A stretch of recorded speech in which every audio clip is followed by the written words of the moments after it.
Hi Senshi family, and welcome back to day 2 of Senshi Online.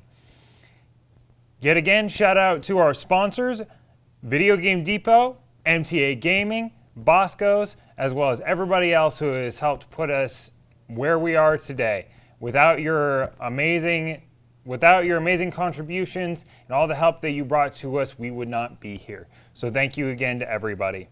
I'd like to talk a little bit about our online shop.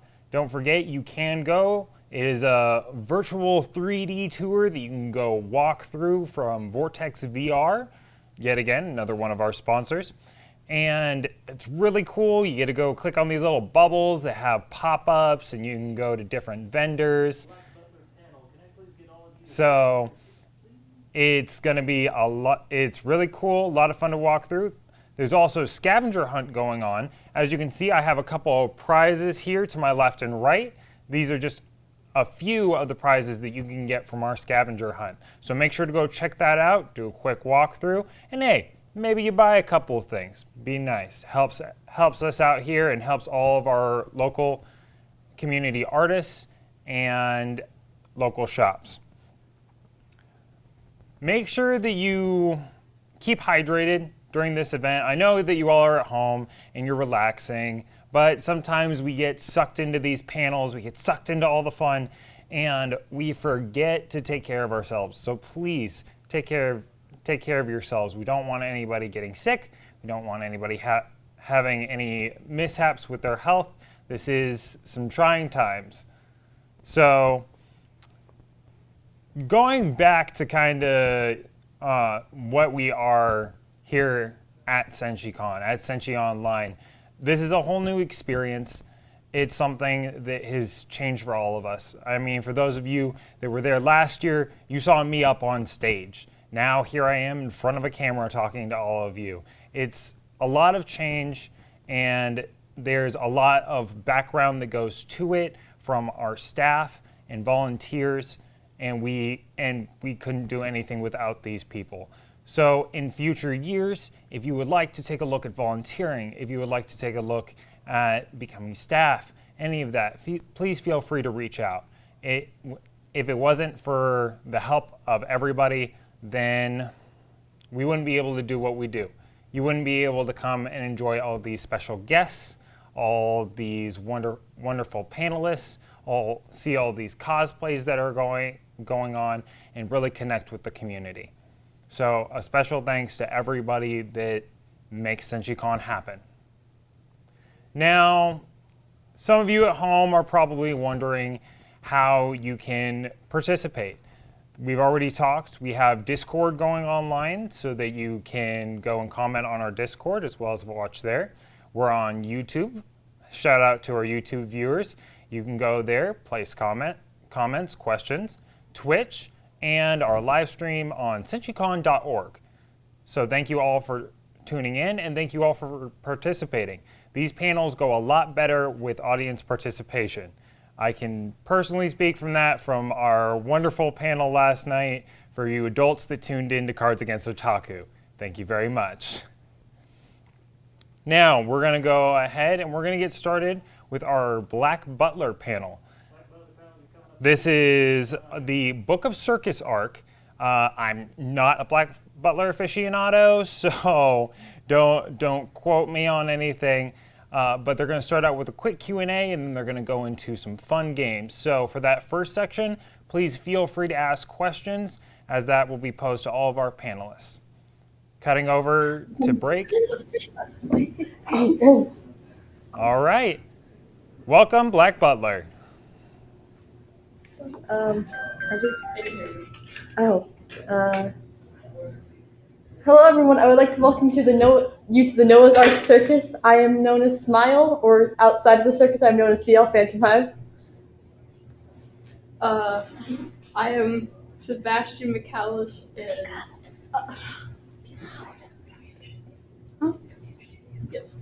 And this is Black, also known as Sebastian McAllis, outside of the circus.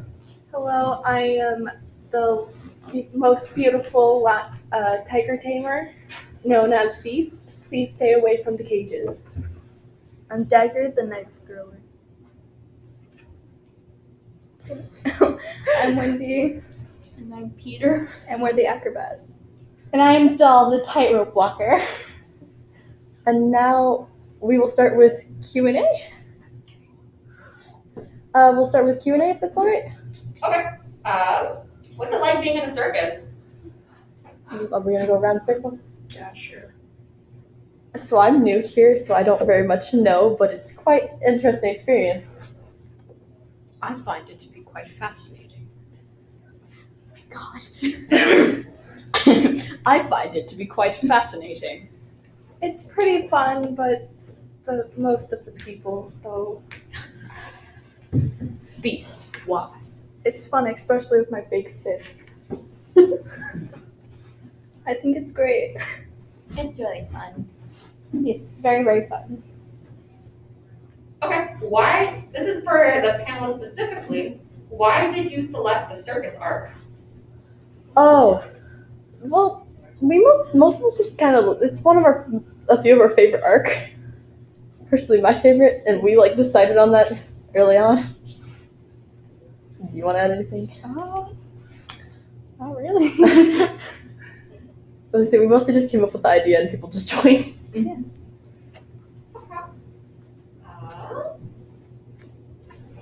This Beastmaster, what kind of beasts do you tame? Mostly tigers or lions, stuff like big cats. Okay. Just waiting for one more question to finish here.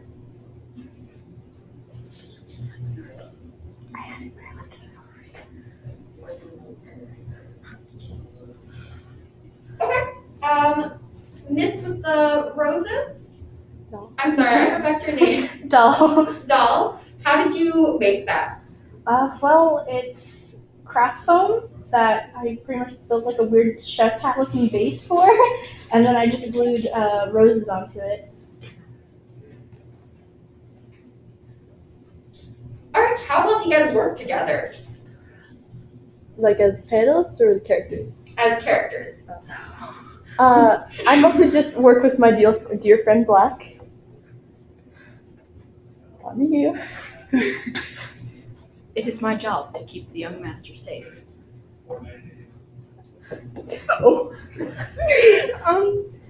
I work okay with others, but I don't like them. I think they're all fun, except for Black. Why do you hate Black so much? Reasons. Looks like one of the questionnaires actually wants to know, why do you not like Black so much? Oh. Touched my big sis's leg. I did not do it on purpose. You still touched her. I haven't even gotten the chance to do that. I did not wish to touch her leg. It is an accident. Mm-hmm.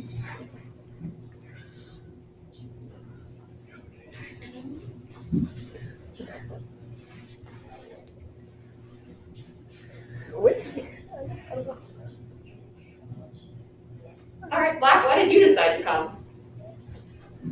Again, it is my job to protect the young lord. For those who are unfamiliar with the young lord, why do you employ him? Because I cannot, for reasons unknown. You will not get to know that. It is classified information, if you will. Okay. Do the rest of the circus people know that CL is the dog, the queen? I am so sorry, my English is horrible here. The queen dog? I think you just outed him. I don't like the fact everyone's What? staring at me and they do not know that. What? You just outed the young You know, lord. dear.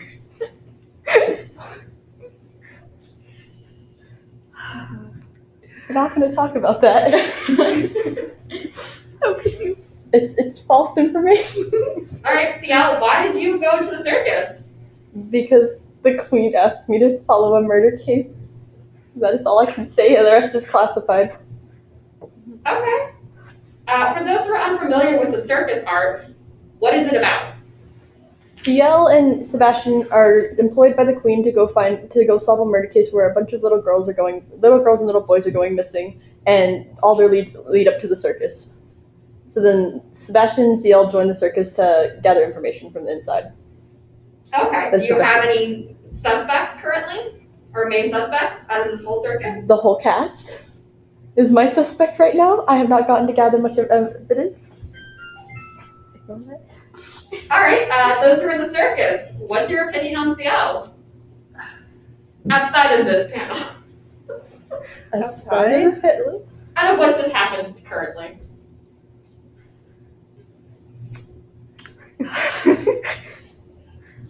I can't.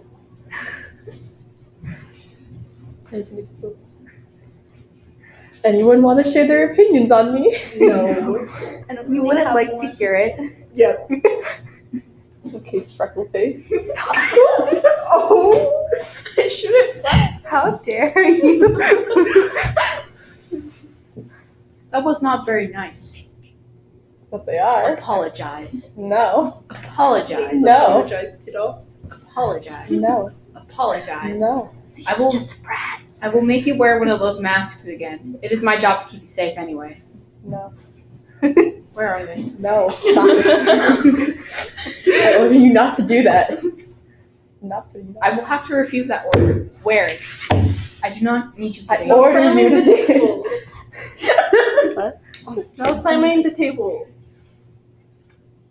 Breaking all the rules already. Alright, so we do have a question from one of our YouTube watchers. Ooh. Does Sebastian love CL more than he loves himself?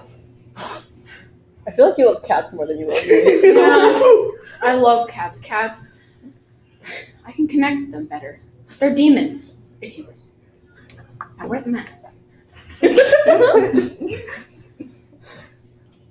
Okay, another question from YouTube, it looks like.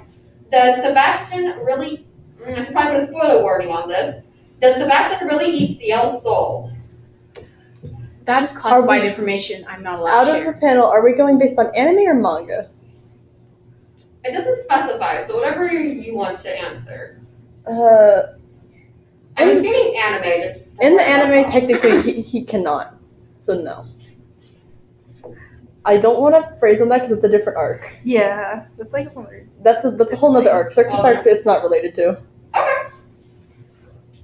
Looks like we got someone from Twitch here. Who is CL's favorite circus member? I would have to say freckle face over here. You were my favorite too. You were the least annoying out of all of them, especially that one. you. Man, even the ones that don't talk. Mm-hmm. What? How did I do? What didn't you do? Oh my. I mean, the framing thing. Okay, looks like another one from YouTube here. Where did you get the nickname Freckles? If you looked at their face, they have many very obvious freckles that they just decided to cover up right now. Oh, it's a shame. Freckles are adorable. Yes.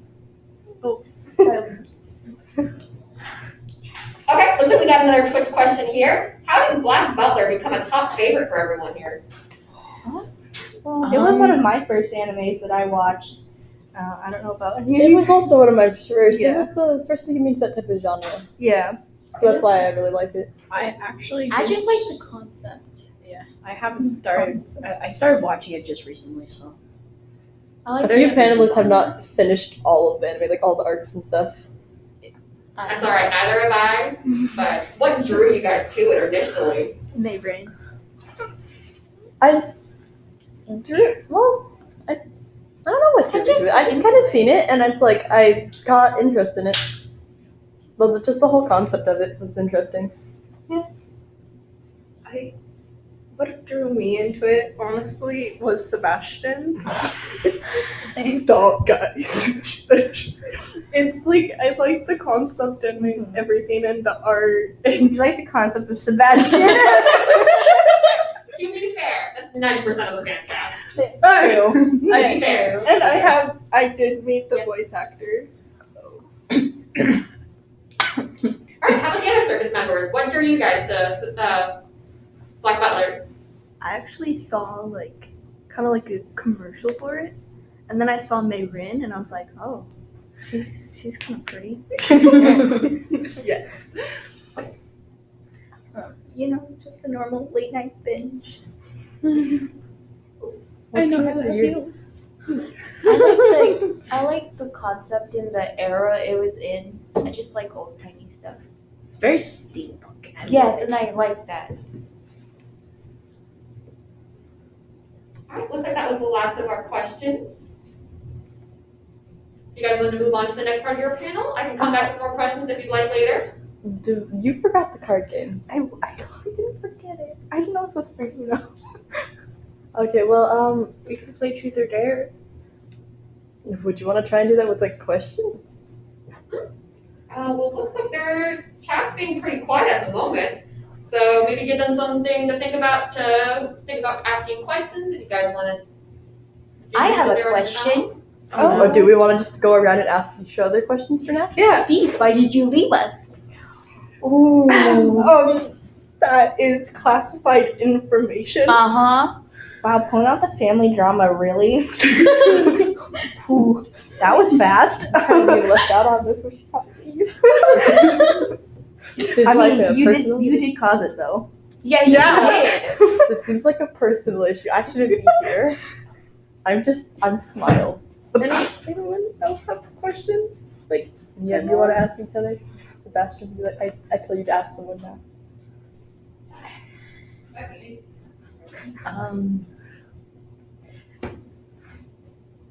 Why are you such a brat? Don't slam the table. no slam. You're asking me? When you work for Look at this, him. Look at Smile. He has reasons to be a brat. are you? No. So do I. No. What are your reasons? Trauma. What? Well, Yes. sure.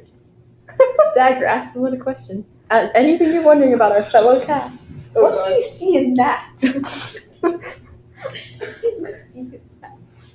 That is, He is simply just one hell of a butler.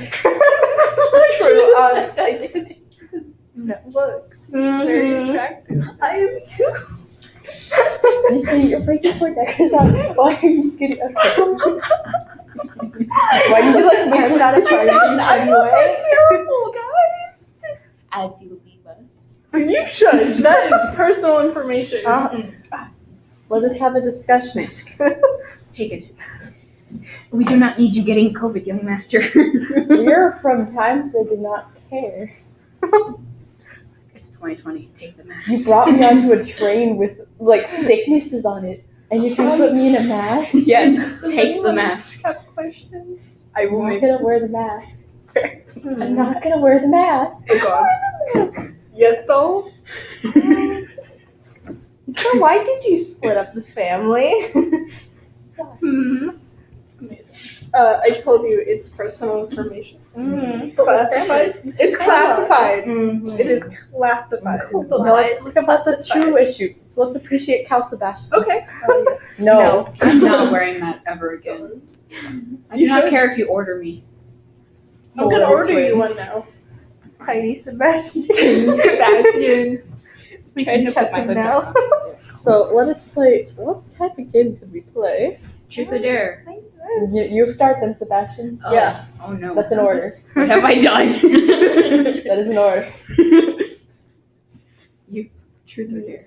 I have a name. Doll. Truth or dare? Or freckles. No, I don't No. get to call him that. I guess truth. This is a dangerous category anyway. Why is your hair flowers? It's actually not. It I looks can like expose flowers. you. I'm not wearing my Please glasses. Well, it's not my natural hair. But it obviously is. What is it? How can he be so smart yet so dumb? Oh, I got it. All right, I picked beast. Truth or dare? This is a dangerous category for you. Dare. guys, considering everyone's attacking. Oh, I dare you to give Dagger a hug because he deserves it. I hate this. I don't like that. So where did this come from? That's mine. Trade. Why are you all giving me the camo, man?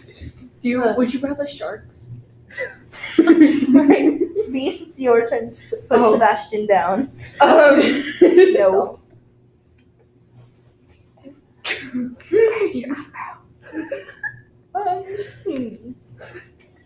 Dagger. Truth or dare? There. I dare you to tell me why you simp over me. What? Me? A simp? Yes. I would never. You can't call me you can't. No, Young I'm not a master. simp. You got kind of jealous Why when would you do that? Sebastian touched my leg there. Because I want to protect you. Sure. I'm not a simp. Poor Dagger's just getting murdered over there. I'm not a simp. Okay, let's move on. Dagger, ask someone. Please don't ask me. Don't ask me. Oh God. Well, you don't know me as CL. Correct yourself. Smile. Truth.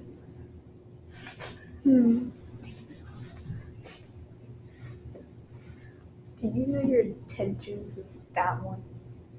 Do I what? Like, what I does haven't that either. one? I don't care. What does this one have connections to me? Yeah. He's my best friend from childhood. That's I am in my right. childhood. That's I knew What's Smile that? ever since he was a baby. He was a very small baby, very short. Wow. He is still very short. About this big. I grew up on the streets. What do you expect? You were very small, and you were always covered in soot because you liked to climb their chimneys. just like my parents. Doll. Yes. What's going on? They said they like to climb the chimney like my parents. Oh. I have to go that far.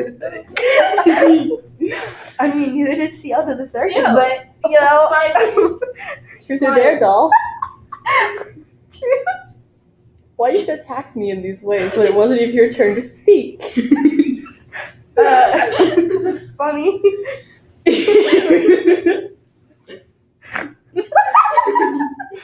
Oh my. Your turn. Peter, truth or dare? Dare you? Child. Yeah. Dare? I dare you to hold the mini Sebastian.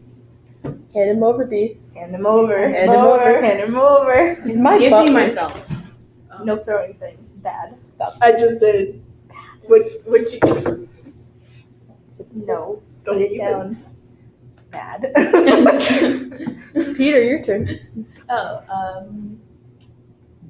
Wendy, truth or dare? Dare? I dare you to hold tiny Sebastian. Is this just like a pass around Sebastian? Yes.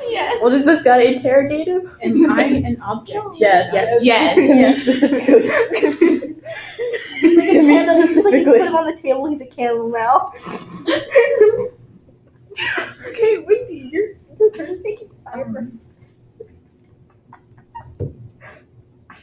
Don't you do it. You.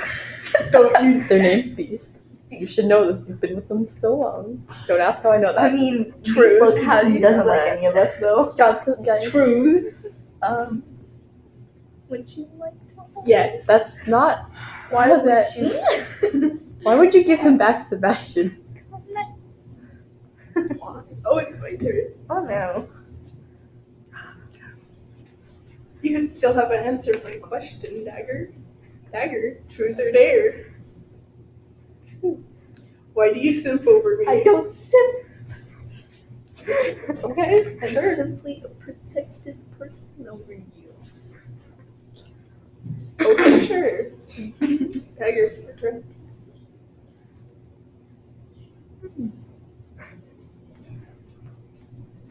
Back at it. Yes. It's gonna be two-way, truth or dare. I didn't- I didn't If I pick mess one. with it, I can't. I say true.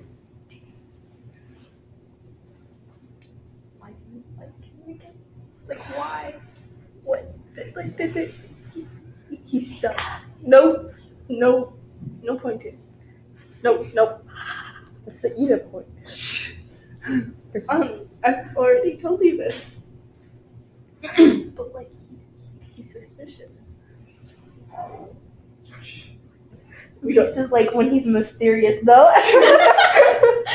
What, you gotta think for him too now? I'm like, no, he's old. I know he's What do you mean? He looks like he's still like he looks like he's like 34. I think they like my cleaning. I would make a great housewife. You basically are a housewife. Sure. Exactly. Cleaning I abilities. I am one hell of a butler. Mhm. Housewife. Sebastian. Truth or dare? Dare. That was not a good answer. That's why I chose it. You can cover your eyes. Don't want to get traumatized. Dare you to give me a hug. Do I have to? Young Lord, do I have to give this person? No. But I dare you. So We don't get anything out of it. They don't I have hate to. you. Now it's your turn. Your turn, Sebastian. What was that? My throat is being whacked, but Aggressive Young Lord, giggles. truth or dare? Why are you asking me? Just answer the question. Truth or dare? Dare. I dare you to not call doll Freckles for a whole minute. I won't call them freckles. I'll call them freckle face. Okay, freckle face for a whole minute. Freckles? Word it better. Oh my god, I am not good with When words. CL shows up all beaten up, don't question it. You'll be what? How does you come? It is my job to protect the young lord. I've been left alone. CL, just Your like turn. always. Truth or dare, doll. True. Okay. Why? Why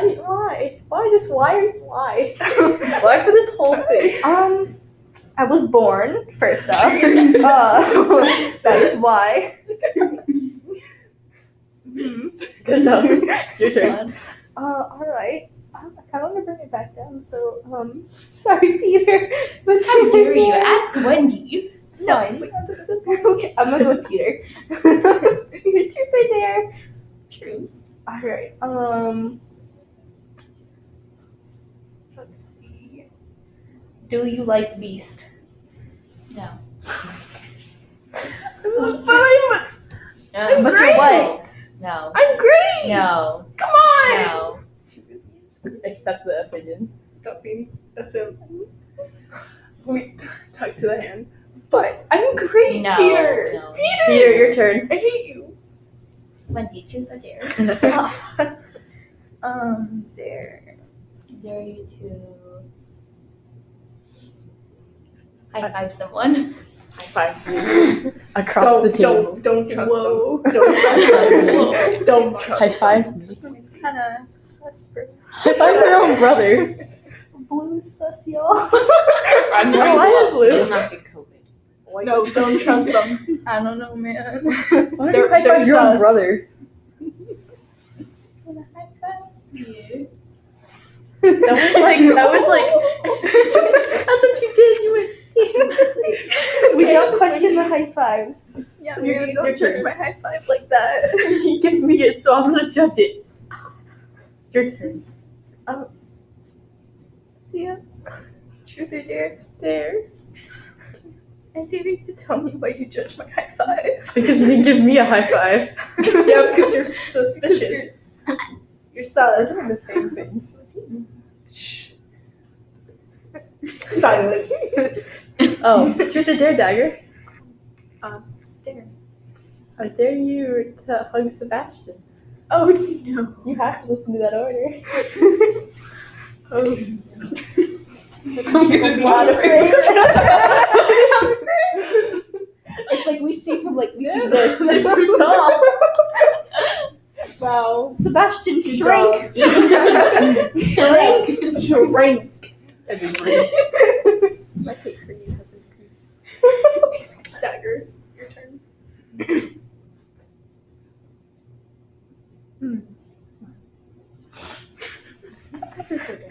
Wait, Dare. did you just go? Yes, but dare. Dare you to hug doll. Come here. I would prefer to hug Sebastian, please. Don't be shy. Put some more. You squished my face. Good enough. That's what you get. Don't be shy. Put some more. Goodbye, roses. Smile. Smile. Your turn. They know my identity. Truth or dare, Beast? Dare? I dare you to hug Freckles. You dare come to this side of the table? You dare come to this side of the Jump out table? of frame. How dare you? Ah! Do not call me nasty. I ain't the one who sold us out. I don't like hugging people. You simp over me. Oh, so. sure. Beast, you can't say anything. Exactly. You You're did being something to nasty. Sebastian. No. You did something. Nasty. You are being a hypocrite. Yeah, right. It's Shush. Beast's turn. No, it's your turn. Peter. Oh, Truth or dare? Peter getting targeted. Dang. That's what Mayron said. Shush. Truth or dare, Peter? Dare. I dare you to tell me why do you hate me so much? I've asked this question 3 times. I don't think Stop asking. Stop. No slamming.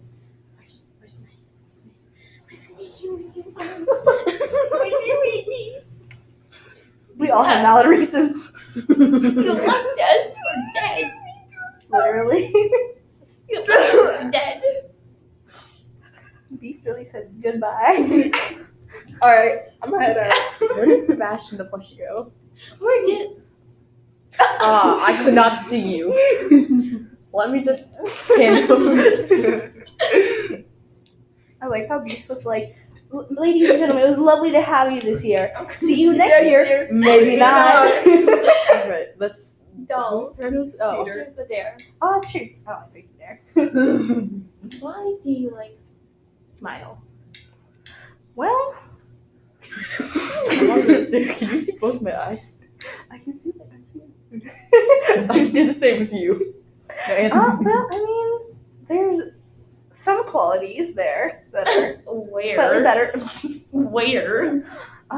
Peter, I may be the brat of the circus, but you may just take that position from me.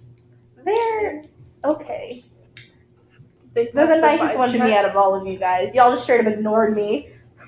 No. But don't be like, no. Because you did. You ignored us all. You really did though. Except Sorry. for me, they paid too much attention to me. Way too Giggles much for my annoying. comfort. And I'm never made Beast has uncomfortable. crashed. Whose turn is it? Mine. Yeah.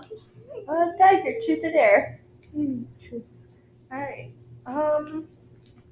Do you forgive Beast for simping for Sebastian?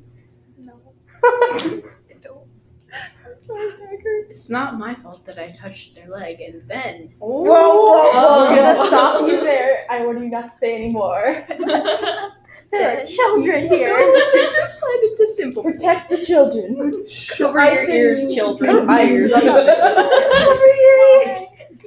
Everyone, cover your ears.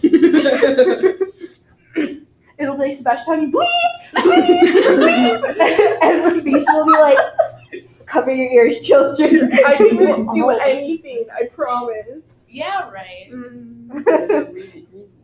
The show has its own rating. Okay, anyways, moving on. Whose turn? Let's dagger.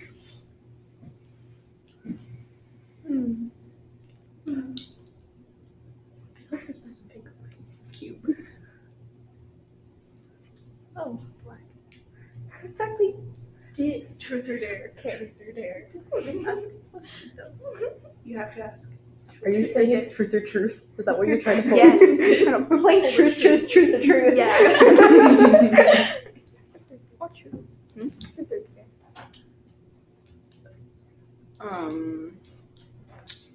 Dare. Because why not? You need to stay away from her. Gladly. Okay. Oh wait, we are We can. closer. No, we're switching. They were told to move away. They can slide the chair. I'm out of frame. This is nice. I'm at the head of the table now. That's how I felt. Hi. Okay, it's your turn. Oh. I hate this arrangement. I don't want to be near this. Wendy, truth or dare?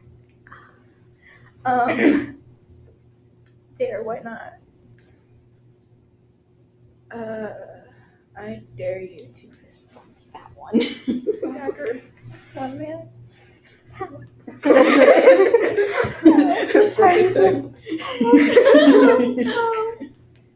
judging my high fives at this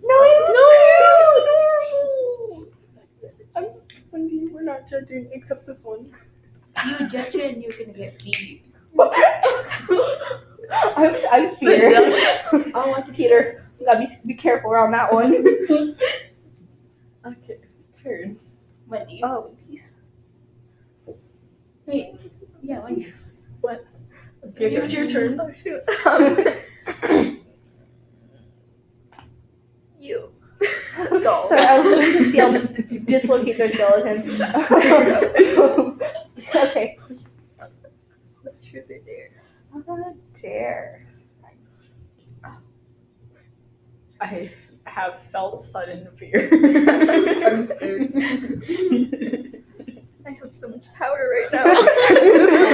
No. Take the power away from the child. Please. So much I can't even see how far we go. I don't know what's going on over there. We're gonna ignore it. Okay, want to fist bump? Sure. Rufus, we have any questions? Are there any questions? Yes, actually, I came back in to ask you guys that. Oh, So okay. we got quite a few from a couple different platforms here. If you guys want to go ahead and do that. Let's go with that. Yeah, okay. Let's see what we got here. So we have one from the Sammy C from Twitch. Doll, what are your feelings about CL? Well, I mean, CL is CL. There's some good, mostly CL. bad. Smile, CL, same difference. Same person. I mean, they liked the candy I gave them, so that's nice. I prefer the caramel over everything. Can I have candy? No. No, No. you were not good enough to get candy. Can I have the Funny, I have those actually. But I don't have my bag. Sebastian has it. Would you like me to go get it? It's under the table. Okay. Slide under. Okay. Next question. Okay, one from Rebecca H on YouTube. Who is Sebastian named after and why? My dog. Because I see him as a dog. But especially the female equivalent of a dog. I utterly despise dogs. I do not see why you did that. CL actually handing out lollipops is the greatest We thing. don't talk about how I actually have candy packed. Don't eat it right now. Candy over. Okay, next All question. right, one from Dragon Wolf, also on YouTube. How does the circus recruit its members? We hold auditions for new members, like we did with Smile and Black. Sometimes they just stumble in. Yep. And cause a lot of problems. What goes on during these auditions? Everything. I went through when I could describe it. We do every single act. If you fail one, they mark it down. They go through every act and see which ones you're good at, and if you fail any, they mark it down and keep note that you're bad at that. Like it's bad at everything. So, I did perfect on the tightrope and the throwing daggers. Sure. Okay. People show off their special talents like tightrope and throwing knives, acrobat, stuff like that. And we just, if you're bad at it, we just mark it down. And CL's really just inspecting the candy right now. Never done with business, are we? I can't read. Next question. Like it's cherry. I can't see you. Almighty Sleepy one from YouTube. What's with the lollipop, CL? It's lollipops. Okay. So you see outside the circus, I own a candy factory. Outside of the circus, I own a candy factory. I just so happen to pack snacks. Willy Wonka. Willy Wonka. I know. It's budget Willy Wonka.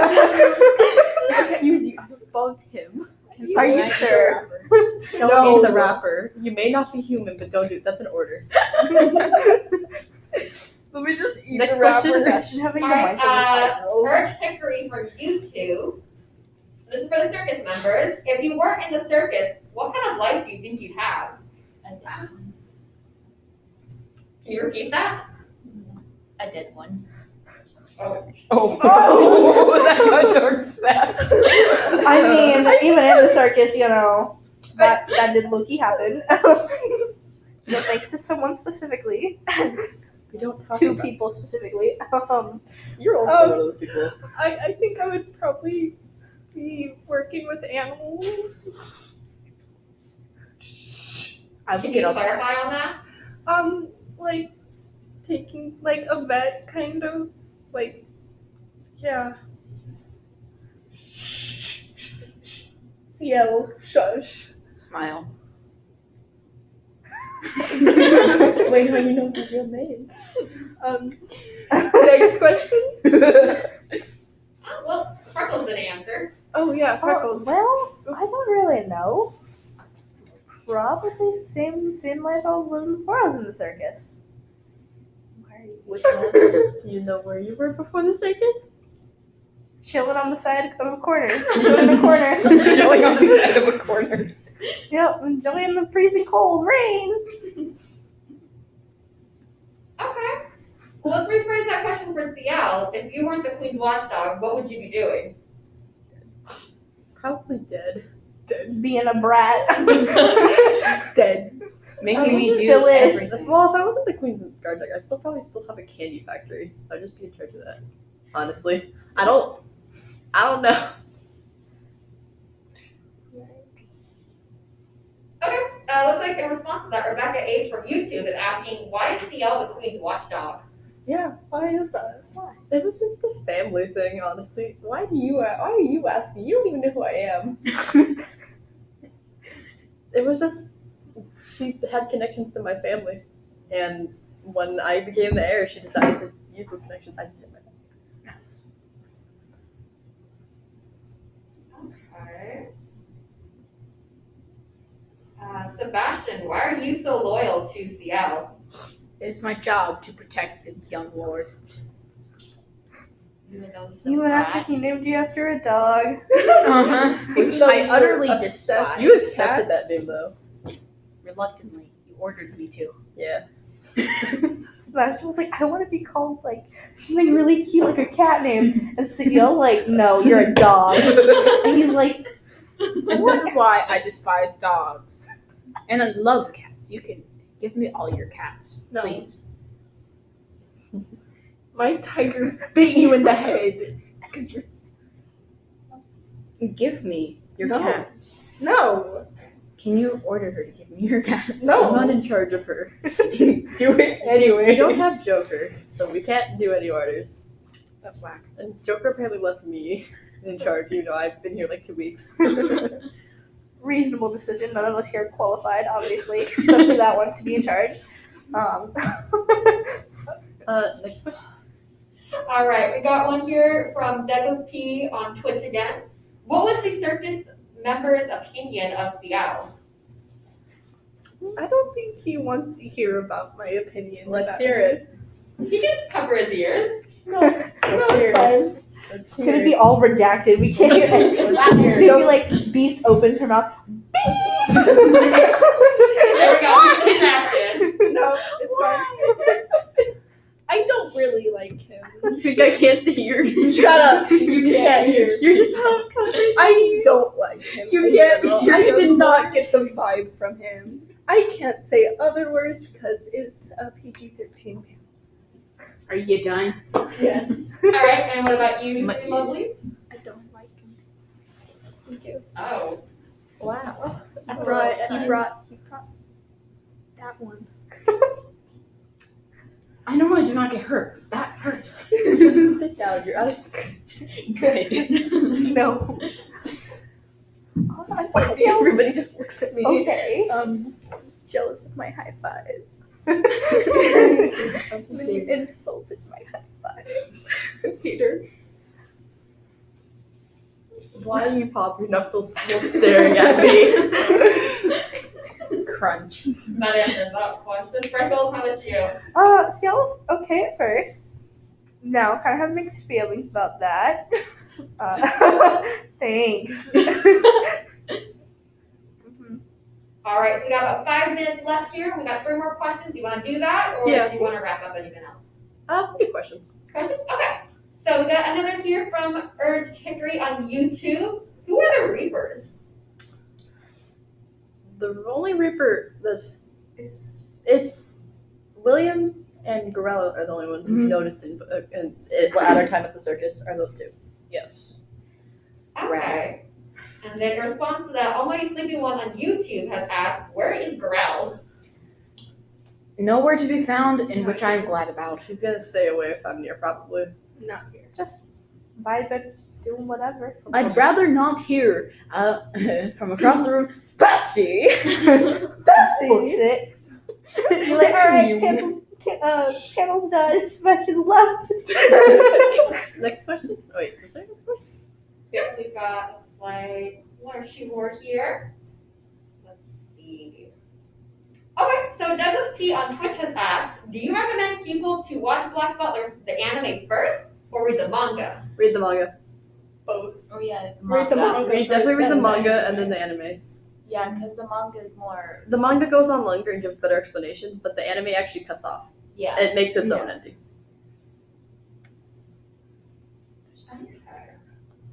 So question looks like from Austin B again. Outside of what you guys are cosplaying, who's your favorite character? CL. Mayren.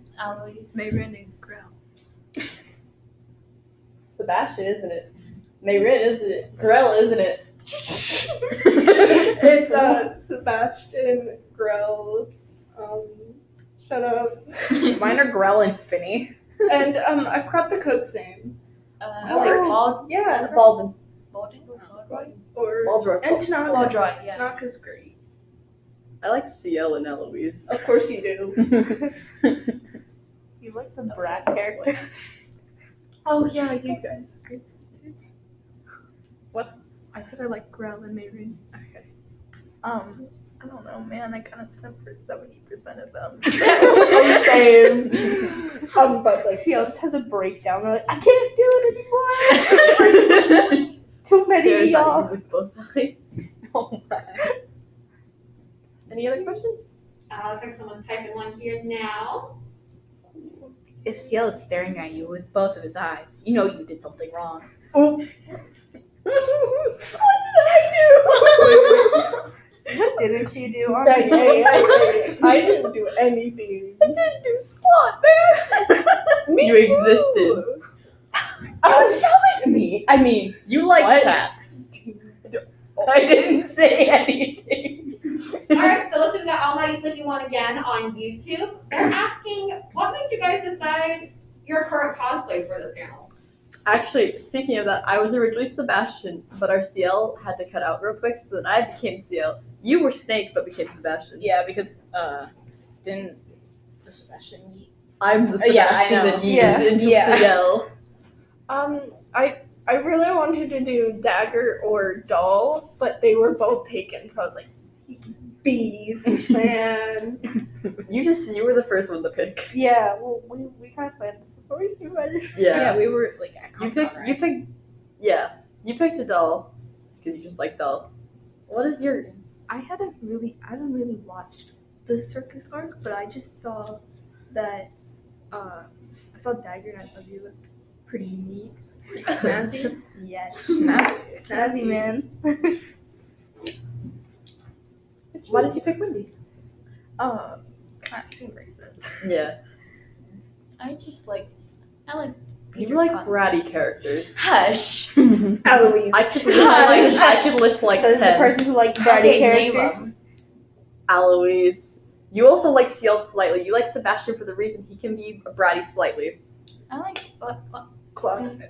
No comeback. No, it was for me. Sorry. What does that say? And Claude for you.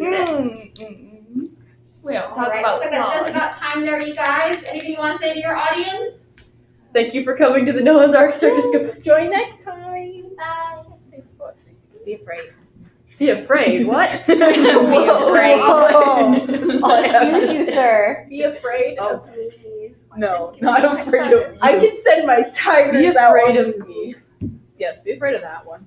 Oh god. No. I don't like I'd be afraid of Peter cracking knuckles the whole Wait, time. be afraid of Be afraid of me. No, be afraid of the bratty teenager. There's you. I'm barely a teenager. Okay, the 12 in Noah's Ark. All Pardon. right. Hey, guys. Hi.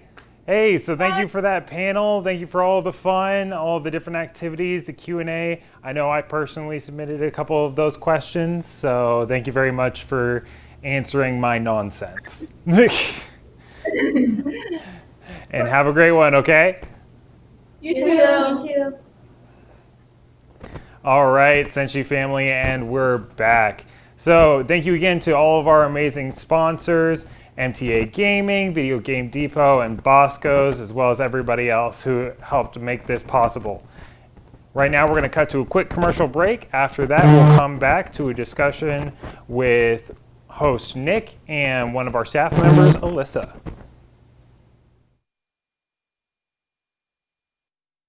Not just comics, Bosco's has it all. It's all about fun and games at Bosco's, Alaska's premier source for comics, cards, and games. Like Catan, Ticket to Ride, Magic the Gathering, and more. Test your skills against other players in our game room, competing in X-Wing and Pokemon games. A complete list of events are available on our website. Toys, Hot Funko, collectible cards, sports memorabilia, and of course, the latest comics in every genre. Serving kids of all ages at Alaska's comic, card, and game headquarters, Bosco's, in Spinard in the Diamond Center Mall. Not just comics, Bosco's has it all.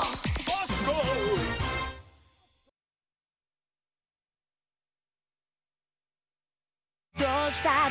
No matter what it takes, I'll save you! What do you intend to do if your sister eats a human? Don't grovel like that and give your enemies the chance to kill you! The bond between Nezuko and I cannot be severed!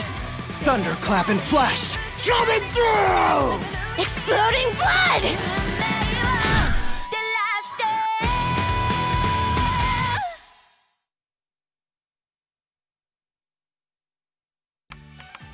My family's in debt, and I'm tutoring you girls so that I can pay it off. Of course, you've all been giving me constant trouble. This is worse than I thought. All 5 of these girls could flunk out. Run for it!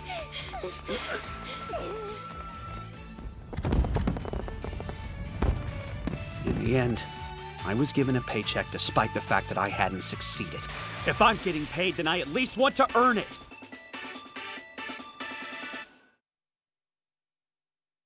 Escape to the world of anime with the Funimation app in both subs and dubs. You can stream and download anywhere, completely ad-free and in HD on the devices you love. What are you waiting for? Start your free trial now.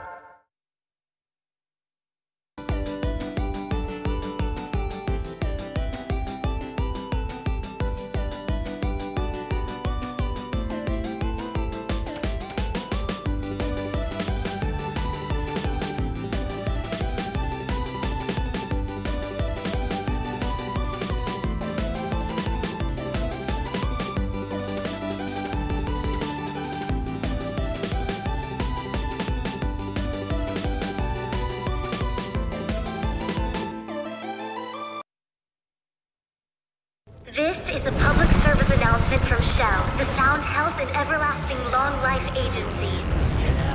The time has come to celebrate the first generation of people who've lived past the average natural lifespan of 120 years. Let us be grateful to live in a society without illness.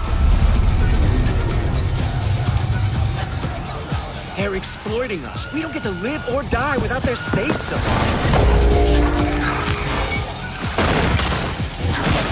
To find meaning in life, you need the risk of death. Don't you want to find out who you really are? Break free of them and reclaim your true form. I am a human being.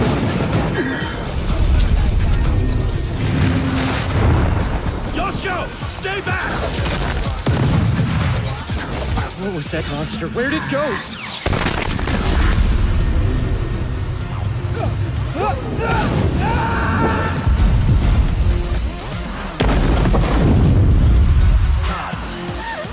It'll get better. We have to believe that.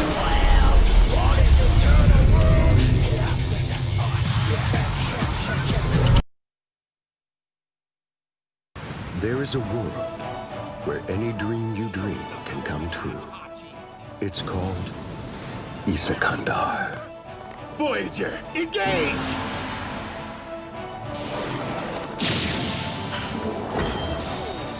What the hell sort of festival is this?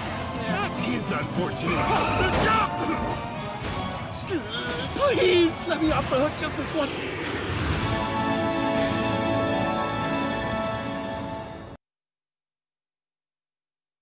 Escape to the world of anime with the Funimation app in both subs and dubs.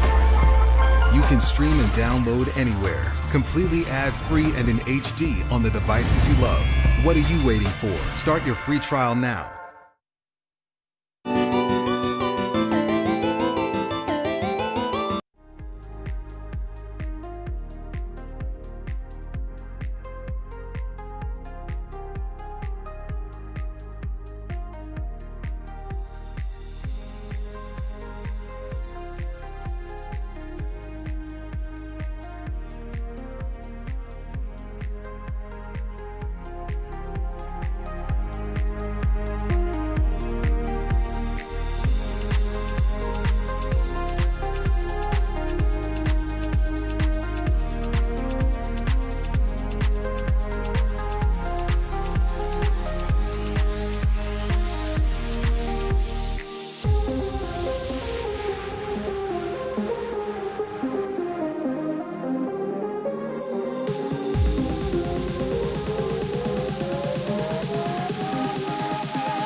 Con viewers. I hope you've missed me as much as I've missed you. Anyway, before we get to our next panel that's happening in about a half an hour here, we're going to go over a couple of things, talk about anime. Feel free to ask us any questions about this last season of anime, our favorite anime, anything like that as time goes on. But before we go, we'd like to thank 3 of our sponsors. That would be Bosco's Comics, Cards, and Games, Video Game Depot, voted #1 in Alaska for all your video game needs, and MTA Gaming, get yo some internet. So, we also, in case anybody forgot, we have a shop, the Senshi Con shop on senshicon.org, where you can get all of your beautiful Senshi Con merchandise. This week's mascot, or this year's mascot, was made by Kel Saga. Get some of the merch that I'm wearing. You might not be able to see it too well, but it's right here. Get yourself a pin, get yourself a badge, get yourself a necktie. That's not a necktie, is it? It's a lanyard. It is a lanyard, and it's brought to you by MTA. Is it really? Mm-hmm. Well, thank you, MTA. So, once again, head to senshicon.org shop. All merchandise is limited, so it is very much first come, first serve. So, get what you want, enjoy the con. We're glad you can be with us. That being said, Alyssa and I are going to talk about some of this year's anime, what we've seen this season, what's coming up, and some Pokemon card updates that are changing in the Pokemon trading card game. For all of you that actually play the Pokemon trading card game and don't just collect all the melodic cards like I do. Or just collect them, because that's what I do, is I collect all the boxes and most of the cards, or at least I try to. Yeah, I haven't collected Pokemon cards since I got beat up for my Charizard when I was 8. Well, that Charizard is probably worth a lot, so I don't blame them. But as is the Happy Birthday Pikachu. They're very cute, though. So, this season, we've had some good anime, and we've had some god-awful anime. So, on the good anime, coming up first is Decadence. Now, Decadence is available on Hulu if you want to watch it legally, which I am legally required to tell you you should. Decadence is a phenomenal anime, I talked about it yesterday, about things not being quite what they seem in the first episode. Not going to go much further than that because that'll ruin the 540 spin they do, but it is phenomenal. You should absolutely watch it. It should be on everybody's list, and it's made by Studio Nut, a studio that so far has only done good things. Alyssa, how about you? What have you been watching? I've been actually watching the new season of Fire Force. Fire Force is made by the same studio that did Soul Eater, so it's got the same art style and the same vibe as Soul Eater had, and it's got a cool, brand new original story that I find that is really intriguing. And it's also the same mangaka, isn't it? I think so, yeah. He teamed up with another mangaka, I want to say, I don't think it was Bleach, but he did team up with another mangaka because his goal in an interview was actually to make the most shonen possible. Yeah. I think he's did okay. I think the story is very original, so that's what part of the reason why I'm enjoying it. Also, the opening and the ending songs are it's got huge bop. It's got Naruto symptoms. Yeah. It's that OP, especially season 1. That's on my run playlist now. That is my run. Is that OP? Mrs. Green Apple, but phenomenal. From Inferno. Yeah. Great song. The ED, once again, Naruto syndrome. It's Sakura crying all over again. Yeah. If you guys know Naruto outros, you know this. It's just the main girls crying. That's all it's ever going to be. That being said, haven't actually been a huge fan of Fire Force. It falls into the I like the animation, I can't stand the characters category. The new animation that is coming out, that has come out for the last year or in the last year or two, absolutely beautiful. These studios are doing a phenomenal job with making the animation flow and be completely beautiful and have stunning backgrounds and colors. Yep. And I like shiny colors. That's what sells me. Moving forward, actually, on the list, so we've actually had a lot of harems, a lot of romantic comedies this season. So needless to say, I've watched none of them. However, my wife did try to force me to watch Rent-A-Girlfriend. We made it about 7 episodes in. Do you know what Rent-A-Girlfriend is? I do know what Rent-A-Girlfriend is. I have not had the chance to actually give it a chance. So don't give it a chance. Don't. All right. Rent-A-Girlfriend is an anime about a very sad boy who can't really communicate with girls. His one girlfriend he's ever had broke up with him after only a few weeks. So he decides to use the very popular Japanese rental system, where you rent a girlfriend And through wacky circumstances, she meets his family. Like and so they have to continue to pretend to be together for his ailing grandma's sake. Like every shoujo ever. Every shoujo ever. And as time goes on, he slowly builds up a harem like any respectable loser in an anime. Yeah, and I know I was talking to some of my friends who have lived in Japan. It's a part of their culture, and I think it's something that throws Western culture for a loop. But it's very popular in Japan, and it's a good view into what Japanese culture is regarding that kind of stuff. Yeah, I cannot myself project the herbivore male mentality. I don't get that. I have always been phenomenal at everything I do, so I can't relate to the main character at all. That's fine and fair. It's just a good point to bring out. It's a good part of their culture. You know who is a male character that I can relate to from this season, though, right? Peter Grill. Oh my gosh. Don't watch the anime. So Peter Grill falls into the ecchi category. We actually had a lot of ecchis this season as well. So if ecchi was your thing, this season has been great for you. Peter Grill is a story of a young man who just wants to marry his girlfriend and instead ends up sleeping with every monster girl under the sun. That's it. That's the entire premise. But he's the world's strongest man, so unlike the main character in Rent-a-Girlfriend, he's actually worth it. Oh. Okay, I will definitely put that on my list of stuff to watch. No, don't. After the first episode, it's not worth it. But you have been watching Fruits Basket, though, haven't you? Been, and I've been a fan of Fruits Basket for a very, very long time. Since 2001, it made me, it was one of the first animes that made me, sob cry. But then again, I watched Fruits Basket and Clannad back-to-back, so there's a little bit of piggybacking on the crying there, but... Well, I actually have a story about that. So here in Alaska, we had a high school. I don't even know if it's still around, but it was called Highland Tech High.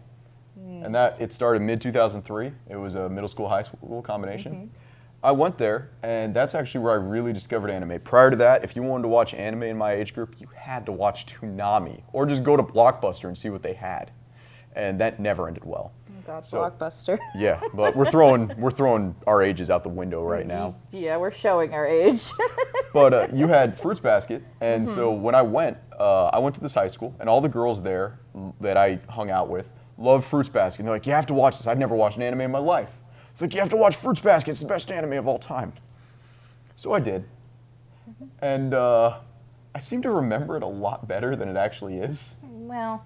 And the 2001 versus the current season that just came out, they're vastly different. They're almost not comparable. Yeah, because I enjoyed the 2001 version. Well, and that's fine. That's your opinion. That's totally fine. I enjoy both. But then again, I really love the story of Fruits Basket in and of itself. So. Well, the lore there is great with the Chinese zodiac and the cat. And I'm super about astrology and the lore behind mythology and stuff like that.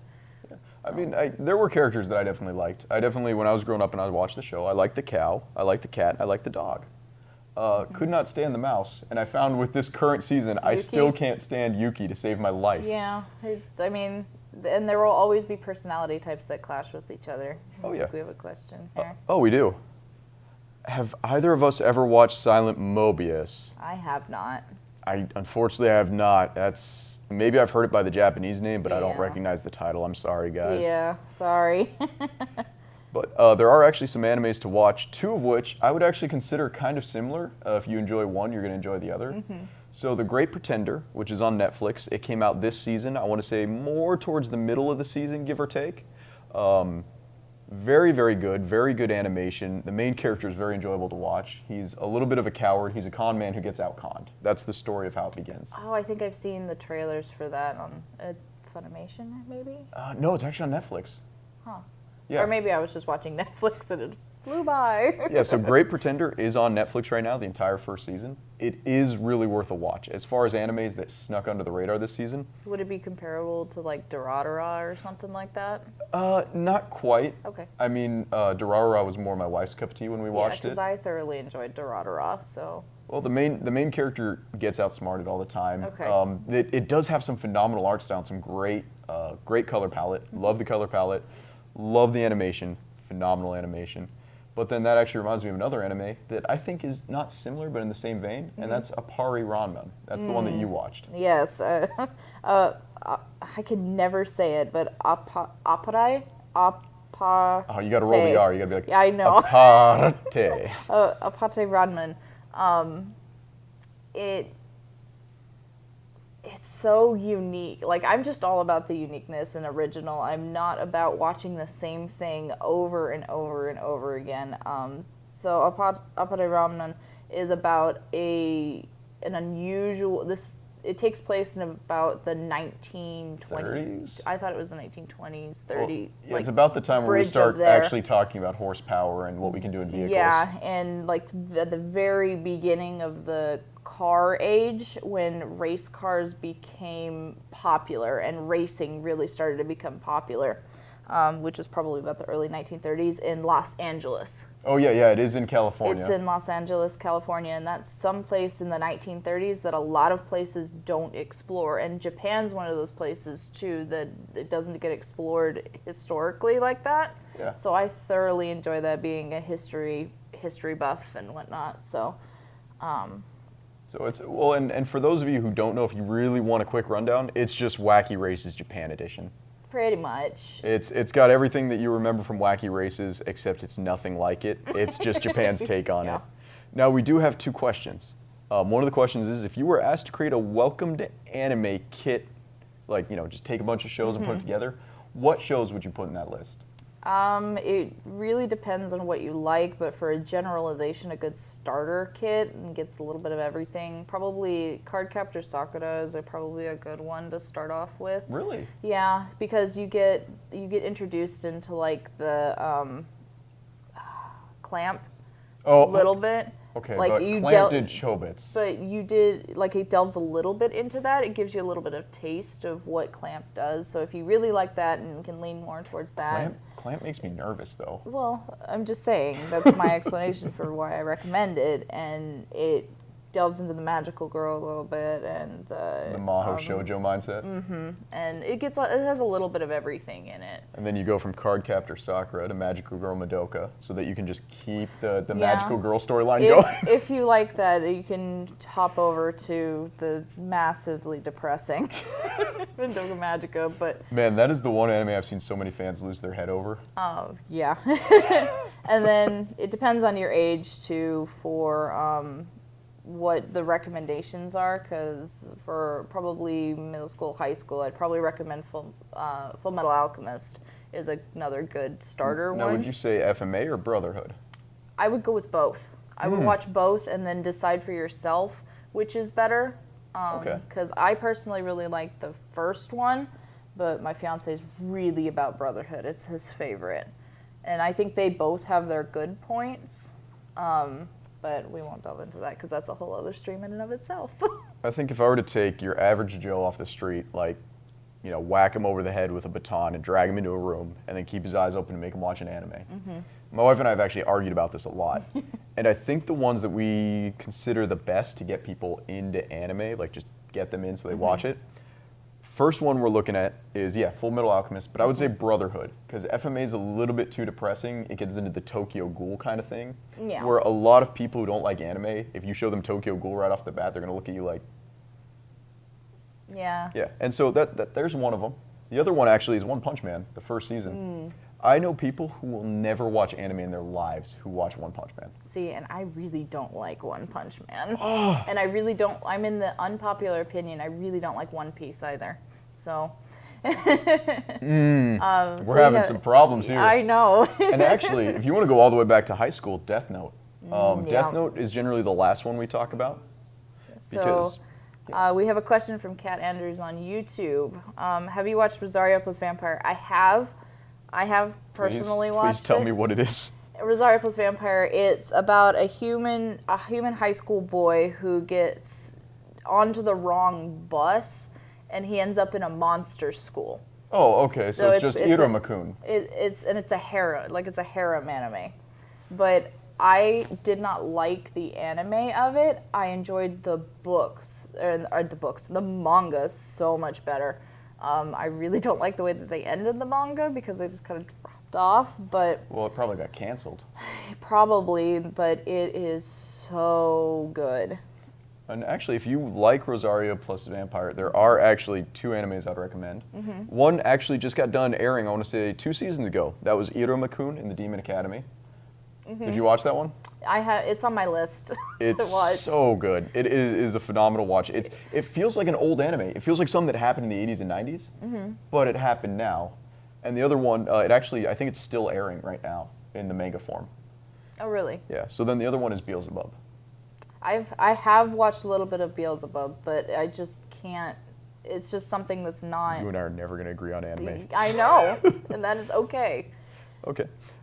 We got another question coming in, though. Not quite finished yet, but it seems like, do you prefer watching anime with, and I'm going to guess with subtitles or dubs? I was going to say with sub or dub.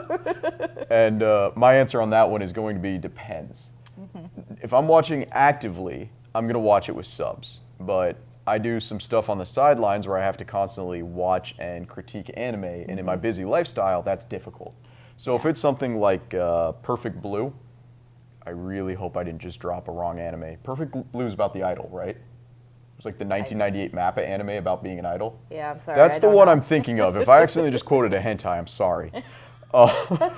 It's the one about an idol. I will watch that dub because I'll have the dub going while I'm working on my side projects. Yeah, see, and that's my problem is I will almost always choose dub because I can't sit still for 2 seconds. Okay. I have to be doing something. I don't sit on a couch and just stare at a TV. I am literally folding laundry. I'm going to do the laundry. I'm vacuuming while I'm watching anime. So it's like I just do a bunch of other things, or I'm like reading a book at the same time. You know, I'm very split-minded when it comes to television. Yeah. Versus just sitting there and staring. Okay. Well, if you want to, because when I tend to watch dubs, I tend to actually try to stick with 90s dubs. Because 90s dubs are a gift from God. It's the ghost stories theory. Yes, say ghost stories. And Rurouni Kenshin apparently has a really good dub, but it also has a 4-piece OVA series, like where there's the 4 OVAs that happen. If you watch that dub. Speaking of Rurouni Kenshin, how do you feel about live action animes? Don't like them. Yeah, I think I don't Kakegurui, the one about the gambling school, is the only one that I felt has done really, really well. I think Rurouni Kenshin did really well, but I don't think it's a samurai drama. Like that's what you're going with. But is the live action though? It like No, because wasn't there a live action assassination classroom? Yes, there was. Oh, how do you even do that? The texture was really weird. Yeah, it's because I've seen like what they do when they do those 3D models and they try for realism. Like I've seen it with Digimon and stuff, and it's like, oh. So Detective Pikachu did a really good job. It did, considering that they had to really work with the designs to make them look human and gritty. And to not stray so far from the realm of like animated Pokemon. Yeah. You know, but to make them realistic enough to be believable in our world. Yeah, and it is difficult because then you see like abominations against God, like Mr. Mime, and you're like, oh man, that's rough. Or Ludicolo. Yeah. But back to Rurouni Kenshin, if you want to watch a bad dub, just watch the OVA dub because they don't even use the same voice actors. Yeah. And it's just, I think my favorite line of dialogue is, I did not train you to be a swordsman for years for you to go kill people. Yeah. I didn't train you to be a carpenter for 10 years for you to go build chairs, son. But speaking of Pokemon, we got 2 things I wanted to talk about with Pokemon. So the first one is Pokemon 2019. A lot of people got bored of Pokemon. I mean, that series has been going for 25 plus years. He's still 10 years old. Yeah, they're actually cutting that because the director died. Oh, good.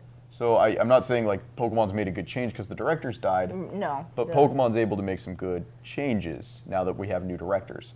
And so with Sun and Moon, that was phenomenal. I like Sun and Moon, but a lot of people have issues with the arcs.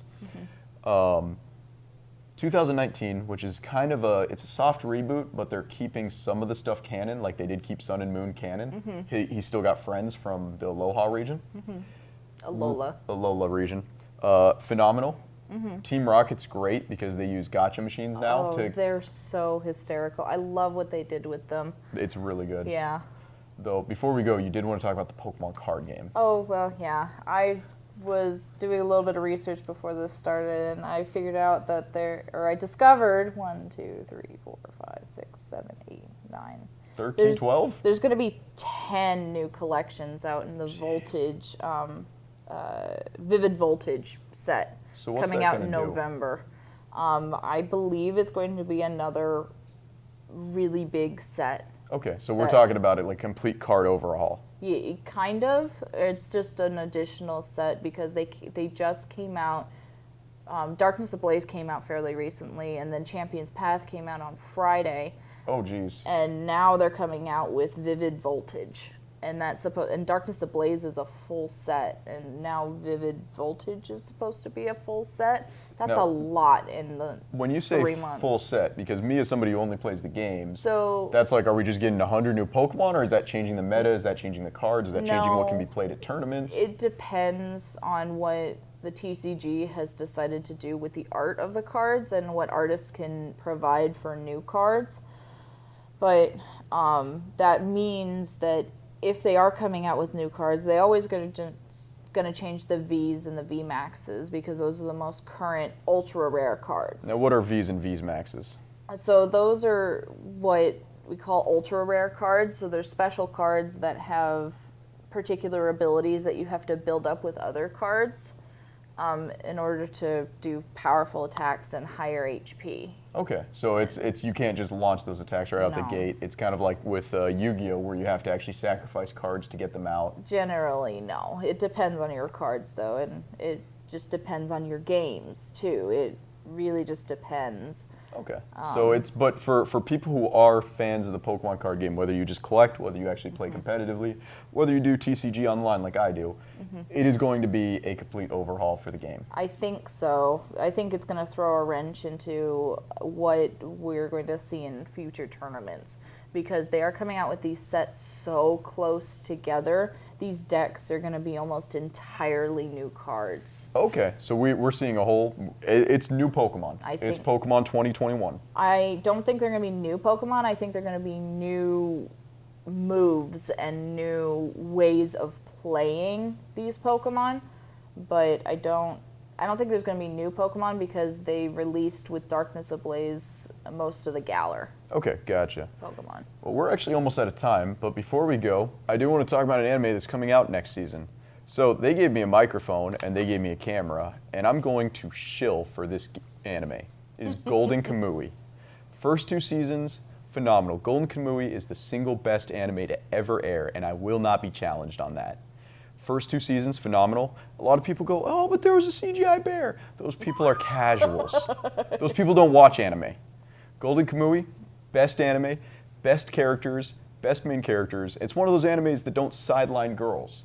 Like, there are girl characters, and they do stuff. Yeah, I know of Golden Kamui, but I haven't ever had time to watch Golden Kamui. If you don't have time to watch it, a lot of people are like, oh man, it's so bad. Just get past, I know this is the dumbest thing to say in the world, but get past the first episode. Yeah. I Yep. mean, that's sometimes it takes 3 or 4 episodes to get really into the meat of an anime, And too. that's exactly how it is here. Mhm. So yeah, watch Golden Kamui. They've given me a microphone. I'm going to say it. Watch Golden Kamui. Season 3 comes out October 5th. Watch it and just enjoy. It is the best anime out there. So we're out of time.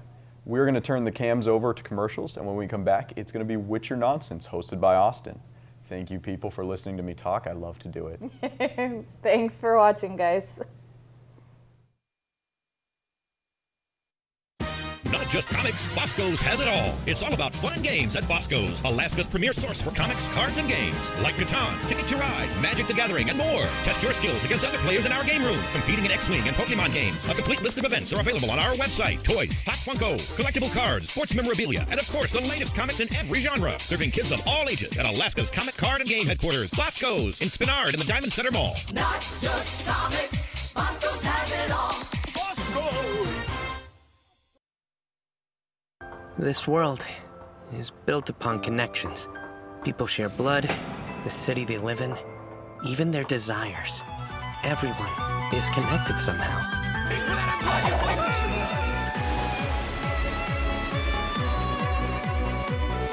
But I know, better than anyone, that no matter how strong they may seem, those connections can easily be lost.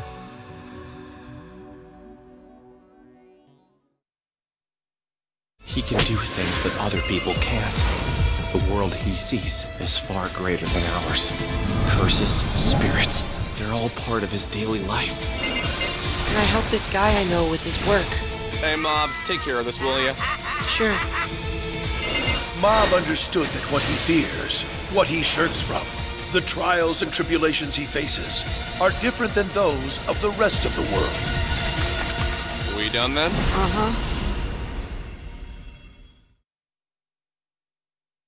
Escape to the world of anime with the Funimation app in both subs and dubs.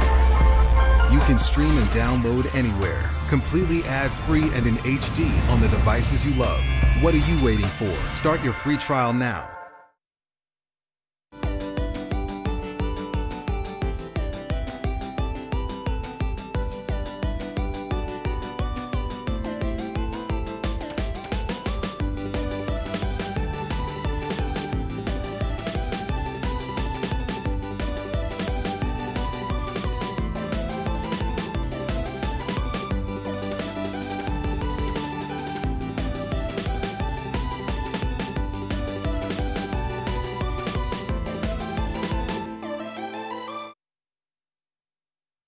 This is a public service announcement from Shell, the Sound Health and Everlasting Long Life Agency. The time has come to celebrate the first generation of people who've lived past the average natural lifespan of 120 years. Let us be grateful to live in a society without illness. They're exploiting us. We don't get to live or die without their say-so.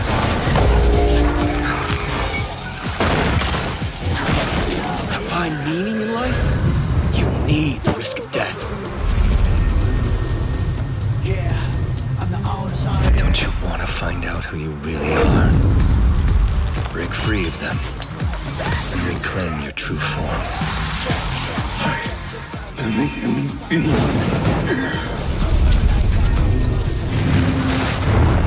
Yoshiko, stay back! What was that monster? Where'd it go?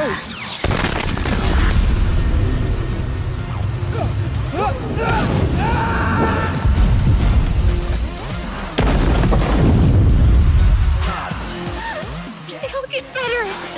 We have to believe that.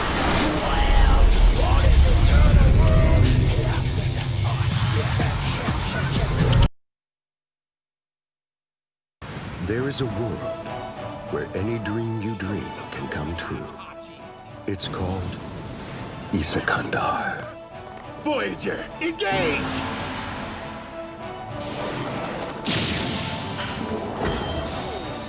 What the hell sort of festival is this? That is unfortunate. Please, let me off the hook just this once.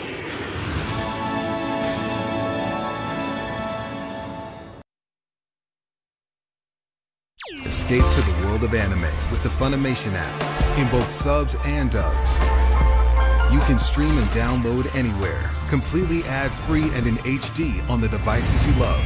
What are you waiting for? Start your free trial now. Special Fire Force, make way! This area is dangerous! One day, without cause or warning, people the world over began catching fire. They are called Infernals. The Special Fire Force's main duty is to put Infernals to rest, saving their souls in the process. So Shinra, why did you decide to join the Fire Force in the first place? Honestly, I just wanted to be a hero.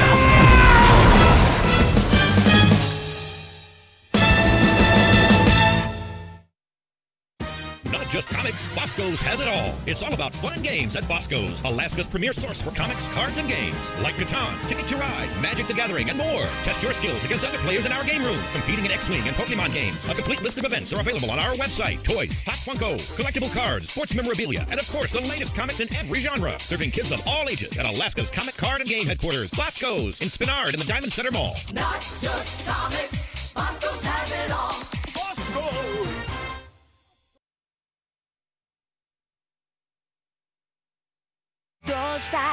No matter what it takes, I'll save you! What do you intend to do if your sister eats a human? Don't grovel like that and give your enemies the chance to kill you! The bond between Nezuko and I cannot be severed! Thunderclap and flash! Coming through! Exploding blood!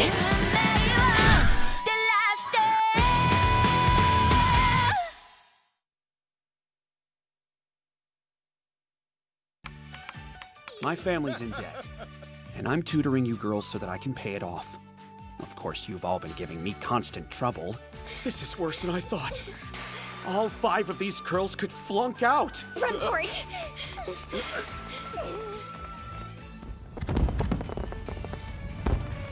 In the end, I was given a paycheck despite the fact that I hadn't succeeded. If I'm getting paid, then I at least want to earn it.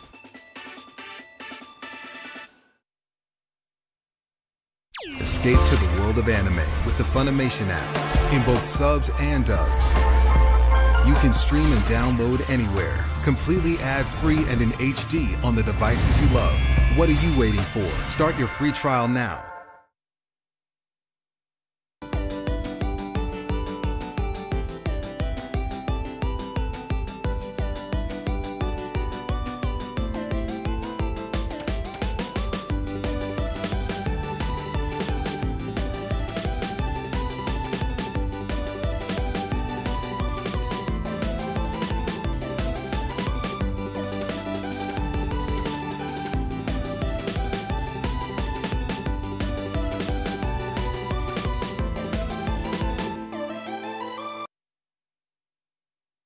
This is a public service announcement from Shell, the Sound Health and Everlasting Long Life Agency. The time has come to celebrate the first generation of people who've lived past the average natural lifespan of 120 years. Let us be grateful to live in a society without illness. They're exploiting us. We don't get to live or die without their say-so.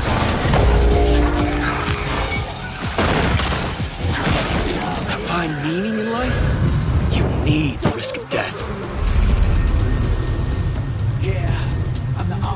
Don't you want to find out who you really are?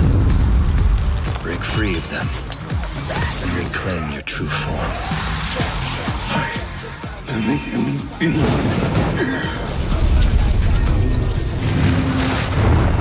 Yoshiko, stay back! What was that monster? Where'd it go?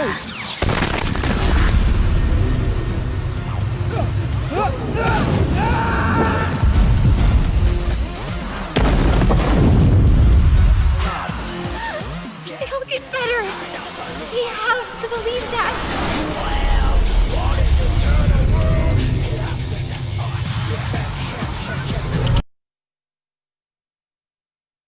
There is a world where any dream you dream can come true.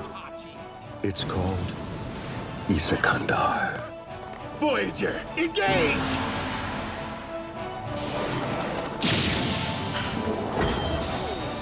What the hell sort of festival is this? That is unfortunate. Stop! Please, let me off the hook just this once.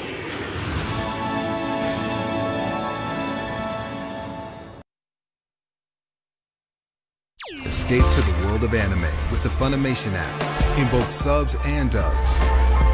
You can stream and download anywhere, completely ad-free and in HD on the devices you love. What are you waiting for? Start your free trial now.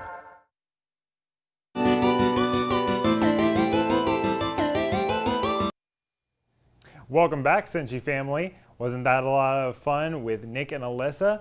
I never knew so much about the Pokemon trading card game. I'm glad that I know a little bit more now. As a Magic the Gathering player myself, I'm really into TCGs, so lots of fun. Now we're going to go ahead and cut over to our next panelist. It's going to be Carson talking about Witcher nonsense. Super excited. Hello, and welcome to my panel, The Witcher Nonsense. So for this panel, we're going to be examining some of the mythologies, or I should say more of the bestiaries or the monsters from the Witcher series, and pointing out the differences between the game mythology and real life mythology. So with that, let's get started. So exciting.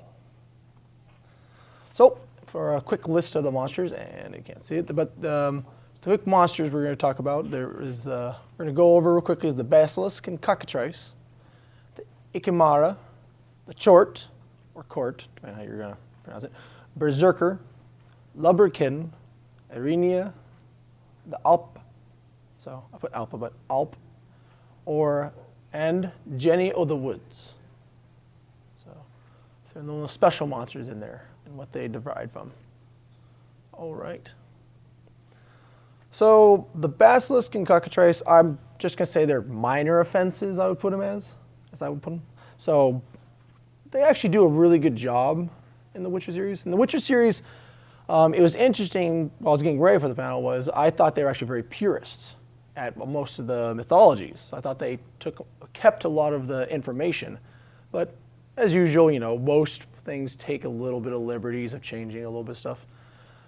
And they did a really good job on actually the Basilisk and Cockatrice. Most people actually don't really see the connection of them in mythologies, but they actually derive from each other. Just there's the slight differences as Cockatrice was said to be from the egg of a chicken, while a basilisk is the egg of a serpent. Or depending on who you listen to, it's other way around, and so on and so forth. But yeah, they're both known for being, their main thing they have in common is they're both known for having a paralyzing gaze, or a gaze that can turn you to stone, depending on what mythology you're reading and based off. And in the game, as I have pictures here, the Cockatrice does look like pretty close, a giant rooster with wings and some scales, long tail. And the Basilisk, as you can see, does look very similar to the Cockatrice, but it does have more scales and more reptilian. So it's more nitpicking at this, or it's kind of, I don't like it because the main thing they're known for, as I said in most mythologies, as I learned like when I was little, was their death gaze or stone gaze. They actually do not have that. The Basilisk in the game does have poison, but again, as it loses the gaze, I feel that's what got them on this list. If it wasn't for that, they wouldn't even be here. I think they did a pretty good job. Besides, the only other thing I would change was the Basilisk, maybe more reptilian, because it's often depicted as more than 4 legs, many limbs, probably like 8 limbs, 6 limbs, seen as with many limbs. But we'll keep going. So those are the minor offenses, and we'll head on to the next one. So as you see to the left, that is Ikimara. So Ikimara from the Witcher series. Ikimara in the Witcher series, they have it as a type of vampire, one of the lower ones. So type of vampire, but these vampires are more bat or bestial-like. So they're not, I can't say they're stupid. They still have a low-key cunning and some instincts. The other thing is, so this thing is also for them is they have no real vampire weakness. So, garlic, any holy symbols, such as some of the other vampires in the game have. They do not have none of those. So they're more, from the strength, that's actually strength for them is because they're more bestial. But in real mythology, the Ikimar or Ikimu or Edimu, as whatever you is wrongly translated, is actually seen as a type of demon from Sumerian religion and from Mesopotamia area. So the differences are people have seen, there's the 2 real ones is they've seen as a ghosts of people who are not properly buried and who've risen up, and you go and seek vengeance against the living. They could, for instance, they would be able to possess people to do and convince them to do bad things and to sin. Or they would cause diseases. They go around making people sick. Another form they've seen are as wind spirits who suck the life out of those who are unaware, such as the sleeping or the unguarded. People are unconscious. So, big difference between the Ikimara and the Ikibu from the Sumerian religion. Here we have the Chort or Court again. The Court it's also been called. So So in the Witcher series, the one to the left you can see, it is actually quite large, a large fiend or beast-like creature. It is smaller than their fiends, or its cousins in the game, which are actually quite larger. But the court, as you've seen, is actually still quite large. Like I said, it's a large horned bestial entity. They do apparently they are able to communicate very rudimentary with each other through grunts and snarls, so showing some intelligence, but they're ultimately still beasts of instinct. And they go around rampage, are willing to eat anything with their size. They knock things over, eat you, while the court in mythology to your right, as you see, is much smarter. As you see, is drinking out of a glass, drinking out of a bottle there.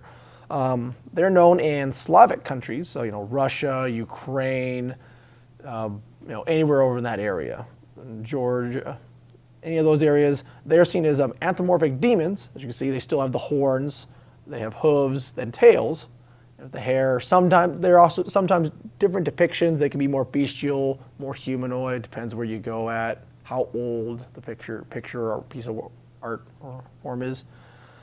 They are seen as the son of the Slavic god Chernobog, or that is the black god.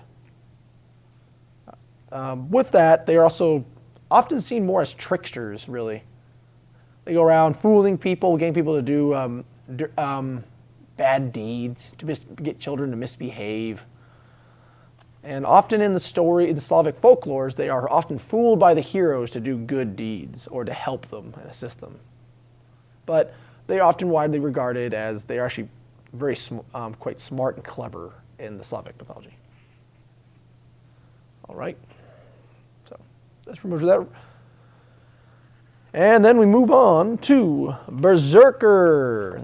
So Berserker is a big thing for me because I'm a Norse mythology buff.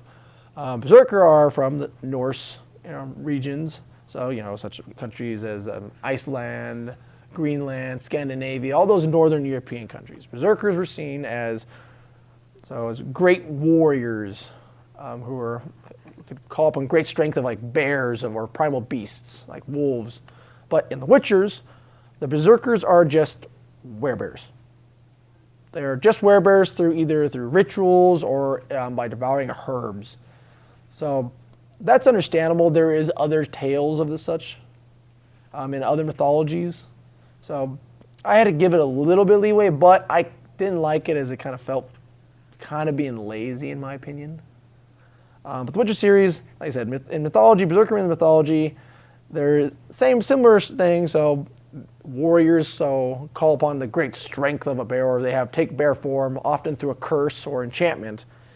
Some of those stories are actually, there's the polar bear king, the brown bear of Norway, all very similar. It's usually a cursed prince and a princess, or their beloved has to break the curse through going through trials.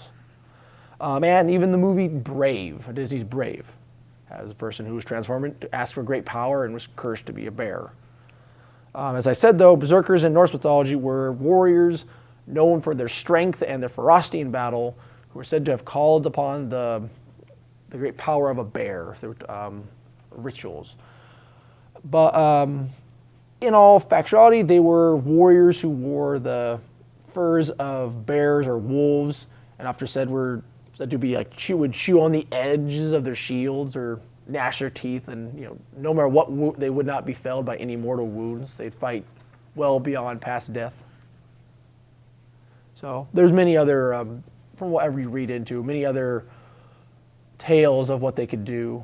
Like some were said blades could not pierce their skin or would break upon their skin. All right, so that's the Berserker. Like I said, I feel it was a little lazy. It came out well, though. The Witcher's a good series, but that just kind of hit me a little bit that they probably could a little more. Maybe not name it Berserker, maybe something else like Bjorn, the Sons of the Bear, or Bjorn's Sons would be. All right, and Lubberkin. Lubberkin was a very interesting one. I've heard it before. It's not actually used a lot. It was actually used more in the Witcher series, which made me more aware of it. So Lubberkin in the Witcher series, in Witcher mythology, they are guardian spirits. of the house, of the homes and the family. They usually live in the hearth area of the house, but they are the spirits of like stillborn children or children who died at birth. So that's what it says. It doesn't really say if they can start out as that. It's just they usually just said the spirits of stillborn children. So if they're given proper burial, and they could be seen them near the house, they would become as guardians and watch over. The one way in Witcher's the Wild Hunt, Witcher 3 the Wild Hunt, there's actually a quest where you'd actually get to create a lubberkin in the Witcher series. They're also from botchlings or undead ghoul babies. So that's what they're pretty much what they are. Stillborn, they weren't given a proper burial and they come back as undead monstrosities. Once they are given proper burial though, they can be converted or changed into lubberkin to watch over their kin. Then we go over to the right, you can see a more jolly fellow, much more jolly. This is lubberkin from mythology. Often it's from English mythology. There's actually a bunch of different versions, but lubberkin or lubberfiend, as they're known, can be also called, though that name is from English mythology, English folklore, I should say. So there's like the brownie in Scottish folklore, the domovoi in Slavic. But all of them pretty much come as they're kind of a large set, they've eaten very well, heavy set man. So hairy men, kind of seen as little hairy men depending on size, how well they've eaten. Again, also the folklore, where it's at in the world matters. They usually have tails or some sort of other form of animal, maybe they have animal ears, kind of like an elf. A house elf would be a way to think of it. And they usually work for food. Usually milk is the most favored, they say, a saucer of milk to drink, and just a place by the fire. So they're kind of like servant dogs, I guess. So that's what they are in mythology, and you can see there is a big difference. And they're definitely the ghost and, more of both guardians, ghost and more corporal, but quite a large difference. And let's move along. Probably one of the biggest differences, and kind of, I could say they could have done better, but it's not my place to call. But so the Arinia, or in the Witcher mythology, Arinia is just another type of harpy. If you don't know what a harpy is pretty much a bird woman who's very, very bitter and salty at life and wants to kill everyone. So they're women, sometimes they're depicted as great beauties in other mythologies, but for the Witcher, they are, as you can see, not the greatest looking. It's not the greatest picture, but they're more of a bird woman, kind of more of a bird hag at this point. So they could have done a little more. Arinia are just another offshoot of harpies in the Witcher world. While Arinias in mythology are quite a bit different. Depending also, there's many different depictions of them. I chose this depiction as it was kind of the closest to the Witcher's one by looks. So it's done, again, they're usually depicted as 3 or 5. There can even be up to 7 in mythology.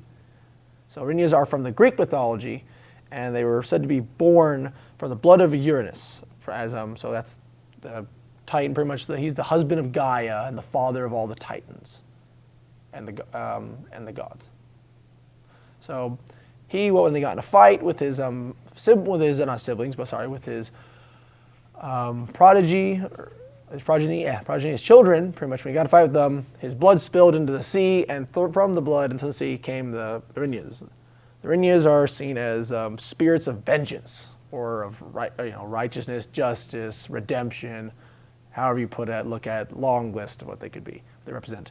Mostly that has to do with justice and, like I said, with justice and a revenge.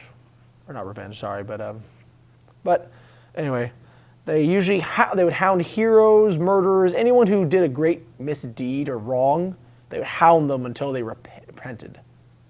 Or they had to usually take an undertaking, a big trial to get them to go away. Sometimes even the gods would have to intervene and tell them, like, all right, this person's done their dues. They fix this. You can lay off them now. Other depictions of the Arinyas were often seen as, sometimes they could be seen with hound heads, with the big great hounds heads, and wolves with bat wings and tails. And just the cry, their screaming cry would just constantly go at their victims' ears and drive them crazy, solely insane. So quite a bit difference, as they're more godly in normal mythology, while they're just reduced to low harpies in Witcher. On down we go. All right. Come to the end though, but this is an Alp. If you look to the left on the screen, an Alp from the Witcher series.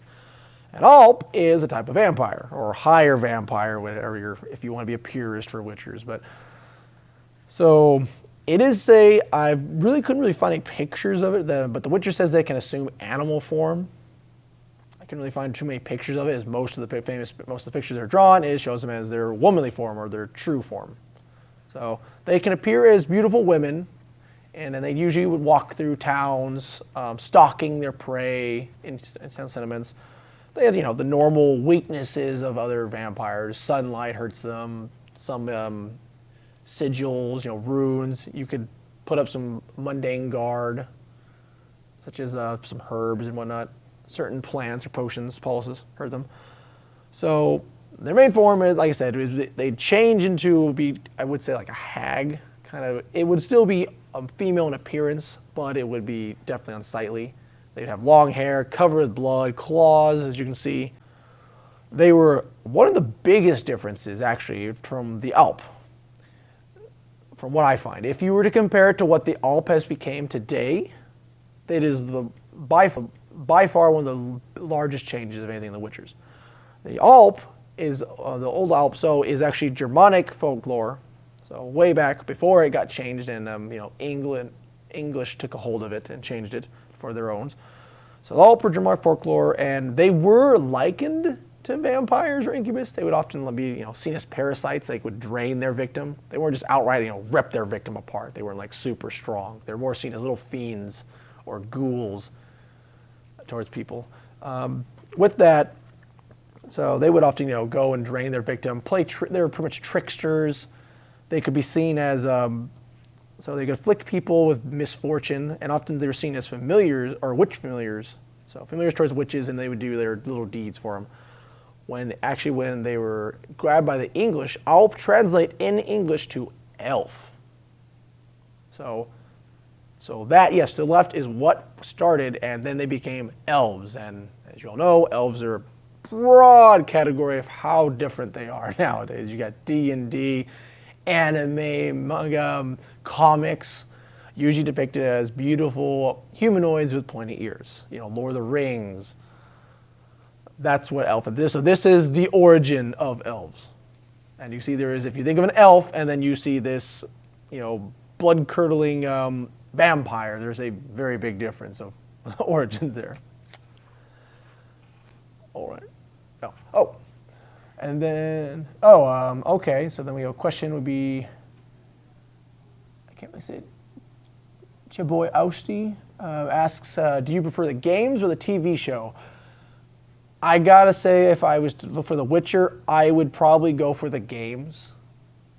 To be fair, tell the truth, I haven't played a whole lot of it, but I do like the mythology of it, so I have read into it. The games appeal to me more. The TV show is okay, I guess, but I would definitely prefer the games. I don't know what it is. Maybe it's the TV show. Some of those adaptions, they click. Some are interesting, just some of them are eh.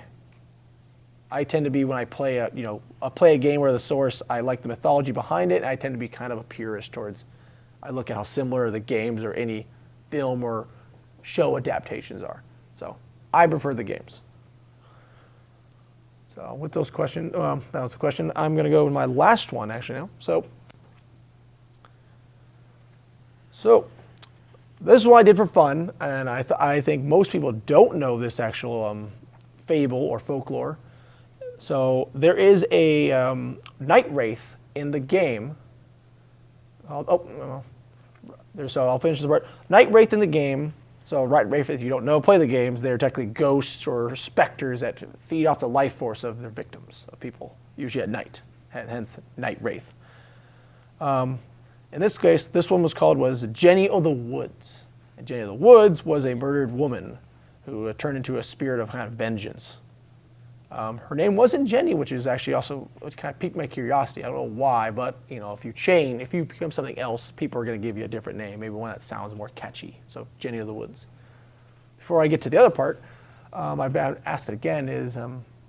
So it's Shaboy Osti says, I haven't ever played the Witcher series. So what do you think is the #1 reason I should play it?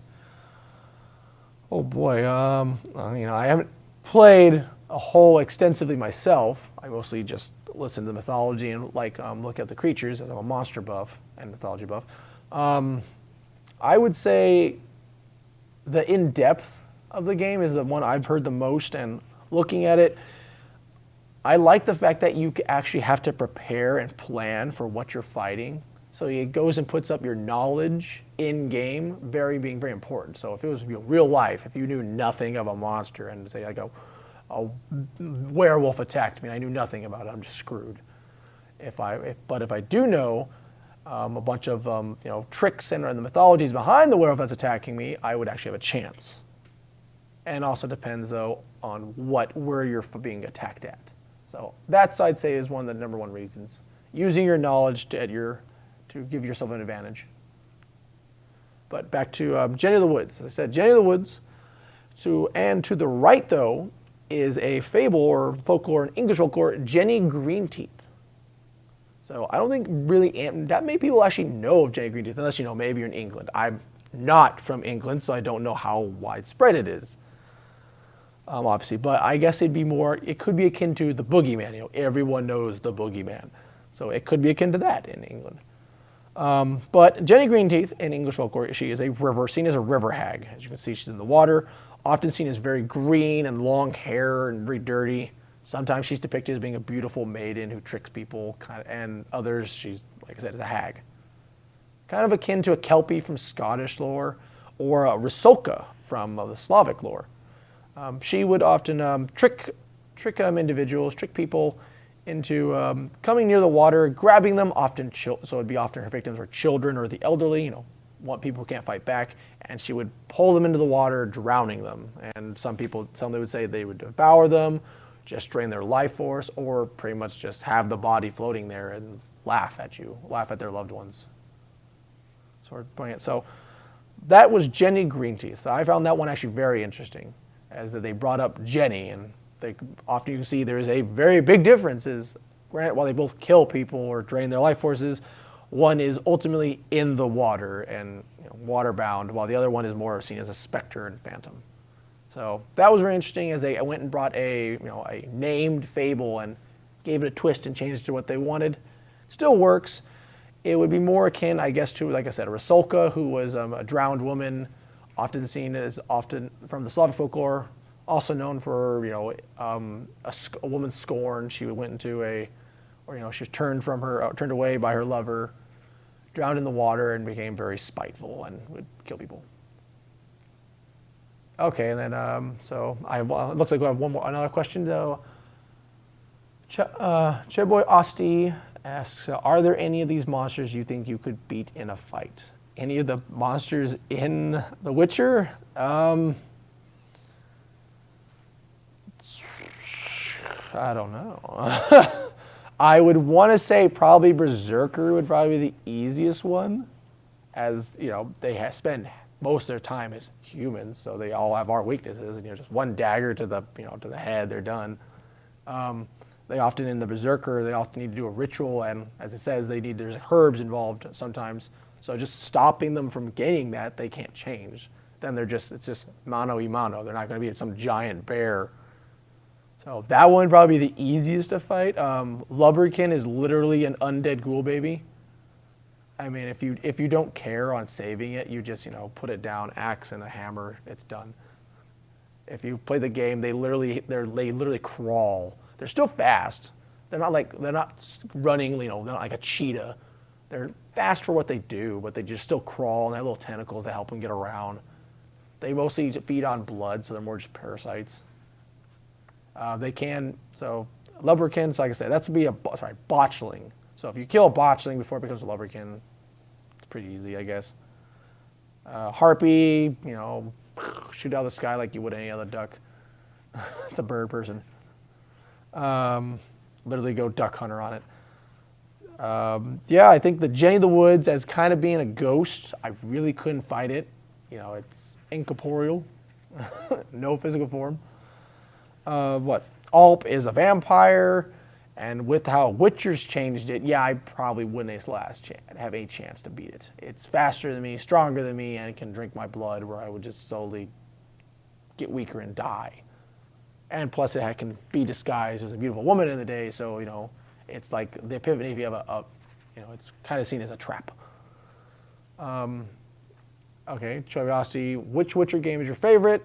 I've only really played the third one, so I'd have to say the third one, Wild Hunt. I've never played the other ones. I've looked at some of the gameplay, you know, they show their age, but I've only played the third one. Yeah, I guess for that would be some of the other monsters. If I can think I could beat them, the Court or Chort, that one's definitely gonna beat me down. You know, it's 12 feet tall. I can't beat that. Maybe if I had a truck and I ran into it with a semi, enough fire will kill anything. Ikamaru, vampire, bestial, treat it the same way. Just shoot it enough, stab it enough, kill it enough, and it will stay dead. So I'd say those are probably my best. So you can ultimately beat them, but if it's one-on-one, I have nothing here.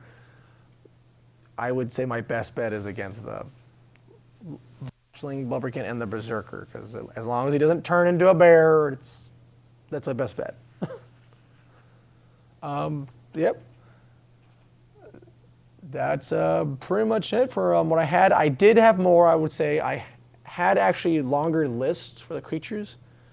But ultimately, when I looked at the differences of them, some of the main mythology and what they changed, the slight different changes, it would have been more nitpicking. So like the Leshy I originally had, that's a legendary, one of the biggest creatures in the game. Leshy, if you don't know, Leshy is pretty much a man of the wood. As they're depicted in normal mythology, man of the woods, they are often guardians. They can control the plants and everything around it. In the Witcher series, they're kind of the same thing. They're just more demonic. They look more kind of like the Wendigo from Native American mythology. But they still retain their control over plants and sometimes the wildlife, but they would rip you apart with you. They're super strong, magical, can teleport from tree to tree, kind of like what dryads do in other mythologies. Ultimately, that one was on here, but after looking at it, I was like, it doesn't need to be on it. They did a good job, good interpretation. That was like a lot of the other ones. I had the list was doubled. Ultimately, that's what happened. I cut it in half because I didn't really need to talk about them. The only reason, like I said, Cockatrice and Basilisk made it was, that's just me. I didn't like that they did have the main thing that they're known for, was their sight of death. Besides that, if you have any questions before I end this panel, I think I ended it pretty quickly. If there's any more questions, I'm pretty much finished. Looks like I have no question. All right, I'm just gonna say thank you for following me. Thank you for listening, and this was What's Your Nonsense?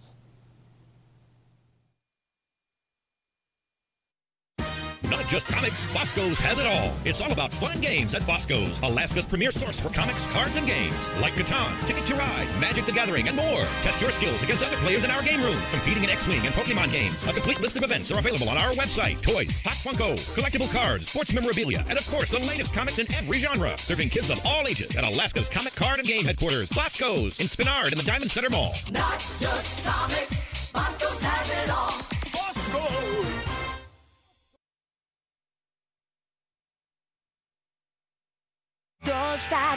No matter what it takes, I'll save you! What do you intend to do if your sister eats a human? Don't grovel like that and give your enemies the chance to kill you! The bond between Nezuko and I cannot be severed! Thunderclap and flash, coming through! Exploding blood!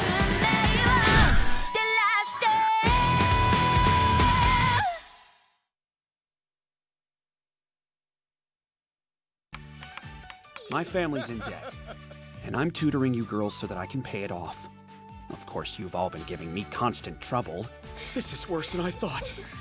All 5 of these girls could flunk out. Run for it!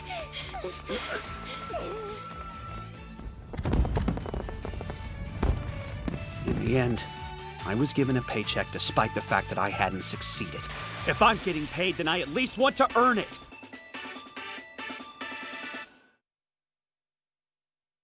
Escape to the world of anime with the Funimation app in both subs and dubs. You can stream and download anywhere, completely ad-free and in HD on the devices you love. What are you waiting for? Start your free trial now.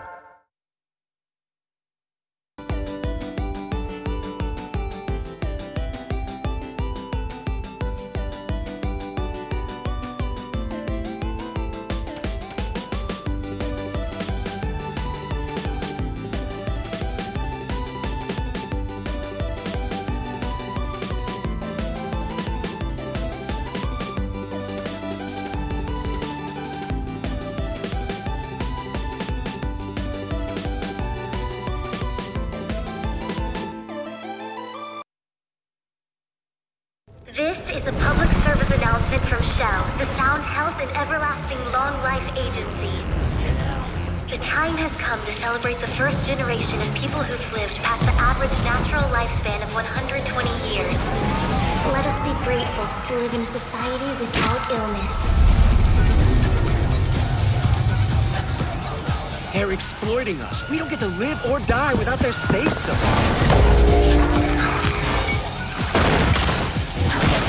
To find meaning in life, you need the risk of death. Don't you want to find out who you really are?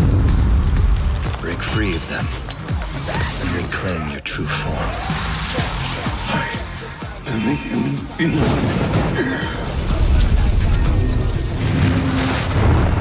Yoshiko! Stay back! What was that monster? Where'd it go?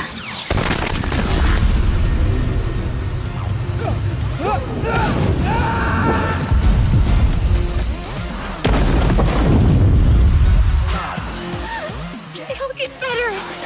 We have to believe that.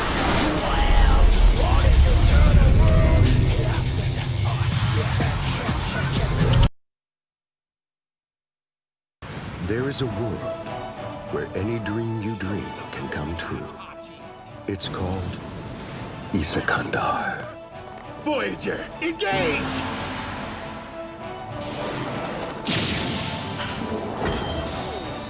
What the hell sort of festival is this?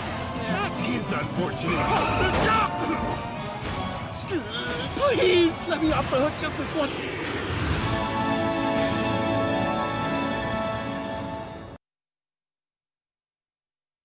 Escape to the world of anime with the Funimation app in both subs and dubs.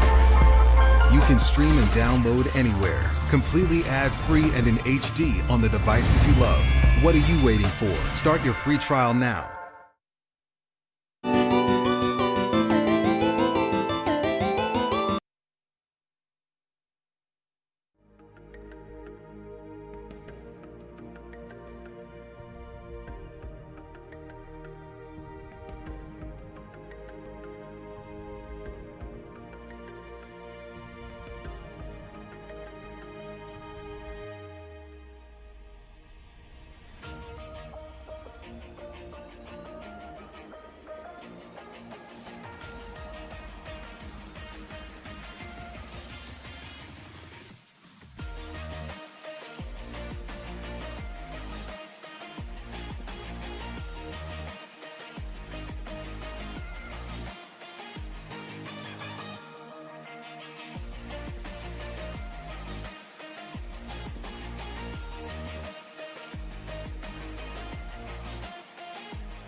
And we're back. The loser got to pick the next map, and they chose Ascent. And then Team Tinder chose to attack first. So, Banky, are you there? Yep, I'm here. Okay. So Ascent, from what I hear from people, they seem to think it's one of the better designed maps in this game. I know there's not a lot of maps, but I'd have to agree with them. Yeah, I remember seeing something about it, like the devs saying that it was like the very first map that they worked on, and it also was the last map that they released. So it's kind of like, they really fine tuned. They had a lot of time to fix whatever and iron out the kinks. I feel like mid controls are so important in this map.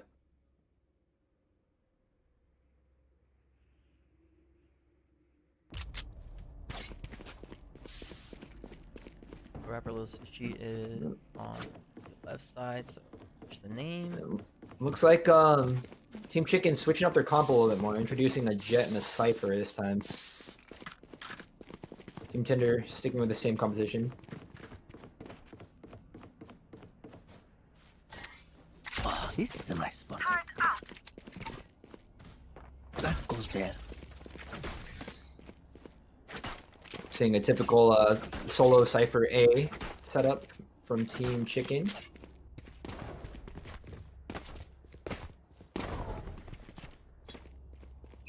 And I think we're gonna get a B push here from Team Tinder. All full send through B main. I respect it.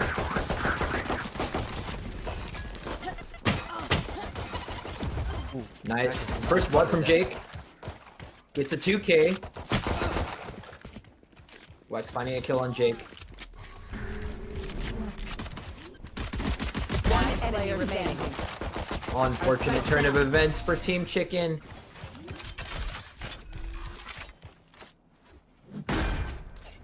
Ooh, I feel like they had that there. They just got outgunned. Exactly, yeah. Or like whoever was standing at CT shooting into sight was just shooting into two people. To be not opted for that 1v2 there. Mm-hmm.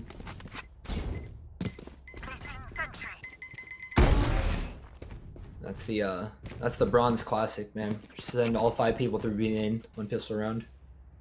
Hey, we still do that. In gold. We still do that in gold. Alright, looks like they're gonna do a 3-man send through A main. Grouchy and Nason coming through catwalk. Oops. Almost didn't secure the kill on Dace. Still 3v3. Oh, Jake gets the dink on Gyoza. Nason securing the kill for him. It's gonna be another round for Team Tinder.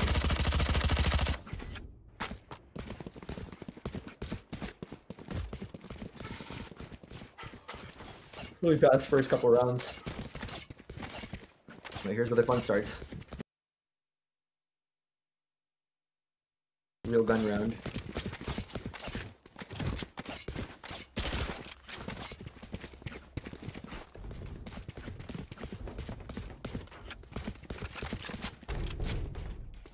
I will be there. Team Tinder sending Gyoza to B site by himself. Or I'm sorry, Grouchy.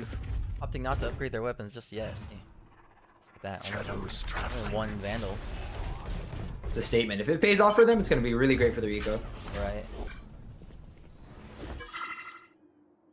Getting a free orb now is Nason. Looks like a pretty quick rotate from Team Chicken.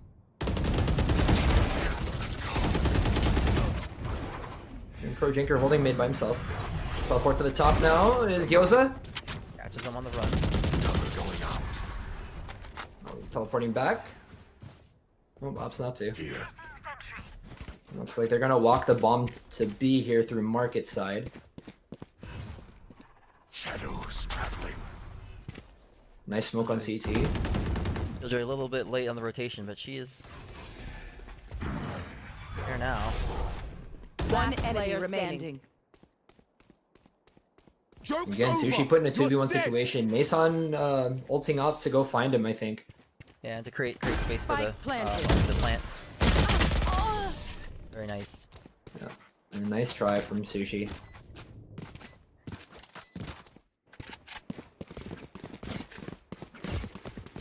Now in the 2v1, it was, you know, using ult there. Usually in most situations not worth it, but in this case he was low on health. He was covering the planter, so you know. And I always think if you secure a round with an ultimate, it's not a waste. Exactly. I always feel like, you know, you're gonna get it back. And especially with a duelist, and if you have the ability to frag out like Nason, then you're getting those ultimates pretty fast. Right. On the flip side, holding your ult too long is just wasted potential. Because, you know, exactly. You could have 2 ult. Team Chicken's Jet holding a cheek angle at B main gets spotted by Grouchy.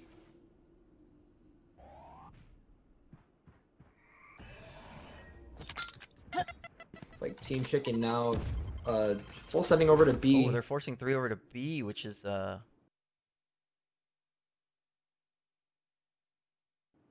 leaving A side completely open. Yeah.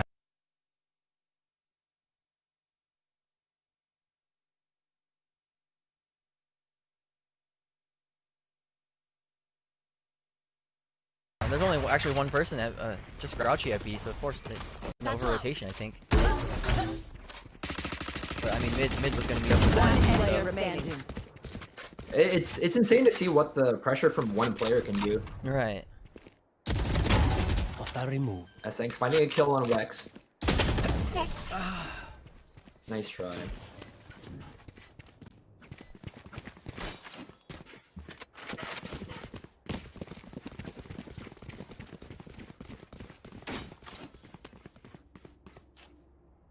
Think they're opting for the same play again, sending Grouchy to B by himself. Maybe gonna put some pressure on mid through tiles there. Turret out.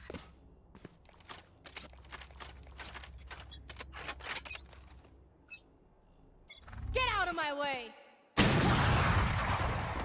Outgunned there is Grouchy. Nice kill from SX. Unfortunately, gets one touch by Nason.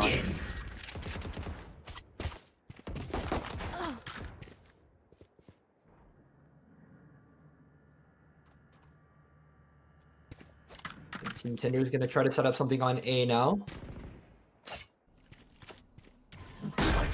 Jake rotating over. Joke's over! You're dead! Jake popping his ult. Try to create some chaos on site. Yeah, a little unfortunate. It's okay. He was in his ult. Ooh, Gills are going for the flex ninja plays. Nice kill from Jake. This is still doable. Great attempt from him. That puts Team Tinder up 5-0. Yeah, I remember I kind of caught a little bit of Rapper Lil Sushi's stream when he finished up yesterday, and he was like, "Oh, I think we go up against the Diamond team tomorrow." So I think they were a little bit in their own heads already. And if you saw the post-game chat after, they said, "Oh yeah, that's as we expected." Yeah. It's important to keep a positive attitude in this game. Right. And you know, whether they have higher ranked players or not, I mean, yesterday's results were, for the most part, and there were no, you know, one-sided stops. As we're saying now, Pro Janker finds himself 2 kills.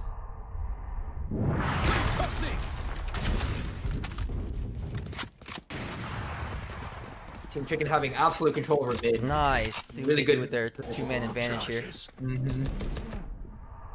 Gills are gonna try to flash his side. Nice kill from Dace. This is really big. Oh, nice. Super solid round for them. Like you were just saying, man. Like, keep positive. Keep your head in the game. Rank doesn't mean anything. It was just like one high-ranked player on their team. It's still a team game, you know. Like, it's still focused down players. Ranks are just little shiny pictures by your name.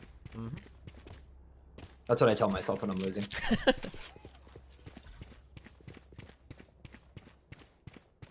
Yeah, like I was saying yesterday, a lot of the group stages the results were, you know, something like, there were a lot of 10-13, 13-7, 13-8, you know, so.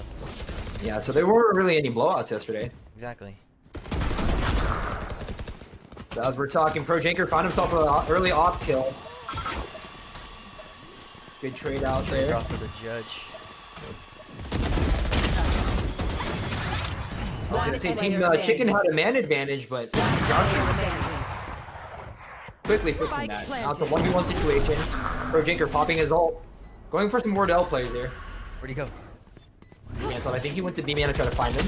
Oh! He fooled me, dude. Nice try, yeah. Stuff. Really nice try from Pro Janker. That would have been sweet if he got that. It was looking really good for Team Chicken until Grouchy just walked in and cleaned up. Yeah. It just, a lot changes in one clip. And that's not the... Exactly, that's not the first time he snuck in and got a multi-kill, so... Might have to be a little bit wary of Grouchy's sneakiness. Yeah, Team Chicken, I think, maybe is not covering all their angles properly. They're looking the same way. Again, it might be a thing of mental fortitude, you know? Like, you're down in the game, a little bit desperate. Oh, just go for it. What a molly from Mason. Or Jake, I'm sorry. Nice 2K. Again, Rapper with a judge. Oh. Wow, SX just... Dang, I missed that. Fixing... Yeah, that was the... He cleaned up that man advantage real well. Wex holding the angle, waiting for Sushi to come through. But he has a spike. He's in a really good position. Looks like Sushi's trying to find a way to get around there.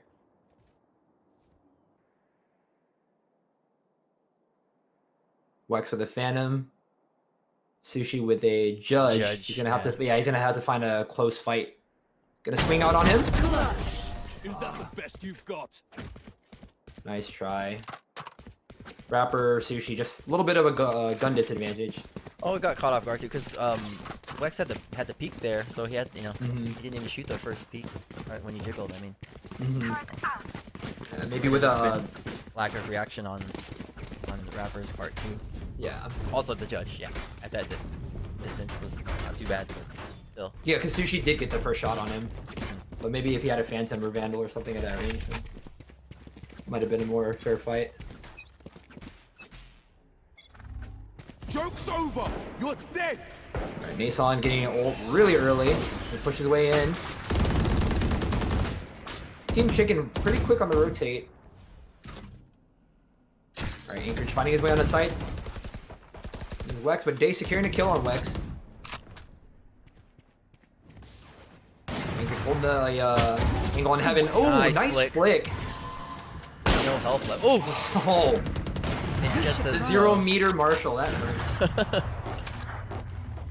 Projector looking to roam a little bit, waiting for the rotation from CT.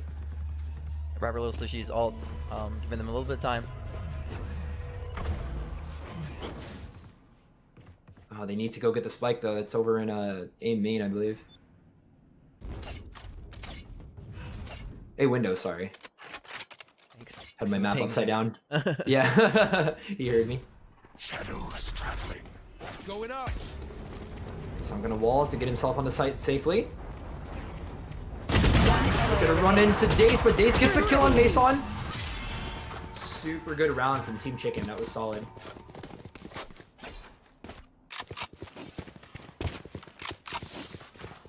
All right, I think Team Chicken has found their footing. Got a little bit of confidence back. They are eco advantage for sure. Map 1 was just a warm up, you know. Team Tinder a little bit short on money. It looks like they're going for the boss strat. Just putting one rifle in the one player's hand. If it's the Phantom, we like to say follow the Phantom. Yeah. This is 2. Oh yeah, I got 2 ARs. Full standing B. Pro Janker shooting through smoke, hoping to get a kill. Nice, gets his kill on Anchorage.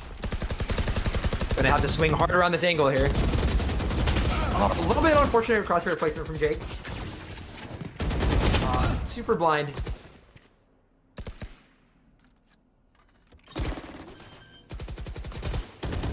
One enemy Not looking good for Team Chicken right now. It all relies on Dace. Still got the plant.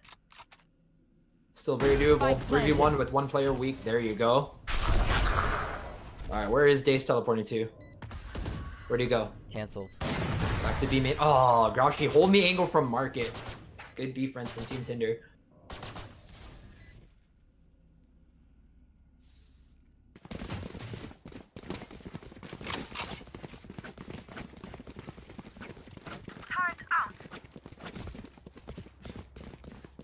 There.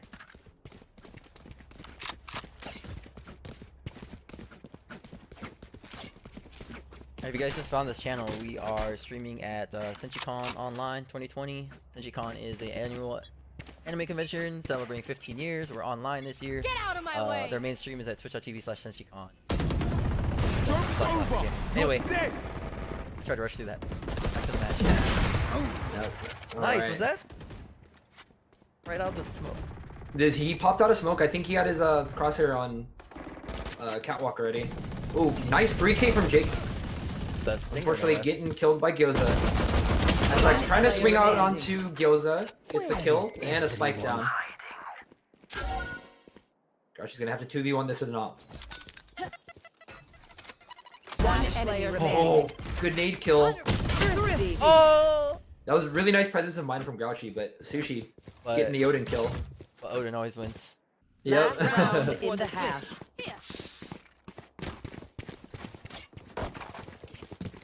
I remember I got really frustrated once. I asked somebody, how do you beat Odin? And the answer was, you don't. By your own Odin. Yeah. By 2. Alarm bot out.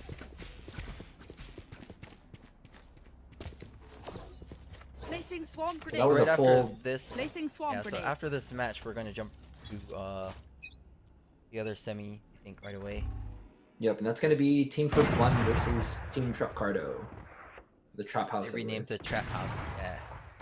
Okay, we keep missing SX's op kills. Satchel out. My ult's not ready. Mid-sentence, he gets another one. My ult's not ready. You know, I'm trying to watch Okay, Raze. There we go. Yeah, Grouchy going for the Reddit plays.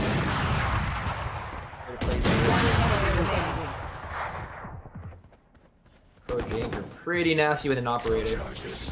Goes in a 1v3 situation now. Ooh, not enough. Really nice round from Team Chicken. That's gonna be half. Already looking Switching better than map sides. 1. 4-8 at half. Good stuff to them. Especially starting 5-0, 5-0 down. They really found their footing. And that's such a great morale booster at half too, you know, like to know that you're doing so much better. Right. I mean, 4-8 like at first glance seems really bad, but I mean it's just one round away from 5-7, which is one round from 6-6. You know what I mean? Like Exactly. It's It's really bad. It's a really volatile game, so.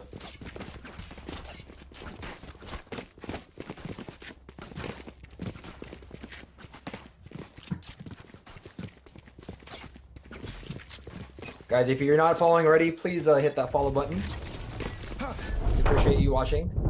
Oh my goodness, Where did she Grouchy. come from? I think he satcheled in. Yeah. It looked like he fell in from the window, but right. That was really weird. Okay. It was just a really high. They securing a nice 2K. Oh, huge flash.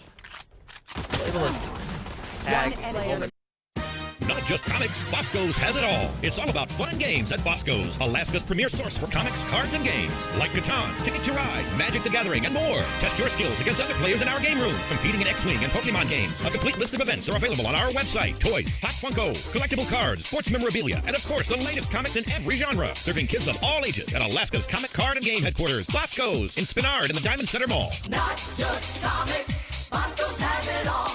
Bosco!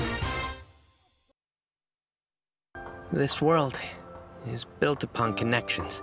People share blood, the city they live in, even their desires.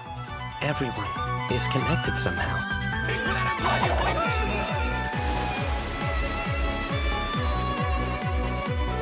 But I know, better than anyone, that no matter how strong they may seem, those connections can easily be lost.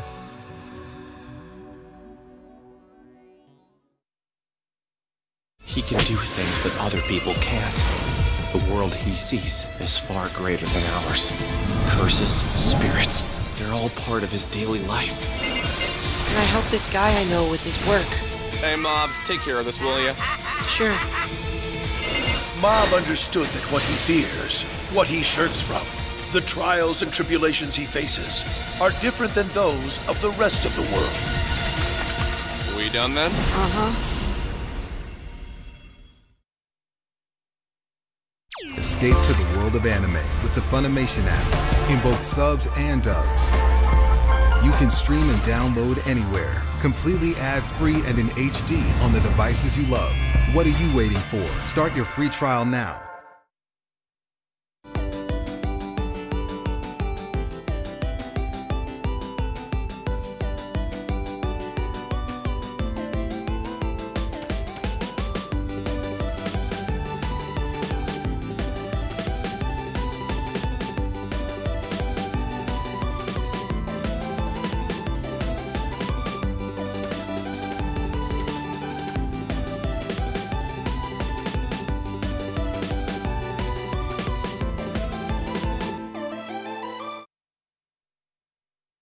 This is a public service announcement from Shell, the Sound Health and Everlasting Long Life Agency.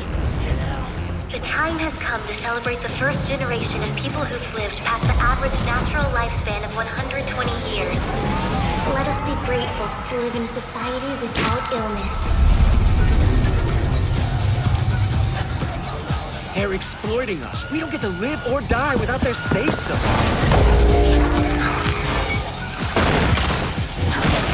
To find meaning in life, you need the risk of death. Don't you want to find out who you really are? Break free of them and reclaim your true form. I am a human being.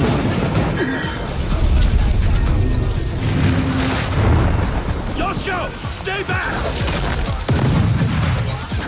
What was that monster? Where'd it go?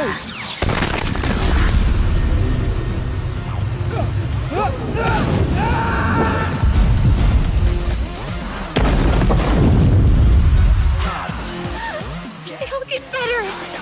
We have to believe that.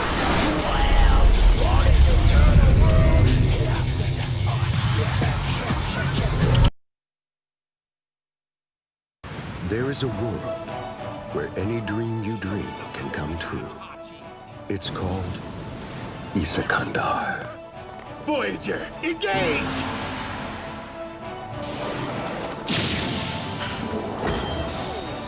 What the hell sort of festival is this? That is unfortunate. Please, let me off the hook just this once.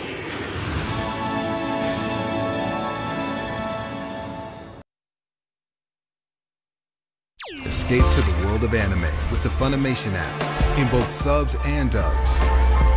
You can stream and download anywhere, completely ad-free and in HD on the devices you love. What are you waiting for? Start your free trial now. Special Fire Force, make way! This area is dangerous. One day, without cause or warning, people the world over began catching fire. They are called Infernals. The Special Fire Force's main duty is to put Infernals to rest, saving their souls in the process. So Shinra, why did you decide to join the Fire Force in the first place? Honestly, I just wanted to be a hero.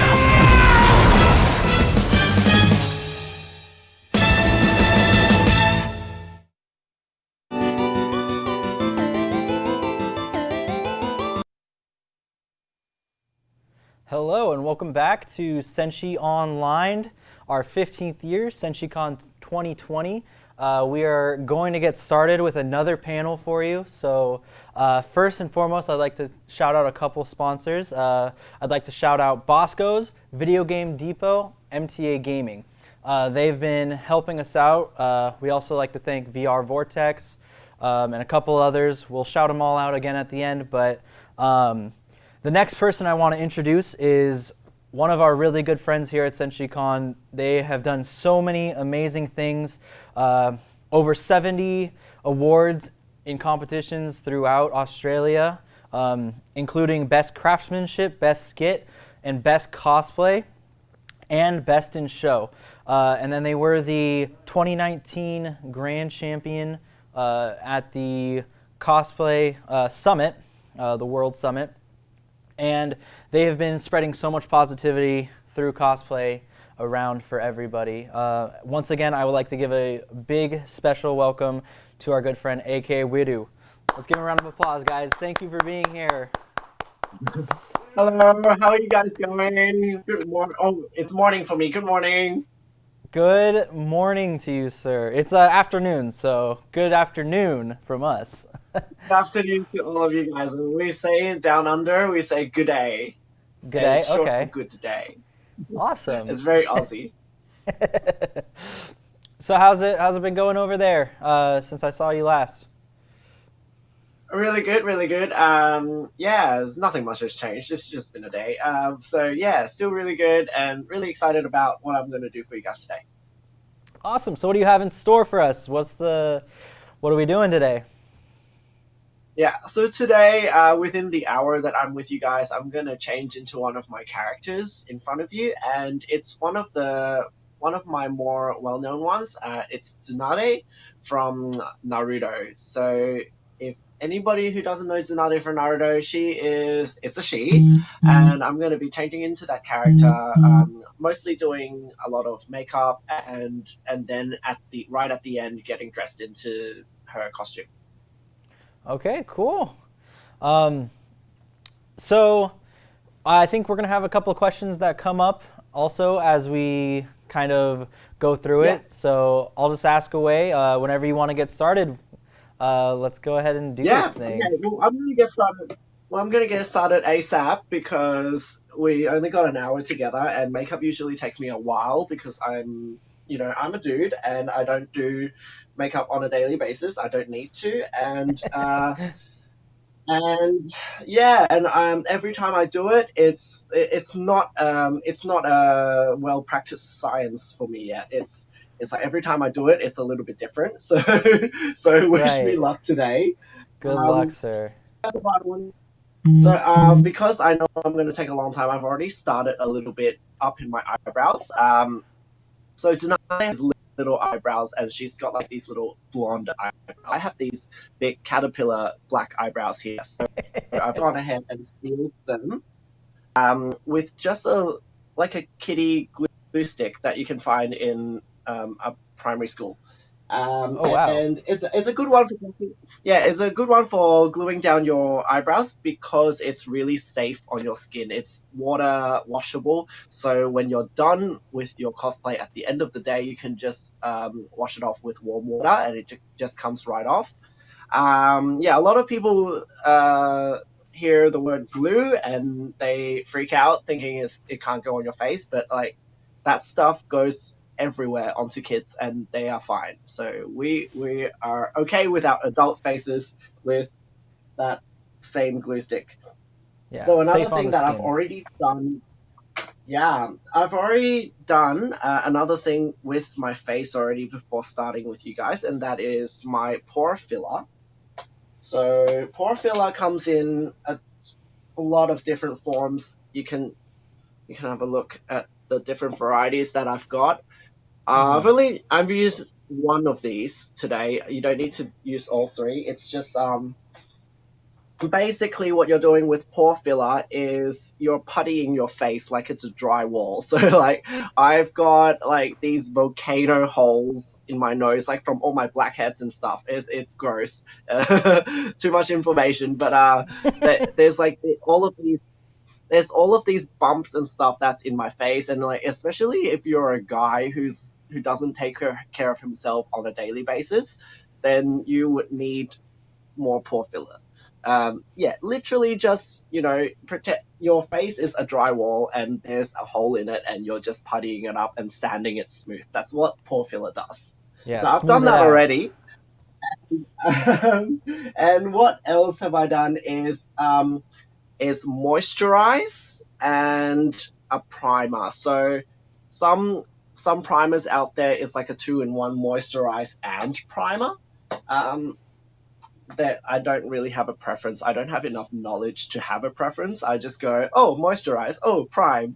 But I do like to do it a couple of times in the morning and wait for it to completely set before I start the makeup, because the most important thing about priming is that it gets your face ready to be, trashed. Because basically what you do with your face when you put stash makeup on it is that you're not going to let it breathe. You're going to stack a whole heap of artificial stuff onto your face, and it's going to just like cover it all up like a blanket. So the best thing you can do is to get that skin ready to be abused. So moisturize, prime, and your face is also like a canvas for paintings. Like makeup is essentially face painting. You're just painting a picture onto your face. It just so happens that you're just painting a face onto your face. Yeah. So prime your face like it's a canvas, so it's ready to be painted. So I've done that preparation work because that usually takes the longest. Next thing I have is a concealer. I've got a liquid concealer here. I usually like to do a stick concealer. Usually looks like a lipstick, and it comes out and it's skin colored. And pretty much what it does is just you use it to dot over all of the little blemishes on your skin that you want to just blend into the rest of your face. So, for example, I've got like a mole here that I sometimes like to get rid of for my characters if I can be bothered for the day. People who also have like freckles, I have a lot of freckles, and the character doesn't have freckles, and you want like nice and just blank skin for the day. That's what concealer is for as well. So I've got like a blending sponge here. I'm just gonna blend that all out. So basically, you're physically doing Photoshop onto your face. So it's like kind of like prepping. With the primer, you prep to paint, and then this is like the blending of the colors. Yeah. So this is kind of like the undercoat now. This is to hide all of the flaws that you don't want on your skin. And also the concealer is what goes onto the eyebrows to make you look better. Okay. We did have a question that came in. Yes, go for it. How much time do you spend planning your makeup for a specific cosplay? Planning, like thinking about it, or? So like when you go for a look, like how much time do you spend like picking out which kind of stuff you're gonna use, like what makeups you're gonna use and stuff like that? How much time is spent with that? I usually have just this standard set here. I'll show you a few more stuff that I've got. So other than the primers and the concealer that we've already used, I've got a couple of different shades of foundation that I have. And because I have really I'm like a chameleon, right? My skin, if I go outside if I go outside on a sunny day, I literally change shades, like 3 shades. So I have like a darker one, and I have a lighter one for if it's winter, I haven't been out for a while, and I've like paled down. So that's the foundation that I've got. And then I've got a contouring palette, so that's just there to make shadows onto my face. And then I've got a whole heap of contouring stuff for my eyes. So that's just for making shadows under your eyebrows, around your eyes, to create that illusion that you've got different shaped eyes. And then I've got powder. I've just got some really basic powders. So that's just to, bash onto your face after everything is done to seal everything in. And then I've got some fabulous colors. So these I actually got in the States because that's the last time I actually shopped for makeup, years ago. So it's like all these different cute colors. This one I can't open because it actually would break. Oh. Because I don't really take care of my makeup. It's just like blah. And that's It's all another just one. thrown about. Yeah. So those were the eyeshadow palettes. So those fabulous colors would go onto like the eyes and around the cheek or something like that, wherever appropriate. And then I have very limited range of stuff for the lips. So this one is a gold lip liner. So if I put that onto my lips, it will just become golden. And this one's a metallic red, which we're going to use later today. Because I don't actually do that many female characters. I don't often have. Well, I don't actually do that many fabulous characters anyway. So I don't have that many different colors for my lips. And then I've also got some contact lenses in various colors of eyes that my characters had needed in the past. So that's my standard kit. And then if a new character comes along that I need new stuff for, then I'd go out and buy, additional item. So like, for example, for a very old build that I had, Odin, so Final Fantasy 13 summon, he had a green face. So I have a green thing here that I haven't used ever since. And then a gold thing here that I haven't used ever since, and a black thing here that I haven't used ever since. So he had a face that was like green with black stripes, and it was full face paint instead of makeup. So this was actually theater quality stuff. Oh, wow. Yeah, so in terms of how long I plan for the makeup, it's usually like right at the beginning of the build, while I'm shopping for materials and while I'm making the costume, I'm already like thinking about the makeup. And when the opportunity comes up to actually go and buy the makeup, like if I'm going to go groceries and I go buy a Sephora or something, then oh yeah, let's go in there and see if they have what I need, and then like kind of shop around and see what's the cheapest for the best quality, that kind of thing. Okay, so I'm in the middle of the eyebrows, so they're kind of hidden right now, so I need to do another. So another thing that I need to do is color correcting.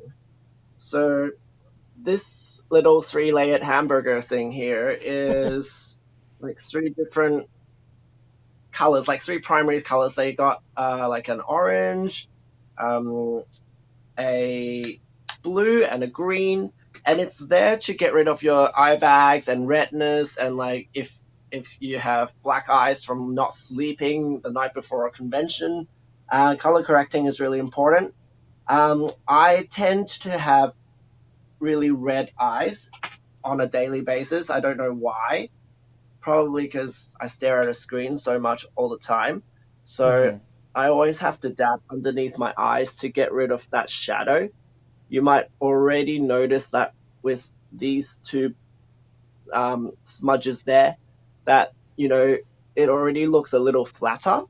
And I also like to use the color correcting onto the eyebrows because it balances out the little shadow that you can still see the eyebrows under. So it just helps hide those caterpillars underneath.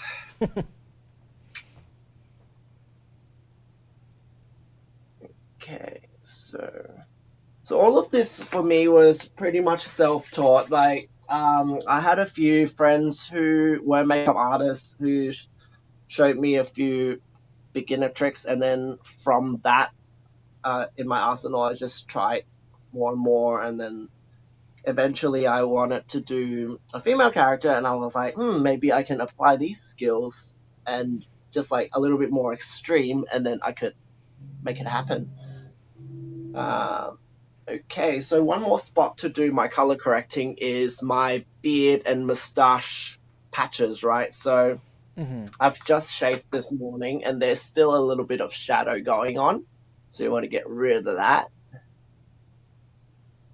For color correcting, I just use my fingers. I don't actually have a brush or a sponge for it, just because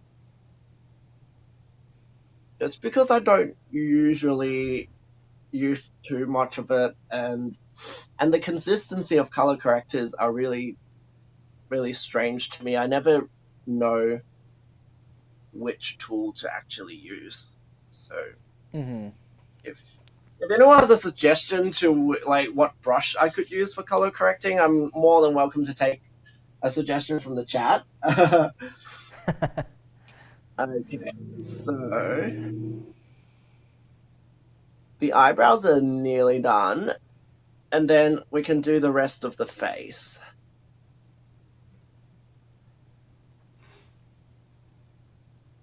So this little mini pod here is a dark circle corrector.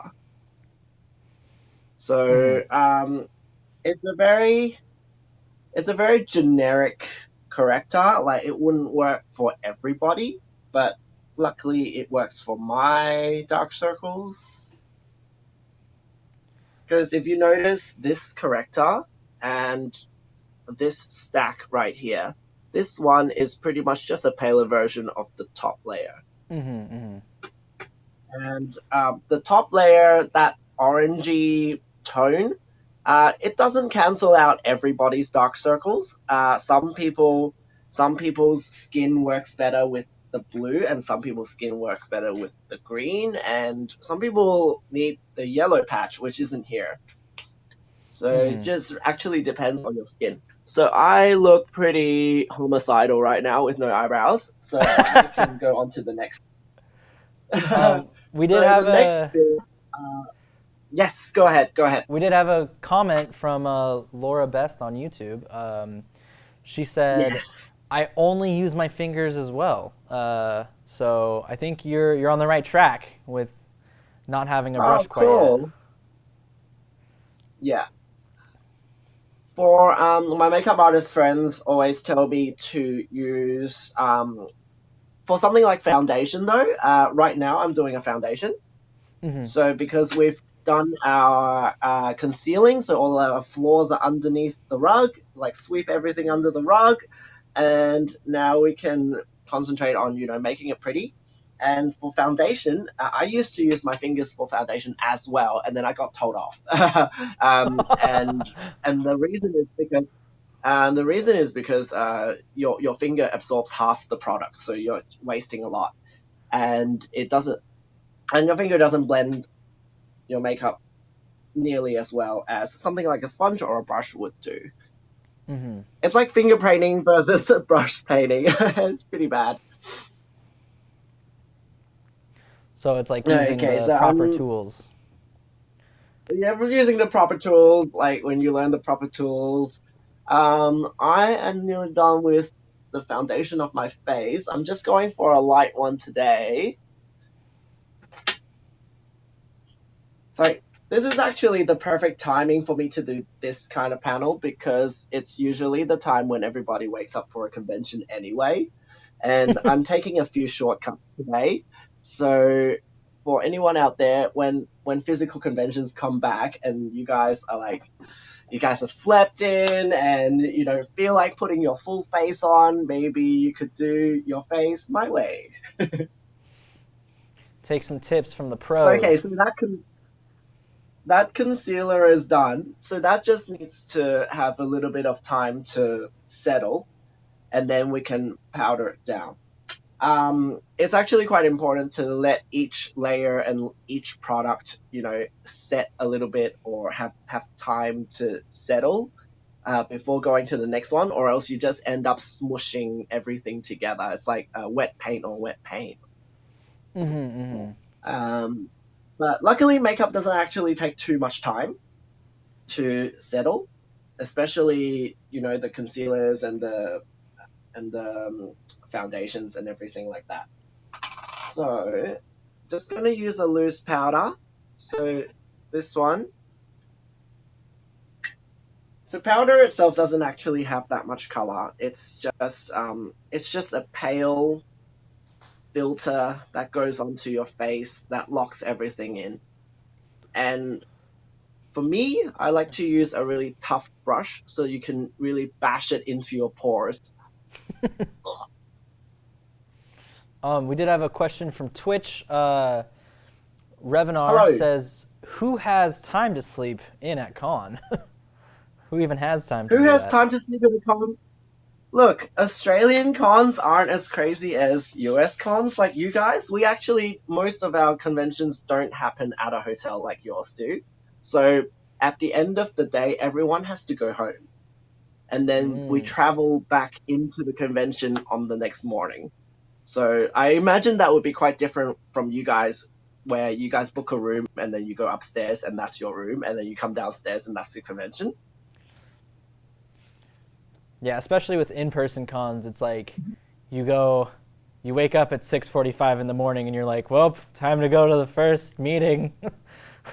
That's right. That's right. I always think when I get invited over the US conventions and they have their hotels right above the convention, I'm just like always thinking what a luxury that is, because you don't have to worry about when you have to trek your way home, and two, the next morning you can sleep in a little bit more, and you don't have to trek everything with your costume through the traffic and back to the convention the next day. It's like a little mini holiday with cosplay. I actually really enjoy it. Yeah, we are hoping to next year do a in-person convention again. So yeah. I'm gonna really push to try to have you back. Yay! I hope you guys can. Yes. Okay. So my face is all powdered now. So I can already see in even though the footage is probably a little bit grainy, you can already see there's less pixels on my face now.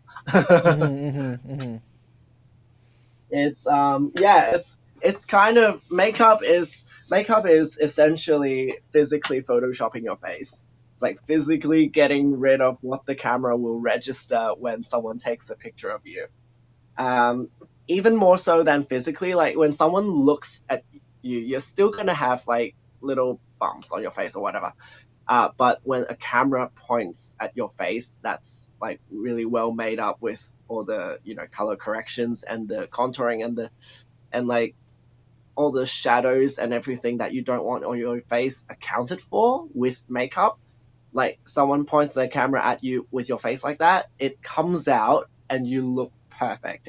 It's that illusion that makeup achieves. So it's like the more time you spend getting this right in the morning, the less time behind the computer you're gonna spend later, like getting rid of, shit on your face. Okay, so that's pretty much it. Now I need to get rid of some of my more, sharper features and like this jawline that can, cut. So we're gonna start contouring now, because I'm a relatively casual makeup person and I'm not very good at contouring. I use a powder contour palette. There is also cream contour palettes, which is exactly the same kind of colors, but instead of a powder, it's like a paste that you slap onto your face, and it's like once again puttying a patio, and that is a little bit more advanced and a little bit harder to control, but it does get more intense results. Whereas this is a whole lot more subtle and takes a lot more goes to get the result. But I like it because it's safe. I like it because it's safe. I'm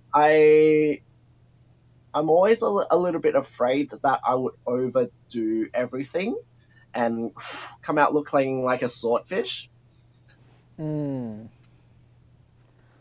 So that's quite important. So what I'm doing right now, I'm just applying a little bit of shadow onto my jaws there, But what I'm going to try do is right here, bring the shadow into my face where the light's hitting, so that when the light hits my face, the shape of my jaw looks a little bit rounder and less sharp.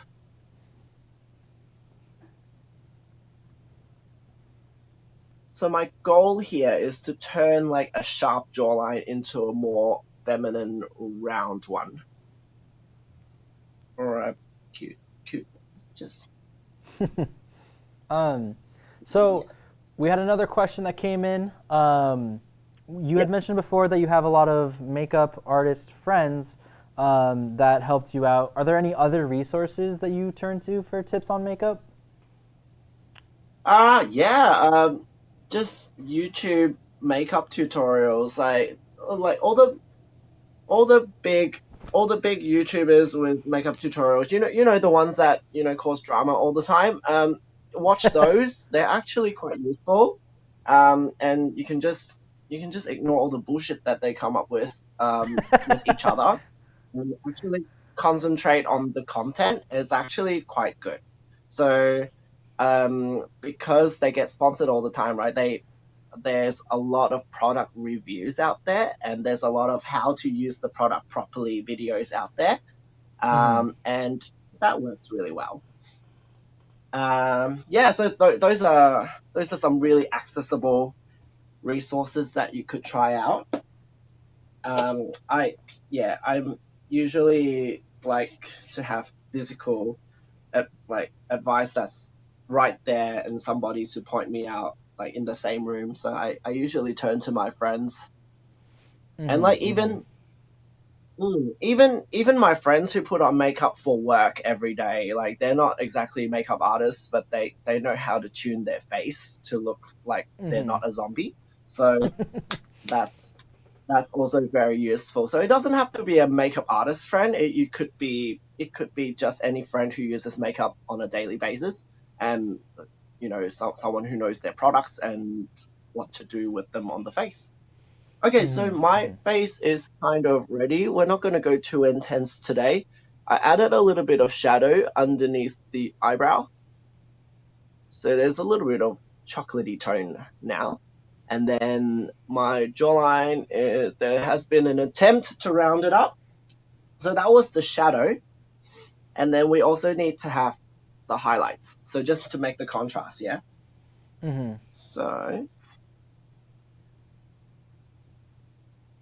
So where you want the face to glow, you put the light tones on. So this is one of the reasons why I like to use the powder, because I am quite heavy-handed with my makeup, and if I use something that's a little bit out of my skill range, I can very easily look, Mulan 2020.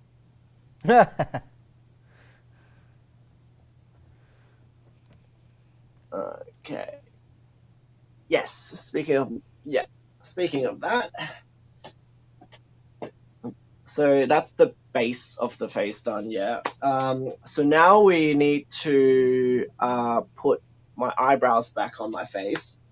So I have a little pencil here. It's a lip liner pencil as opposed to an eyebrow pencil. I prefer lip liner pencils because they're easier to draw with. A lot of the eyebrow pencils that I've used, they're a little bit hard, and no matter how much you draw, it's still a faint line. And for normal drawings for like every day, that's fine. But for this, where we have glue holding our eyebrows down, that could actually pierce the glue and free your eyebrows again, ruin all of the work we've already done. So I want a softer pencil that can draw easier. So I'm using lip pencil. So I'm gonna quickly do that. It's crazy to me how much of a difference I'm already seeing in your face from about 30 minutes ago when we started. Yeah. It's just real life Photoshop. Okay, so what I've done here is just drawn an outline of the shape of the eyebrow that I want. So she's got tiny little eyebrows that barely exist. So I'm just going to do that. I'm going to try to do the same shape on my other side. Usually it becomes like... Yeah. It's like trying to draw eyes. One's always like... Yeah, trying to draw eyes in artwork, and you're like erasing the eye over and over again to get it the same. Wow, that is not the same.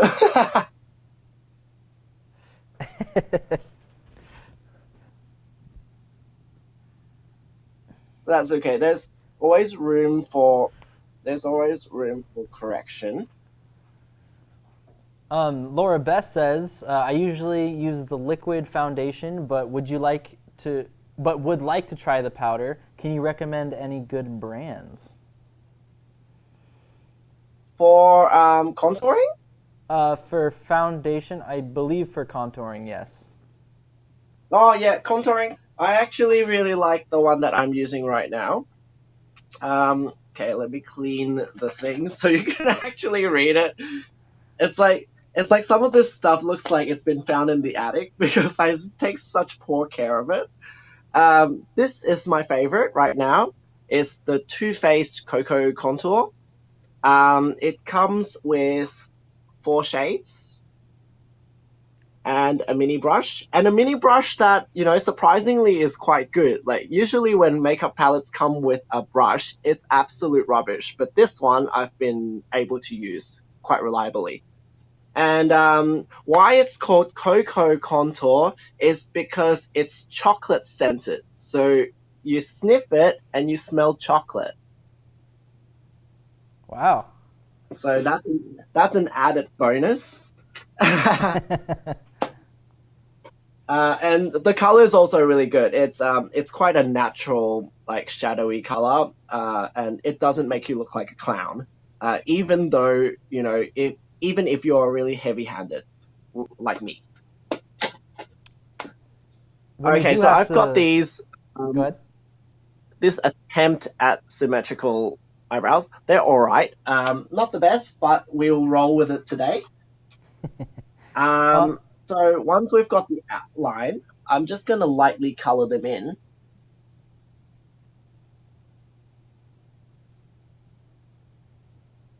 So she has blonde eyebrows, but anybody with blonde eyebrows can tell you that blonde eyebrows actually look like no eyebrows.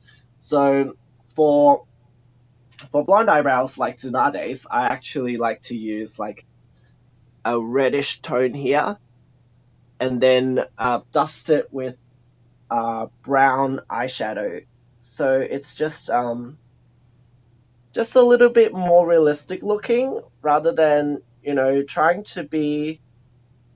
If you try to be too hard to be accurate with this color, you're ending up, like, my face is a yellow tone as it is. If I go for yellow eyebrows again, it would just look like no eyebrows. And you have to look really hard to see that I've drawn yellow on yellow. Did you mention there was a question? There was a question. Okay, yeah. When you do have to buy brushes, do you look for certain aspects of brushes? Have a preferred brand or type? I have no preferred brand. For brushes, I actually have a few sets here. I actually didn't end up using too many brushes just yet. We'll do it when we get to adding some shadows onto our face. So this is the set of brushes that I have. And I have a backup set that I haven't ever used. So that's here. I basically, when I'm shopping for brushes, I just go and have a feel. If it feels nice on your skin, if it's not too bristly. If you put it on your skin and you can feel the individual bristles, then that's either too hard or there's not enough hair. and that would do the exact same job as a shitty paintbrush. Like if it's kind of like shopping for paintbrushes, but the paintbrushes are for your face. You know what I mean? So yeah, if you paint props and you have, if you paint props, you paint fabric, that's kind of the same train of thought when you go makeup brushes. It's like the softer, lots of hair, and what you want for the brush to do is to almost form like a spongy, solid surface like this. Yeah. So when you go down, it will spread the product evenly and blend smoothly for you. I don't exactly trust my taste in brushes because I also said before I don't have enough experience to actually have a preference. I just have a set that was from I actually got my set from a theater store, and they were having a sale and I got it. And they've been working me wonders since I got them. So I was like, oh, I guess that's my preference. Yeah, what was I saying? But yeah, another thing to consider with brushes is you want a set of brushes that has a variety of shapes. So you got like the big round one, you got the big one with the slant, and then you've got the various sizes of flat brushes, and then you've got the sizes of the slanty flat brushes, and then you might have a really sharp slant brushes, and then you could also have like little brushes that legit look like a paintbrush. And all those different sizes and shapes, they achieve different things depending on what you need to draw onto your face. So we will go into that a little bit when I add color to my face, but we'll finish the eyebrows right now. So we're going to use a brush now. I have a little, this one. Yeah, this one. It's a tiny little flat brush with a round edge. So that goes on to one of my eyeshadow palettes. I'm going for like a pale brown and coloring my eyebrows in with that.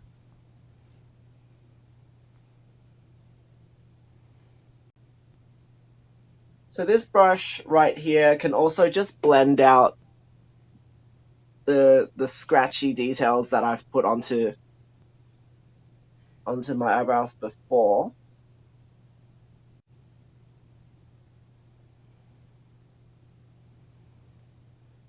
Okay, so I was a little bit stupid just now, and one side is darker than the other, so I'm just gonna make both sides the same shade.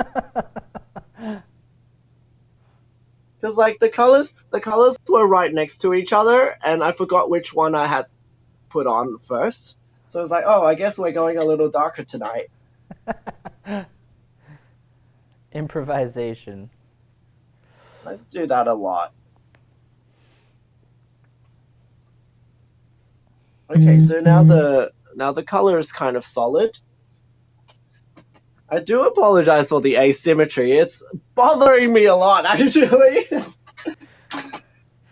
It's okay. You're doing it as fast as you can. Like, yeah. Anybody out there who's like a little bit OE and like looking at my eyebrows going, they're not symmetrical. Yeah, I feel you. I feel you.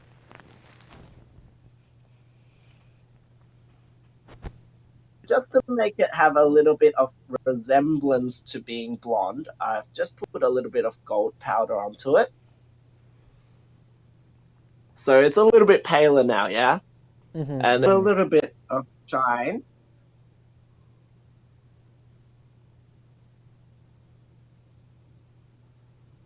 Yeah.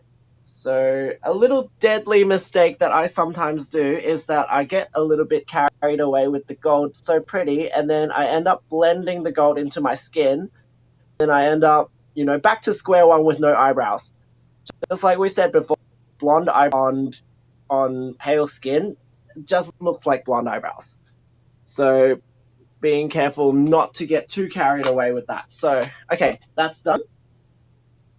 Get on to the eye shape.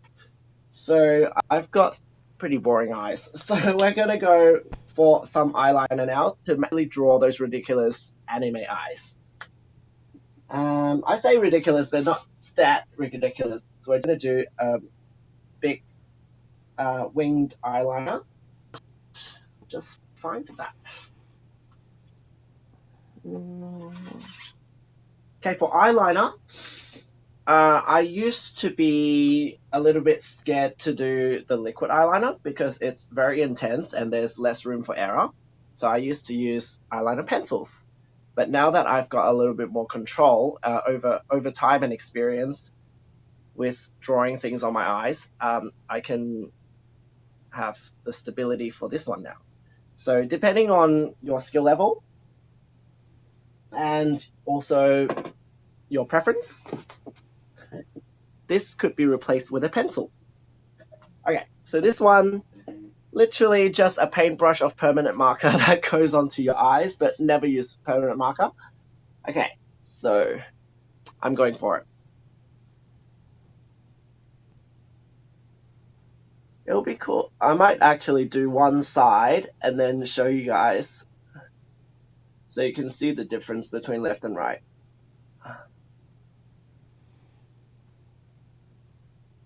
As someone who has never worn contacts or anything, this is terrifying for me. I already cut out the contact lenses part of this just so to make people not... just to take care of people who aren't comfortable with things around the eyes. Okay, I haven't done this in a while, so here, 1, 2. So like this side is suddenly like looking a lot bigger now, right? Because you're starting to create the illusion that the eye doesn't end here. It's like going up. My hands are not very stable today.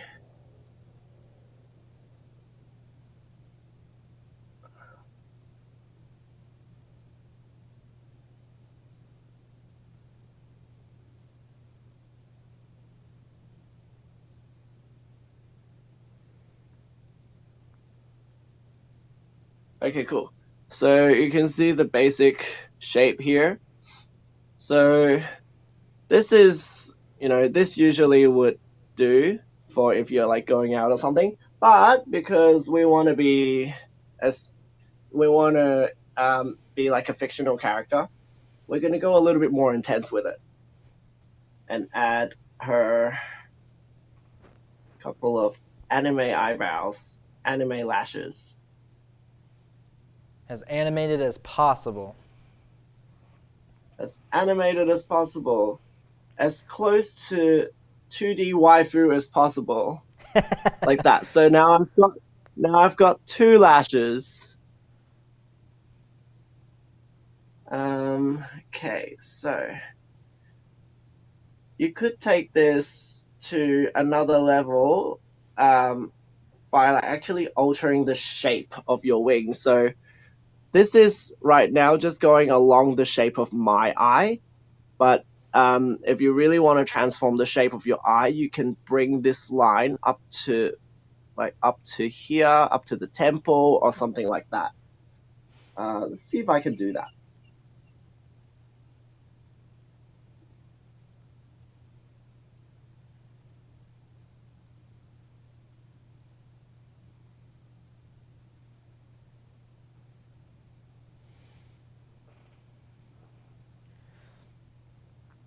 Yeah, it is crazy how big of a difference we've seen only 45 minutes ago when we started. Okay, so now it's going out now. So if you see the difference between the left and the right, like the right side is going across, whereas my natural eye goes down.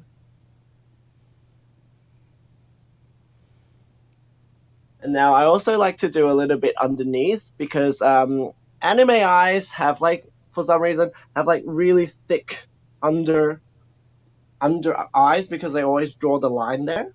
So we will do that as well, especially with Tsunade. Her eyeliner goes all the way around her eye. So we're going to be really careful, and I say careful, and then next minute I'm going to screw it up. Watch me.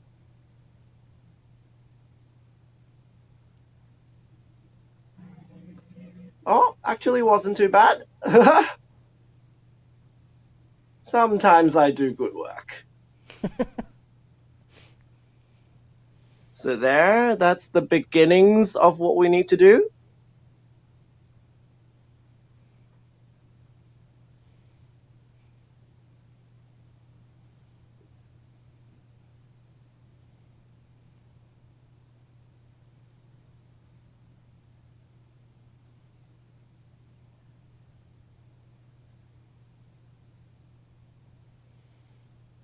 Okay, so I've actually gone down a little bit now. Now, just to finish it off, just got to extend the eye shape all the way up, and then clean up a little bit of the wobbly hands from earlier. Cool. So that's it. Looking so good. I just need to try do the same to the other side. Now, because we are nearing the last quarter of the panel, I might have to hurry a little. Yeah, we've told people to hold off on questions. We can get some more later through like Instagram and stuff, and we'll send you some stuff throughout the week or throughout the rest of the day. If you have questions now, just ask them now. I'll keep talking through it. It's okay. Okay, so wow, okay, so my second side is definitely a better job than my first side.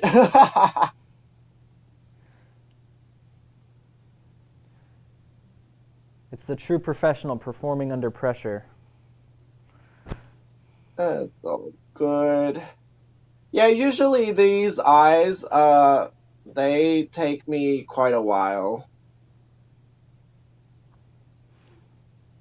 Just because, you would go, normally you'd go back and forth and fix it until it's the same. What's the hardest skill you've had to master with doing makeup like this? With doing makeup? This right here, drawing eyes.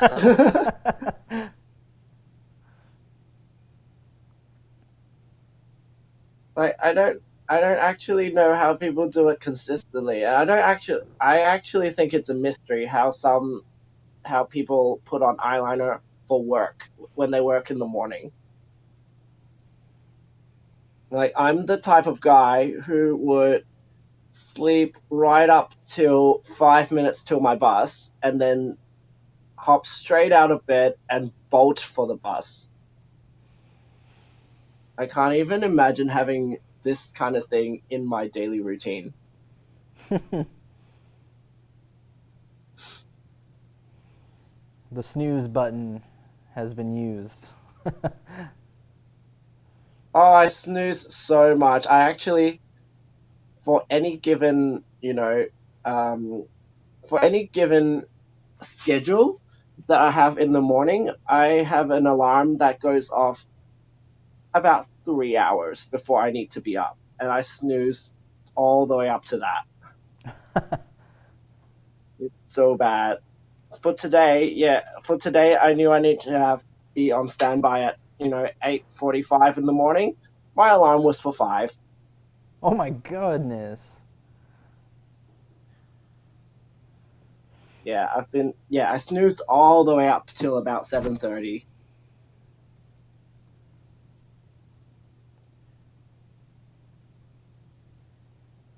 Okay, cool. So there are my eyes.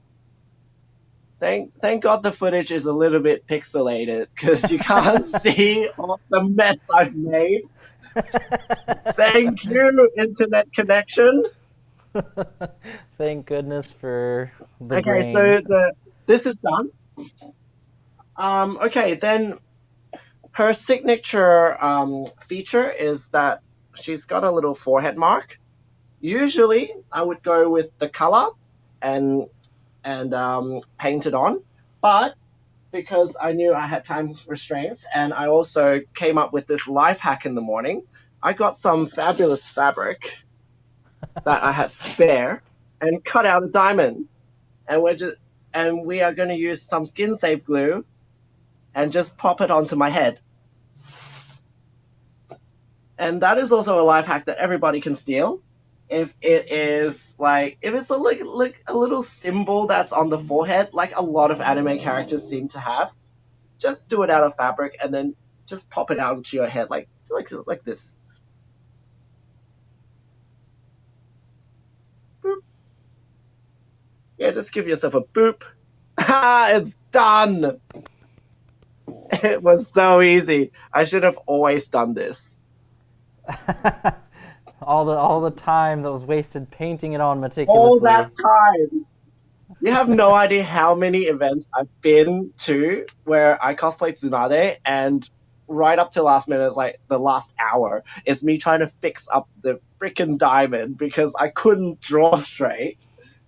But now I can just boop it onto my head, and it's perfect. Okay, last little thing is like the lip. So for the lip, right, I've got this R2D2 lip balm that I use. And it just like prepares the lip, makes it nice and moist because I have cracked lips most of the time, and doesn't work really well with makeup when you have cracked lips. So I showed you the this thingy before. Mm-hmm. We're just gonna quickly put some onto the lip, and then it's wig and costume time. So we're gonna make it with about 2 minutes spare.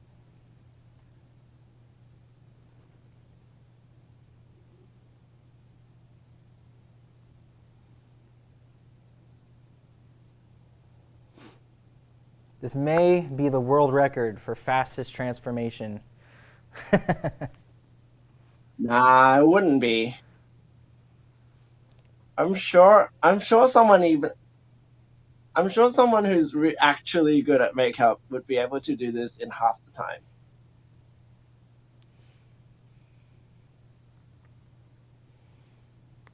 But I do enjoy it, so that's nice and pretty now. Circumstances, you would actually go around with a lip liner, like define the line first, and then fill it in, and then fix all the asymmetries. But look like a clown. That's okay. Okay. This is the bit everyone's been waiting for. I've got my ultimate weapons, which are my ginormous titties. So they're gonna go on now. Ugh.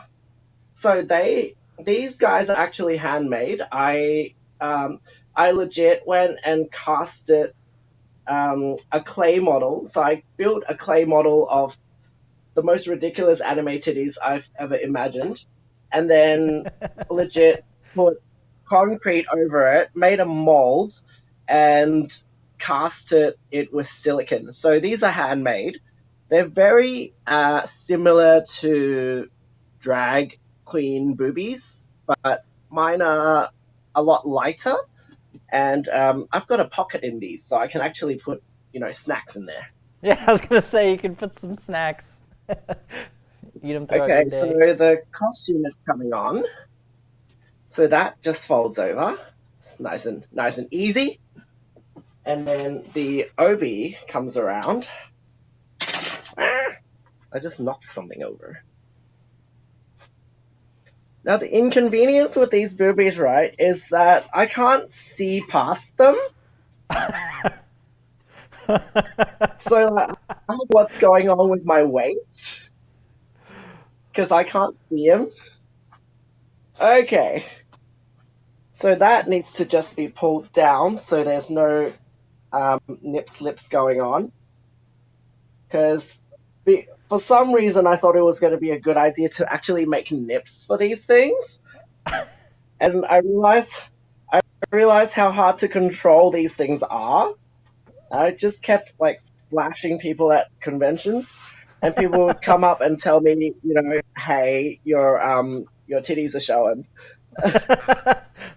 So now I know next time if I needed to make a pair that is, you know, for family-friendly conventions where they don't like to free the nipple, then I would, you know, cast a pair that doesn't have nips. Okay, so that's looking pretty. Oh, geez, that's looking pretty explosive. We are going to finish off with the wig and actually complete the illusion. So that's going to go on. I'm very lucky to have a haircut that accommodates wigs without actually needing to do too much prep work. It's just, I just like to comb it back, clip it down, and glue the wig to my face. So that is already there. And then that glue stick, friendly glue stick from before, that's going to go to the side of my face to glue the fringe down. So it goes like that. So it sticks to the face so that it doesn't, you know, fly out like this. Like, no matter how good your wig is, like, if it flies out like that, it's always going to look like a hat. So I always like to glue my wig down like so.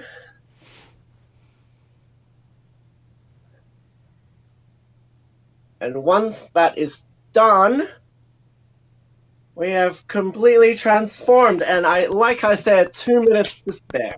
2 minutes to spare. Everything was perfectly calculated. How did you guys like that? Amazing, amazing. It was. I am totally up for some last questions before we go, by the way. I think the last question is, how do you? So now that you've transformed, how do you act the part? Like, what kind of like mental preparation or characters stuff do you do? Can you show us some like acting the part? That's actually a really good question. Well, Tsunade is relatively easy because she's quite a simple character. She's short-tempered. She's an aggressive fighter, and she's also like she's, you know, caring, and she's also got, you know, quite a deadpan, just unimpressed kind of look all the time. So when I post for photos and walk around the conventions, it's usually just like, let me get into it. It's usually just cold as ice.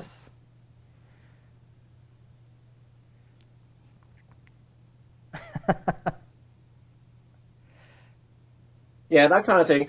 And yeah, it's really easy when you've just painted your face to look like the character as well. Like, all you need to do sometimes with characters that you've spent a lot of time doing makeup on, just to relax your face. It's like, for someone like Tsunade, I literally just have to chill. Yeah. Wow. What's striking to me? If anything, if anything, if I put effort into being expressive, I start looking not like Tsunade. So, yeah. It's impressive to me how much the neck blends. Like, it doesn't. I can't even tell you're really wearing anything. This thing goes all the way up. Yeah. Yeah. Wow. Well, completely different person right now. Incredible transformation skills. That was amazing to watch. So again, do you have anything that you want to plug in our day 2 of Senshi Con that you want us to go check out, go follow for you? Yo, yes, sure. Thank you so much for watching me, guys. I hope you enjoyed and you were entertained at the very least. I do have a book on how to make tsunade, including how to create these anime titties as well for yourself. And it's got several levels for skill levels. So there's a beginner option and there's an advanced option that involves the silicon casting. And so if you're interested in learning how to make costumes like I do, I have lots of books on my website at akwirru.com. Or if you want to become one of my supporters on Patreon, like for $1, you're welcome to come there as well. We have lots of extra content, and this kind of goofiness is a normal day in the office for us. So if you enjoyed this today, come and find me on all my platforms. Well, thank you again for joining us. It was a pleasure.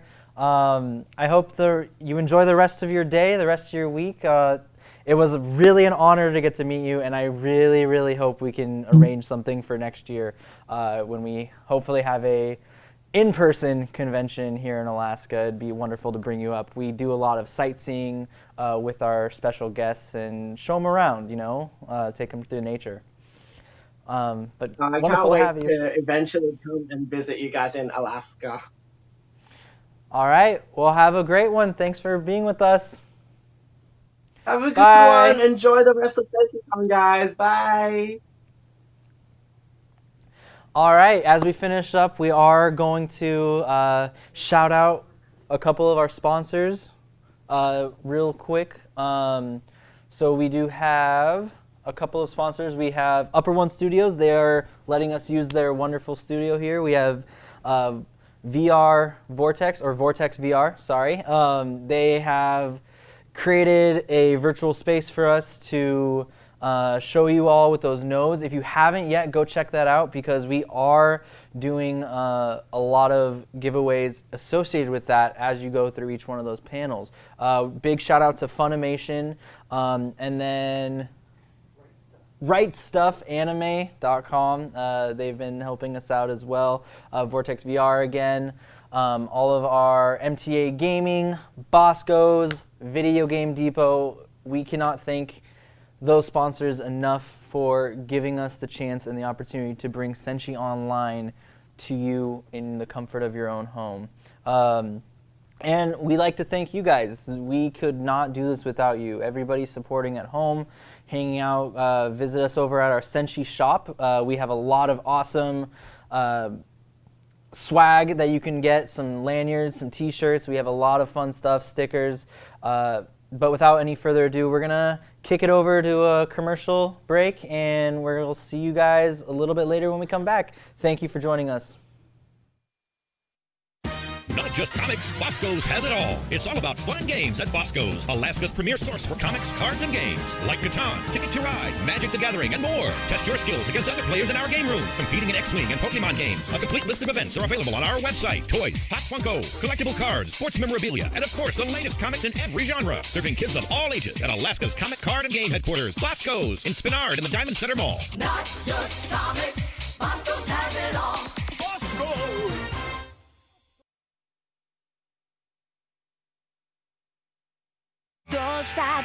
No matter what it takes, I'll save you! What do you intend to do if your sister eats a human? Don't grovel like that and give your enemies the chance to kill you! The bond between Nezuko and I cannot be severed! Thunderclap and flash, coming through! Exploding blood!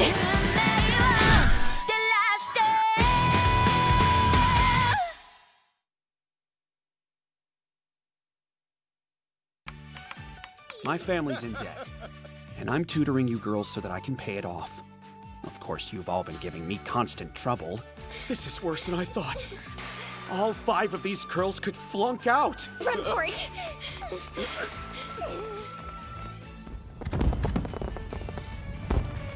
In the end, I was given a paycheck despite the fact that I hadn't succeeded. If I'm getting paid, then I at least want to earn it.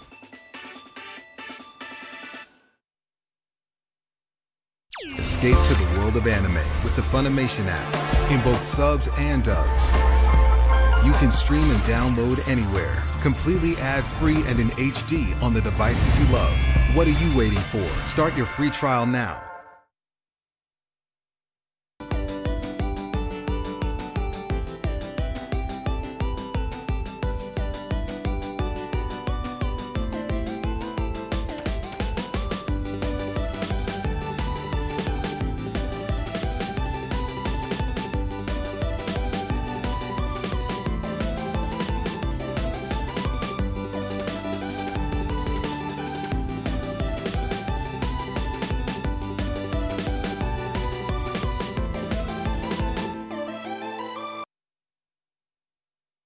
This is a public service announcement from Shell, the Sound Health and Everlasting Long Life Agency.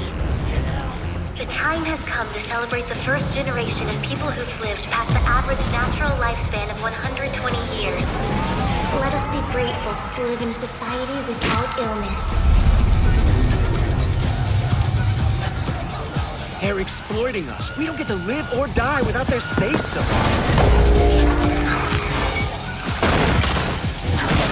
To find meaning in life, you need the risk of death.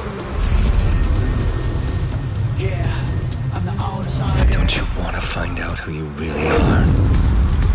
Break free of them and reclaim your true form. I'm a human being.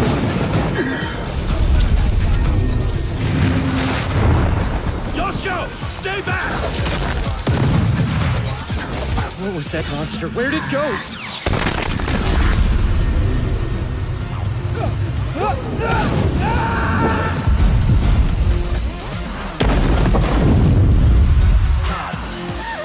It'll get better. We have to believe that.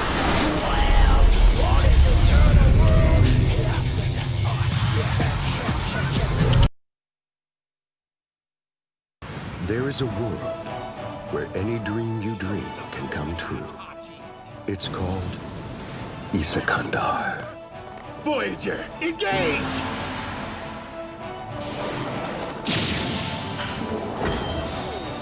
What the hell sort of festival is this? That is unfortunate.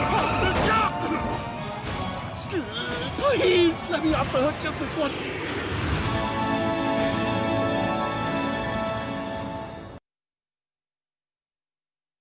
Escape to the world of anime with the Funimation app in both subs and dubs. You can stream and download anywhere, completely ad-free and in HD on the devices you love. What are you waiting for? Start your free trial now. Not just comics, Bosco's has it all. It's all about fun games at Bosco's, Alaska's premier source for comics, cards, and games. Like Catan, Ticket to Ride, Magic the Gathering, and more. Test your skills against other players in our game room, competing in X-Wing and Pokemon games. A complete list of events are available on our website. Toys, Hot Funko, collectible cards, sports memorabilia, and of course, the latest comics in every genre. Serving kids of all ages at Alaska's comic, card, and game headquarters, Bosco's, in Spinard in the Diamond Center Mall. Not just comics, Bosco's has it all. Bosco's! This world is built upon connections. People share blood, the city they live in, even their desires. Everyone is connected somehow.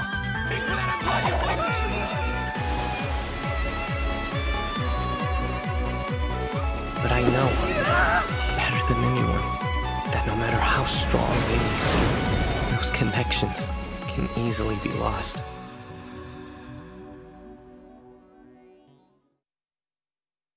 He can do things that other people can't.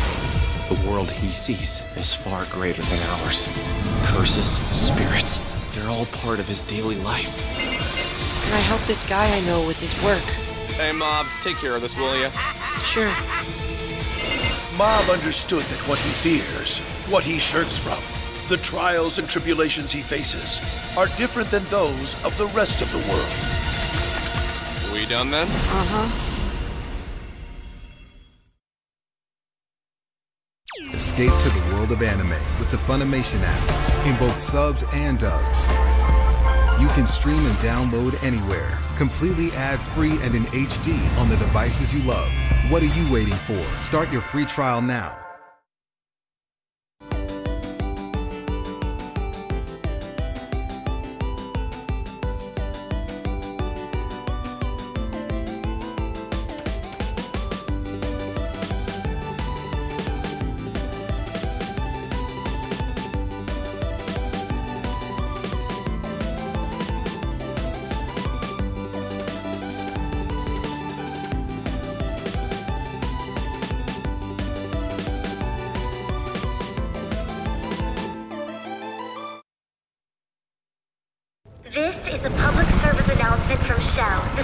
Health and Everlasting Long Life Agency.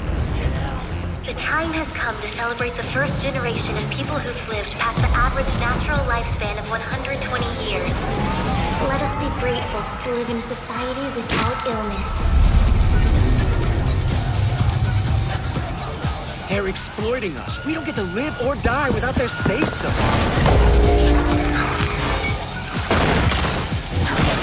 To find meaning in life, you need the risk of death. Don't you want to find out who you really are? Break free of them and reclaim your true form. I'm a human being.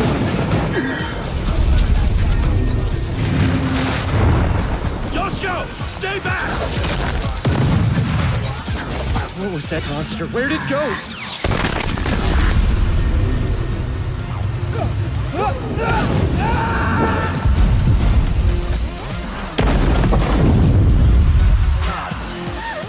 It'll get better. We have to believe that.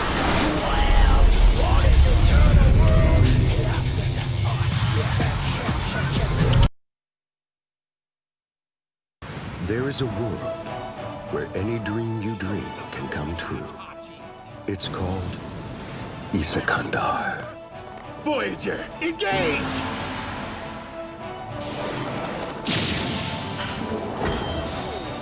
What the hell sort of festival is this? That is unfortunate. Please, let me off the hook just this once.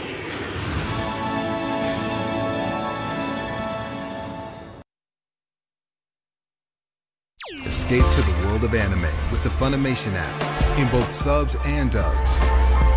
You can stream and download anywhere, completely ad-free and in HD on the devices you love. What are you waiting for? Start your free trial now. Special Fire Force, make way! This area is dangerous! One day, without cause or warning, people the world over began catching fire. They are called Infernals. The Special Fire Force's main duty is to put Infernals to rest, saving their souls in the process. So Shinra, why did you decide to join the Fire Force in the first place? Honestly, I just wanted to be a hero.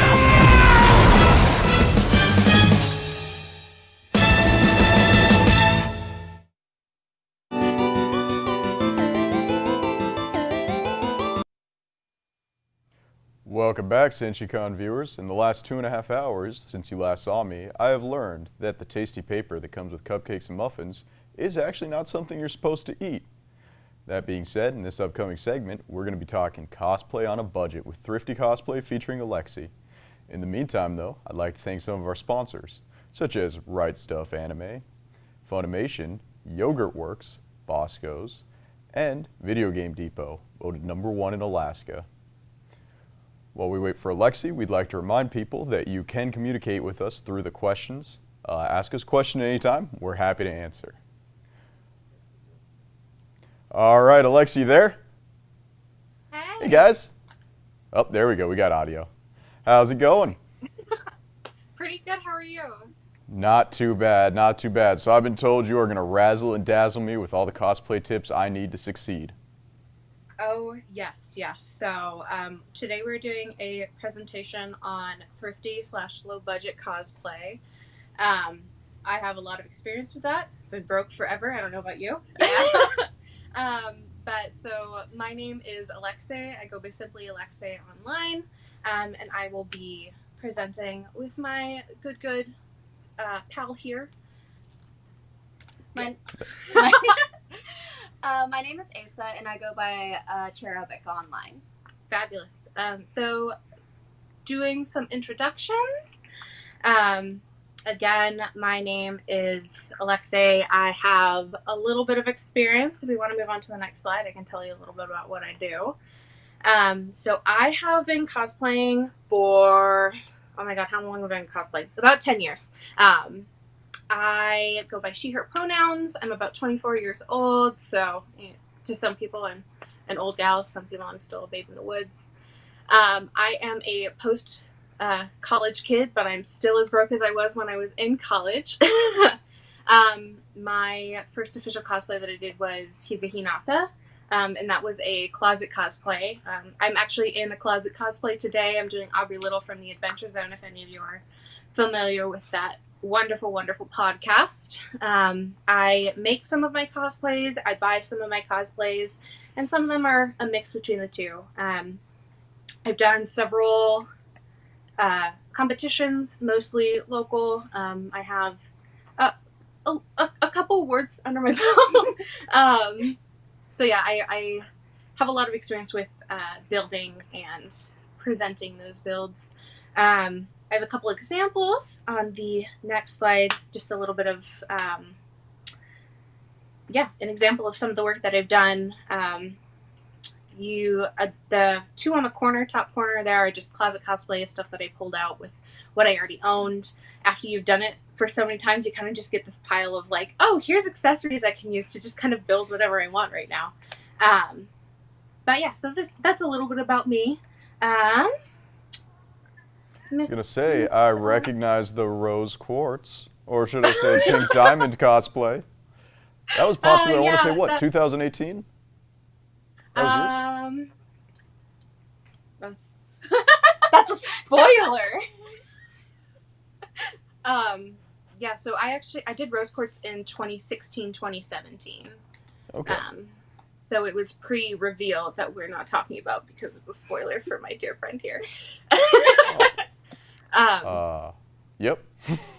Yeah. Speaking of dear friends, tell us a little about yourself. We have a thing here so that we know where we are. Hi, I'm Asa. I'm 21 years old, and I've been cosplaying for about 9 years now. Gaps in between, just because I'm broke. Isn't that the core concept of this entire presentation? Yeah. My first cosplay was Luca Megarine from Vocaloid. And it had to be heavily altered by myself and my grandmother to be appropriate for a child. I make some of my cosplays. I buy some of them. Today I'm actually wearing a cosplay that I bought. I'm cosplaying Female Bakugo from My Hero Academia. We want to skip ahead probably 2 slides. We've got a couple examples of Asa's work as well. Yeah, pretty. What are your pronouns, Asa? Oh, and my pronouns are they, them. So moving on, just a quick disclaimer. We have a lot of time experience between us, but we are not experts. I personally can be a little bit of a perfectionist. So that's just my personal thing. A lot of this presentation is based on experience and just kind of stuff that we have learned over the years, a little bit of research, mostly trial and error. But the big thing is that this whole space right now is a safe place for all cosplayers. I am never going to say you should make or buy or do something specific to impress anyone. I think that people cosplay how they want and what makes them happy, and to judge them on something different that makes you happy, and that is quite unfair. So let's see, starting off, things that every cosplayer should invest in. So we want to skip ahead about 2 slides. So this is just kind of a list of important things that will save your life. My top thing is always get a lighter. That helps when you have any sort of ribbon involved. If you want to burn the edges, it helps keep it from fraying. Speaking of fraying, it helps with fraying. Let's see, E6000. For those of you who don't know what E6000 is, it is very good glue, essentially. Unless you're in California, because apparently in California they have this thing, they think it'll give you cancer in California. Don't know if that's the case, but maybe it only gives you cancer in California. Well, I can tell you it's not as tasty as Mod Podge. Listen, if you're going to use E6000 though, be in a ventilated area. Yes. Because the smell is super strong, and that's probably why it gives you cancer in California. Oh, and don't use the spray E6000. It's but it's good when you're in a pinch. Silicone wig spray. Most of the wigs that you're going to use are, of course, synthetic, and so they're going to tangle and tangle and tangle, but silicone wig spray helps to detangle, but then also keep it from getting as tangled. You can get that in most like hair care places, but if not, it's easy to order online. I don't know if this counts as an item, but just kind of investing in the time it takes to teach yourself some basic sewing and tailoring skills. That helps when you are buying things that you're not sure are going to be your size, repairing things to make them last longer. Learning to hem is a lifesaver. Oh my gosh. I personally, like, anytime I buy anything, I have to alter it to fit me because just weird body proportions. I'm super short, and so nothing comes in my size unless it's child size. Yeah. So I have to hem everything. Yeah, so it's good to just kind of take a little bit of time to learn to do that, even if it's just learning to do like a basic back stitch. That's awesome. If you don't know how to sew, or if you want to hem and you don't know how to sew, I suggest Stitch Witchery. I used Stitch Witchery actually on one of the cosplays back that was on the panel showing my things, my Izuku cosplay. I was struggling getting the fabric to stay stitched, so I wound up having just to Stitch Witchery it and pray. Yeah, it's essentially glue. Okay. Yeah. I'm sitting here, I'm like, what is Stitch Witchery? Is this, we got the seance candles, we're just going to put the cosplay in the circle, get the salt? Yeah, so it comes in like it's almost like a roll of ribbon, but it's a very, very thin line of glue, and so you pin it in place, and then you iron it, and so it heats up. It's like hot glue, so it heats it up, and then it bonds it together. Speaking of, definitely getting yourself an iron. If you don't have a hand iron, I have definitely used a flat iron for any sort of hemming. So that is an option, but I don't suggest it if you're going to be using that flat iron then on your hair, which I've done, and then I've gotten glue in my hair, so then you just ruin a good flat iron. I'll also say a flat iron is really good for ironing pleats because it has that very straight, and it's very easy to do like individual pleats depending on how the costume fits. Yeah. Speaking of ironing, everything always looks a little bit better, like just a little bit more put together when it's ironed and flat. So I lost my train of thought. Oh my gosh. A trick that I have learned, and I did this in a hotel room when I was down in Seattle for SakuraCon. I did not bring my iron with me. That was a mistake. But so I had water and I just dampened it in the shower, and then I used a hair dryer to kind of sort of emulate doing like a steam thing. You ever steam something to make it flat and to get the wrinkles out? That's what I did. So that's a good like emergency option. I wouldn't suggest it if you need to do something fast because it takes a little while to do that. You can always use a kitchen pan and What, you've never done that with a kitchen pan and a stove? To create an artificial iron? If I wanted to make my fabric catch fire. I'm not saying it's smart. I was gonna say, like, some of the stuff I cosplay is real big and bulky, and I don't know if I can get that over the stove. No. Oh, no. You heat the pan and then you use it as an iron after. Oh. I'm gonna No, we don't put our cosplays on the furnace. I thought you were like putting it above the stove to heat it. Anyway, don't do that. I know I've also used a shower. So sometimes my costumes, like when I'm traveling, get like super, super stiff, especially because of how tight I pack everything. And so if I have a convention and it's like super uncomfortable to put on, I'll just hang it up in the bathroom and I'll take a really hot shower, and the steam loosens up the fabric so it's more comfortable to wear. Awesome. So moving on to the next slide, just a couple tips. Again, this is just something to help it look more fully together. I almost said full come together, but that's not the right English. Makeup is always helpful, and this isn't just something for female or feminine presenting individuals. It's something that really gives you that glossy finish. Drugstore makeup works just fine. I do suggest investing in a couple like smaller, high quality things. I've worked with just like $5 foundation and existed, but yeah, I lost my train of thought. That's where we're at today. So drugstore makeup works fine if you use it right. If you're going to use a cheaper makeup, definitely do a little bit of research into how to best apply that. Because if you apply it the same way as the more expensive stuff, you're not going to get the same amount of coverage. And of course, you want that nice sheen. Another thing to keep in mind when you're applying makeup, because you apply it in layers, make sure you pay attention to whether it's oil-based or water-based, because if you have a water-based foundation, but then everything else is oil-based, it's just going to slide right off your face. I did not know that. Yeah. I learned Something every else day. to remember, if you're on a camera without makeup, enjoy seeing every single one of your blemishes in stunning HD. Yeah, no, definitely. I always suggest for foundation using a beauty blender. I have a cheap foundation, but I always go for high quality concealer. I do the opposite, actually. Oh, see?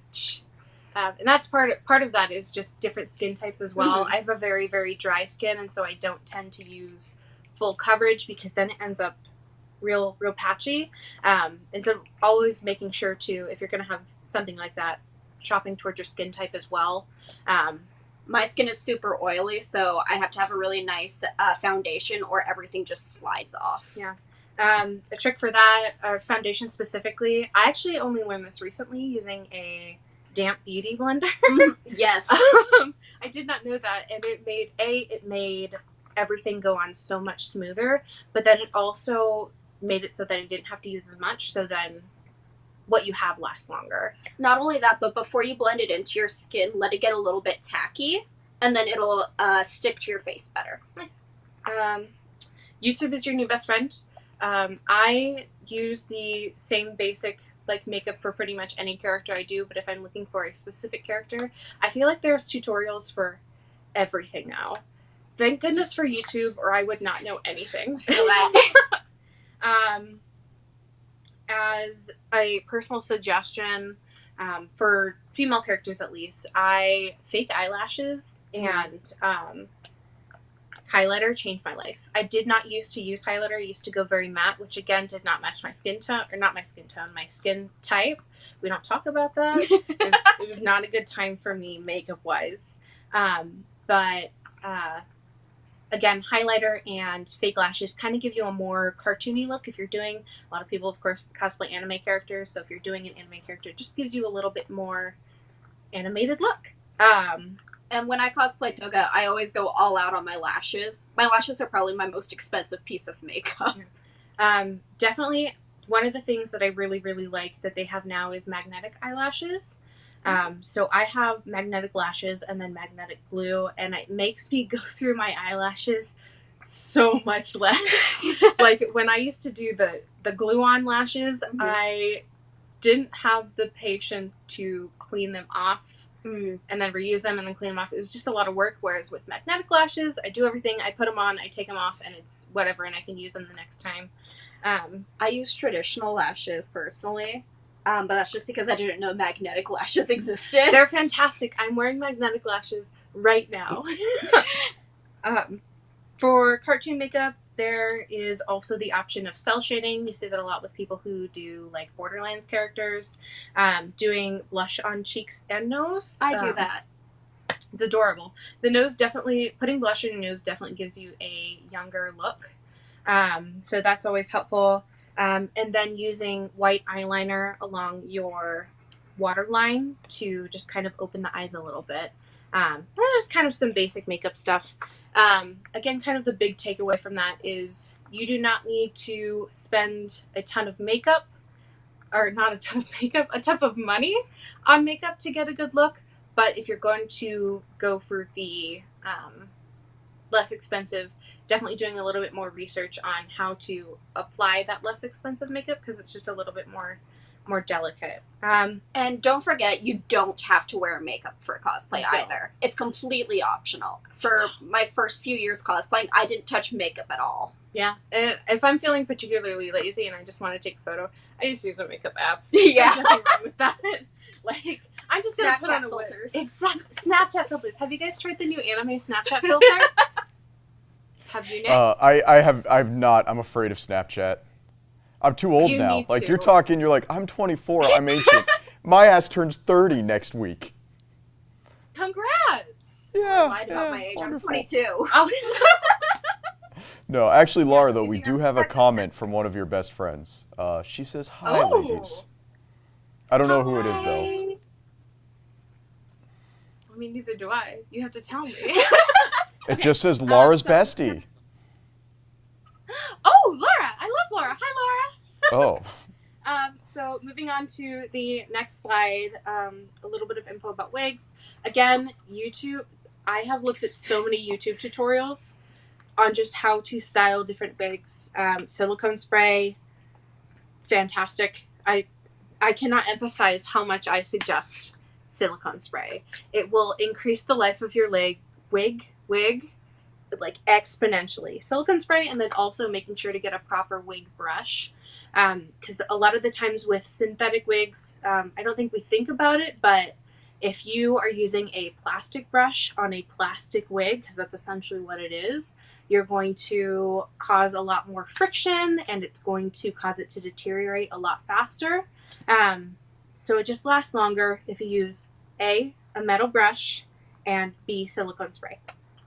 A $10 to $15 wig from Amazon works just fine if you know how to style it.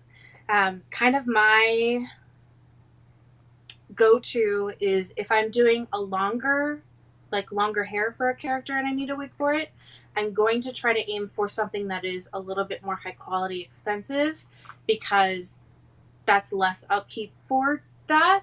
But if it's just like short, nobody cares. It's easy to maintain if it's shorter. So if I'm doing a shorter, easier wig, then I'm not as picky about quality. But if I'm doing a longer one, I do a little bit more. And another thing to keep in mind is if you are going to be, for a lot of the Love Live cosplayers, they like to do dances in their cosplay.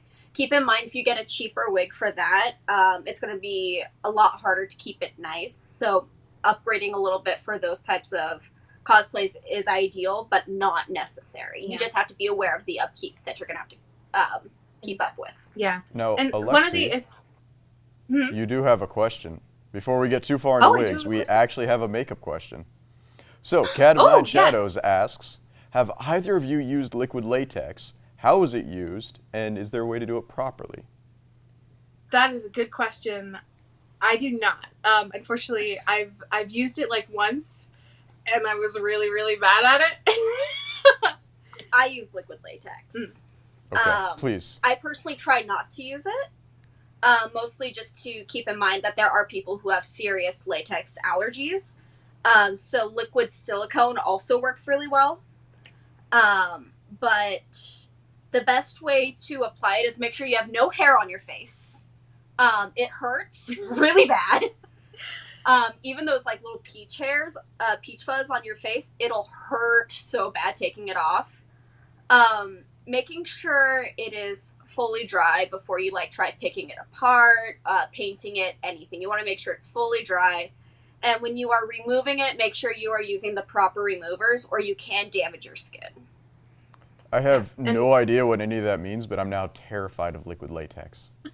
You should, honestly, if you have free time later, look up liquid latex, horror stories. Not even just horror stories, just makeup tutorials. Some of what they do is absolutely fantastic. It's used for, I don't want to say it's used for gore makeup, but that's a lot of what I see, because it's essentially just another layer of skin. I've also seen people use liquid latex to help cover up tattoos. Mm-hmm.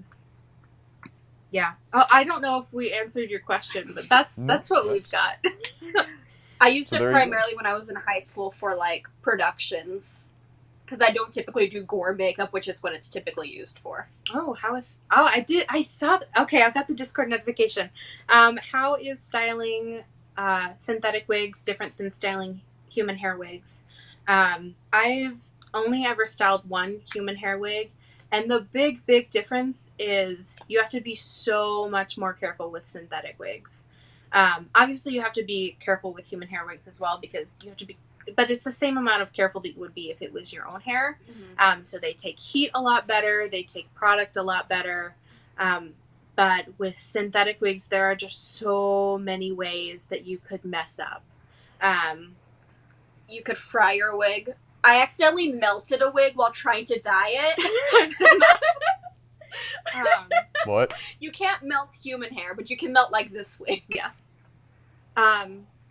Yeah, kind of the big thing is like what we mentioned, or what I mentioned before, making sure to take the steps that you're not going to damage it, because once it is, again, easier to damage a synthetic wig, and it's a lot harder to fix that damage, or at least hide that damage with a synthetic wig.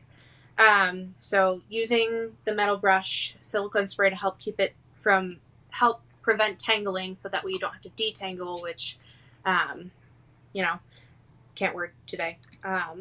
Another thing is, with synthetic wigs, you can't, like with human hair, you can like use a curling iron. You cannot use a curling iron on synthetic wigs, because what it is like Alexi said, it's like plastic. Yeah. So what you have to do is you actually have to put it in rollers, heat it up, and then you have to wait for it to cool down so that the plastic cools in that shape. Yeah. There are some wigs where they are heat resistant, so you can use something like a curling iron or a flat iron on it, but you should really only use the lowest setting, because there's only so resistant it can be. So if it's like heat resistant wig, but it's still on the highest setting, you're still gonna melt that, which I have done. Set it on fire. Kind of like what Asa said, if you're curling a wig, putting it in rollers and heating it up, one of the easiest ways to do that is boiling water. So I have a water kettle, for tea, and I heat that up, and then I pour it over the curlers, and then you let that dry. Or if you're straightening a wig, like a curly wig that you're straightening, you can also use hot water for that. Yeah, can't word. I forgot where I was. So yeah, getting a cheaper wig is okay. Do what you need to. But then also finding a way to slowly upgrade. A lot of the things, the catch-22 with saving money on cosplay is that sometimes you have to spend a little bit of more money to save money, because the more expensive things are a little bit higher quality and they just last longer. So my go-to thing is get what you can for a base, use it, and then as you slowly save up and you want to upgrade what you can when you can, but don't worry about it too much. If you're anything like me, you usually wear a cosplay once and then you just toss it away and never think about it again. Again, the longer the wig, the more you'll want to invest, because the longer the wig, the more likely it is to get tangled, and the more you're going to have to worry about fidgeting with it and potentially messing it up. And if you're looking for base wigs are fantastic, but if you are looking for a specific character wig, like something from Demon Slayer, it's worth it to it's definitely worth it to shop around it and maybe spend a little bit more, because it saves you so much hassle. I hate dyeing wigs.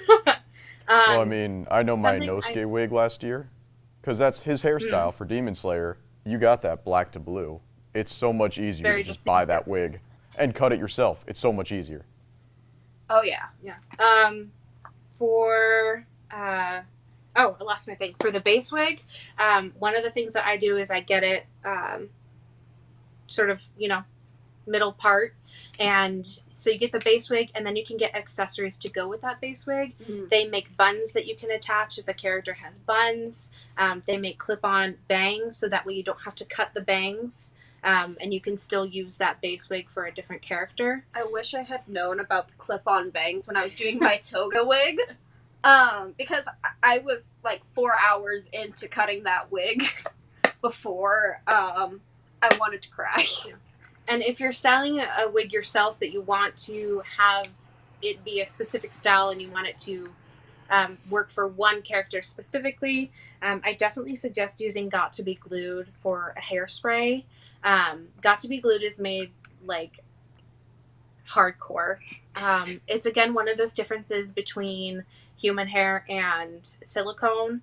In this particular instance, you can use something that would typically be damaging for human hair on synthetic. Got to Be Glued I wouldn't suggest for regular human hair because it is very harsh. It's not very natural and it's going to damage human hair. And it smells terrible. It does smell terrible. It but was the 90s 2000 Eurodance gel product. That's what they put in their hairs. That, I mean, you get it at Walmart and you just now have napalm in your hair. Yeah. Yeah. So, yeah, you don't want to use any... If you're styling a wig, avoid hairspray that's like natural and good for hair because it's not actually going to hold synthetic hair in place in style. Another really good tip that I found back when I was living in Oregon, I was styling wigs just on commission for fun. When you do like spikes, like for Canon Bakugo's hair, if you style it with the Got to Be glue and then you seal the tips with super glue, it holds the spike almost perfectly. Nice. For wig heads, I have a little link here, but obviously I can't click the link. I discovered this amazing tutorial. You can get a lot of like this, not silicone, the styrofoam wig heads for, especially this time around. This time of year. Around this time of year, English is hard. They have, if you go to like Value Village or a thrift store, they have a lot of those like styrofoam wig heads that you can get for like $5 each. There is a tutorial I found. You just need like a plastic cup, a short dowel, and then a whole ton of marbles, or like those like flattened marbles that you can get at like the dollar store, and you can use that There's a dollar store up here? There is sort of a dollar store. You can use that to create your own wig head stand and instead of having to buy one of the like $20-$30 ones. Yeah, so if you look up marble wig stand on YouTube, I think that's going to be one of the first things that pop up. I saw it and it saved my life. It saved my life. Moving on to the next slide, buying cosplay is a-okay. Again, I personally buy half, make half, whatever. The thing that I always want to emphasize is if you're going to buy a cheaper base, which again is a-okay, be prepared to put in effort. If you want to save money, you have to put in a little bit more personal effort. So the example I have up there is Aerith Gainsborough. For those of you who have played the new Final Fantasy VII remake, Aerith is one of my favorite characters. So I bought, I think the base that I bought was less than $50, but I went through and I did like a darker pink lining around the hem.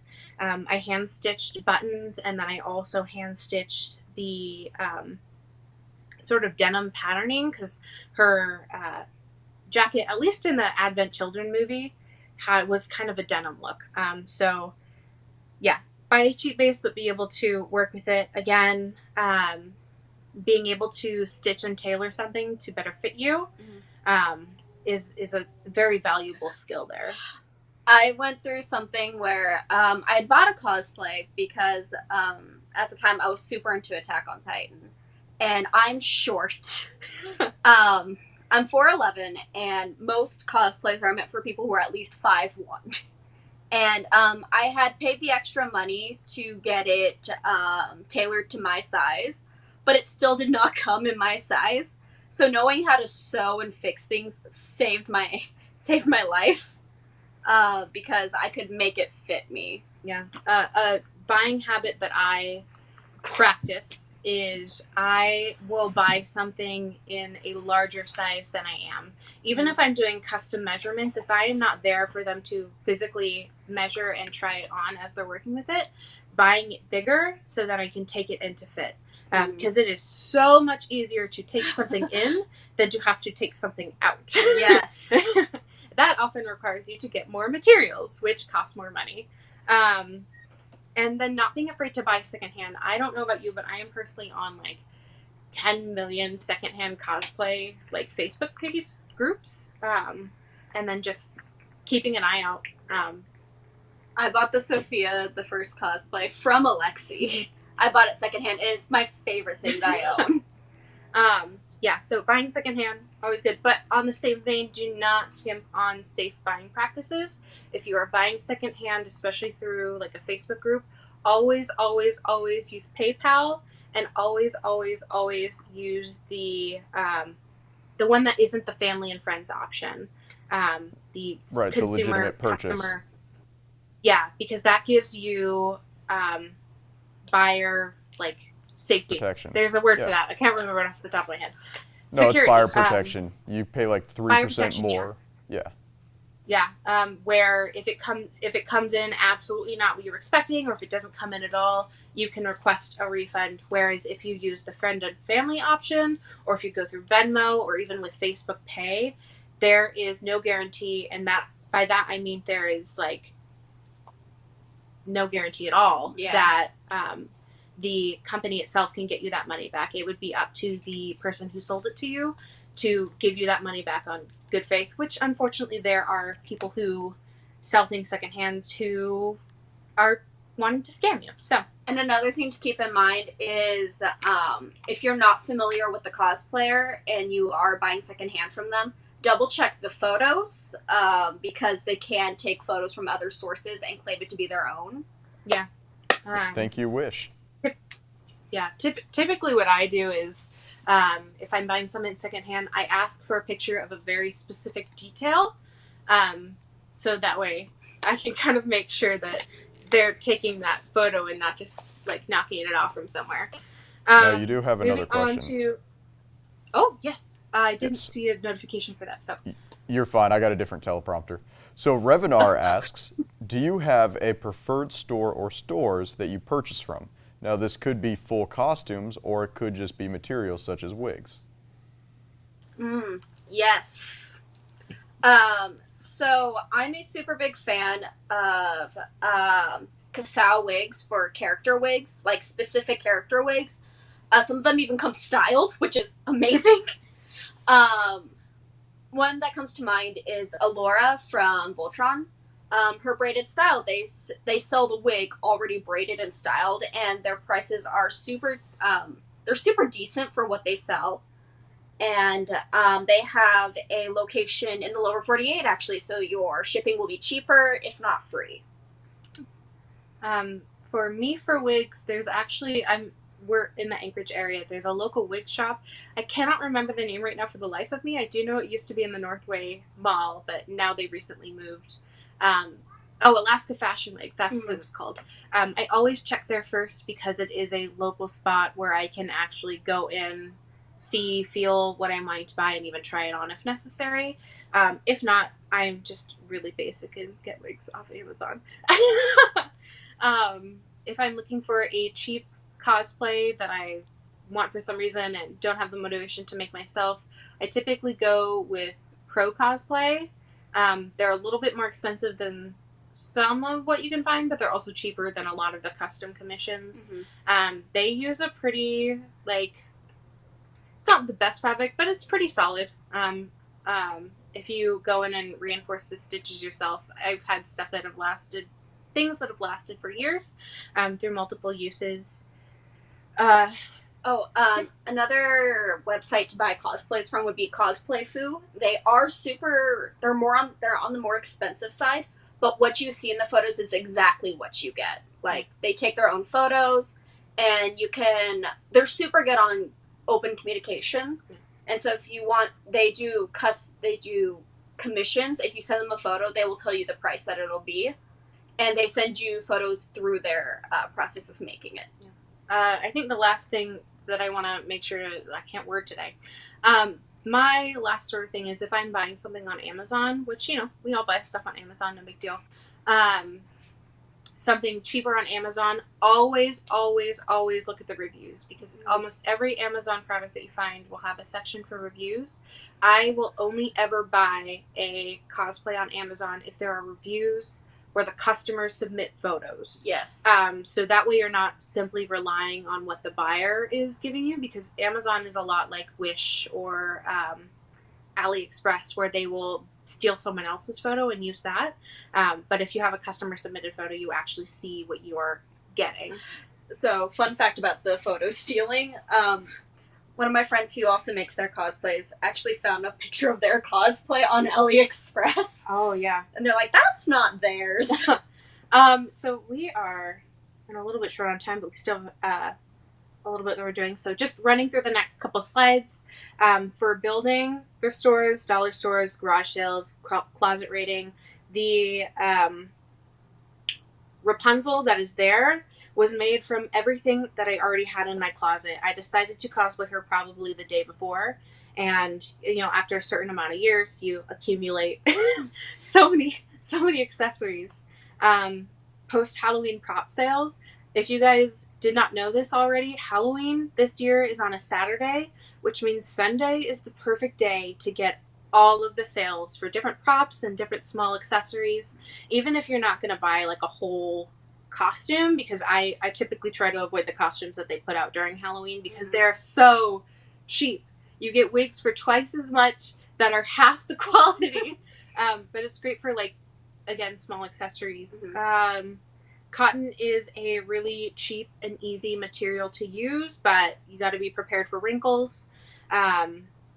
If you find a fabric that is cheaper but then also has a small texture on it or a small pattern, using something that has a more pattern rather than just a solid color helps just make it look a little bit more expensive. Please, for the love of God, all that is holy, do not buy costume satin.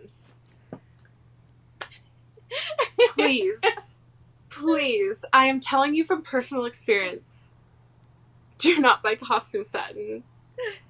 Please. And if you absolutely have to use satin, Joann's has Casa Satin, which is just their in-house satin. And it shows up so much better on camera than just costume satin. I don't want to say, costume satin. Don't do it. Moving on to the next slide. Speaking of Joann's, they have so many coupons. I have the Joann's thing where it will send me like a text message or an email. Same. It feels like every couple weeks they have like a 50% off one item thing. And so if you're looking for something specific that is a little bit more expensive, doing that, planning ahead and doing a little bit of research. You can often find kind of the same stuff for a little bit cheaper at like Walmart. I try to avoid Walmart if I can, corporation stuff. Using for armor builds, cardboard is great as long as you seal it. Because you don't want it getting wet and then dying. Using Plasti-Dip or if you're unable to use Plasti-Dip, which is like a sealant that you'll typically use with foam armor builds, Mod Podge is a great alternative. You have to, again, be a little bit more careful with it. Cardboard and Mod Podge do not have the same flexibility that foam and Plasti-Dip do, so making sure to pack it in a space where it's not going to get smushed is very, very important. One thing to keep in mind is a tool that's super handy if you are doing foam builds is a heat gun. Because if it does get a little bit wrinkled, you can use the heat gun to kind of smooth out those wrinkles. If you guys are familiar with Kamui Cosplay, love them. They actually did a whole video on different ways you can seal armor and like squishing it up and seeing how they can fix it. Let's see, Sculpey Model Magic. Model Magic is just it's like a clay. Put it together, it dries. Works really well. Patterns are very, very expensive unless you happen to find, again, sometimes Joann's will have like simplicity patterns for 99 cents each. But that's when I go in and get all my patterns. Most of the time you find patterns for like $15 to $20, and that's a lot. So if you're doing custom patterns, you can sort of do it with paper. I have like a body form that I bought, and I will use trash bags to pattern things out. Like I'll put it on the body form and pin it into the pattern that I want. Is that what you did for the shirt that you're making for me? Yes, I did. So, you guys seem to have stirred a question. People want to know why you hate costume satin. Okay. So, I'm not like, listen, it is ugly. It's awful in photos. It's going to be super duper shiny, especially if you use any sort of flash in photos. It's going to look like a light bulb. Yeah. It frays like nobody's business. It's god awful to work with, and it does not, like, it's going to tear. It's going to tear so bad. Even if you stitch it perfectly, any sort of pressure on that seam is going to cause it to tear. And then you're going to want to tear your own hair out. So, I get real worked up about costume satin. If you don't have a body form, there's a really, really cool tutorial where you essentially wrap your body in plastic wrap and then use duct tape to create a custom body form. And if you are uncertain about patterning, like doing custom patterning for the first time, and you're worried that something isn't going to fit exactly right, finding a stretchy material that has a little bit more give and a little bit more leeway. If you're using a stretchy material, sewing that, I suggest putting masking tape on the area that you're sewing, or else it's going to pull as you're sewing it, and then it's going to be bunched up and weird, and it's not going to sit flat. It's not a good time. Pinterest is great. I have three boards for just general cosplay tutorials, and then also character specific. Moving on to the next slide, kind of cheats to make something look more expensive than it is. Accent stitching is my favorite thing to do. If I'm going to stitch something, I'm going to use it a different color than what the fabric is. Typically, if I'm doing like a dark shirt, I'm going to do the hem with a lighter thing. Of course, that's not everyone's deal. Sometimes you want it to blend in, but that's just something that I like doing. I like my stitches to blend in personally. Yeah. It looks higher quality so long as it is a clean stitch. Yes, I'm very bad at clean stitches.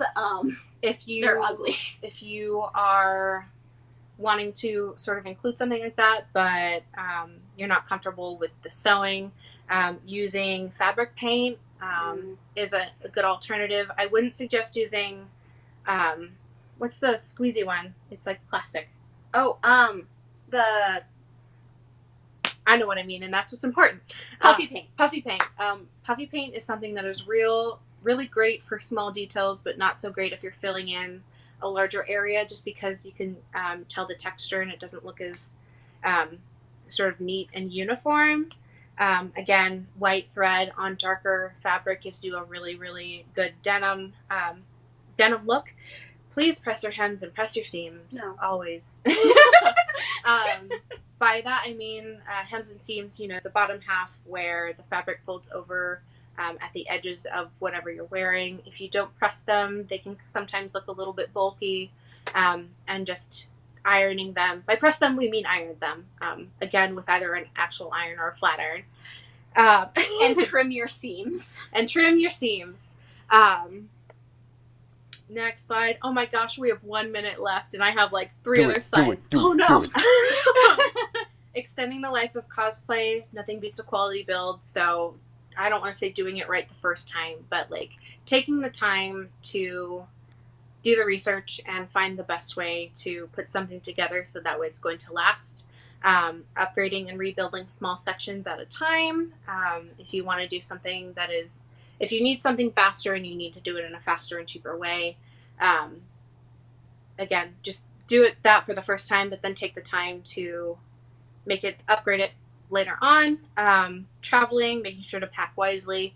I try to put my cosplay in my carry-on if at all possible. Keep it safe. Again, with armor and wigs, you have to be really careful if it's styled that you don't want it to get squished. Keeping it cool. Garment lining is very important.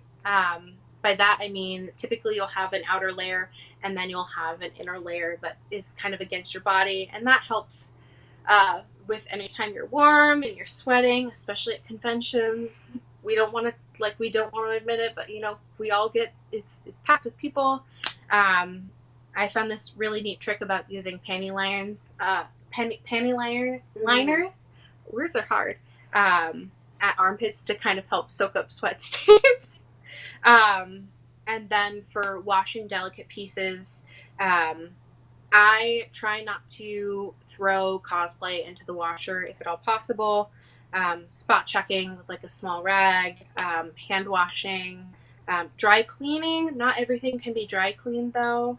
And then if I absolutely need to throw it into the washer, using a gentle cycle, and then getting one of those mesh laundry bags if you can, so that way it doesn't get pulled.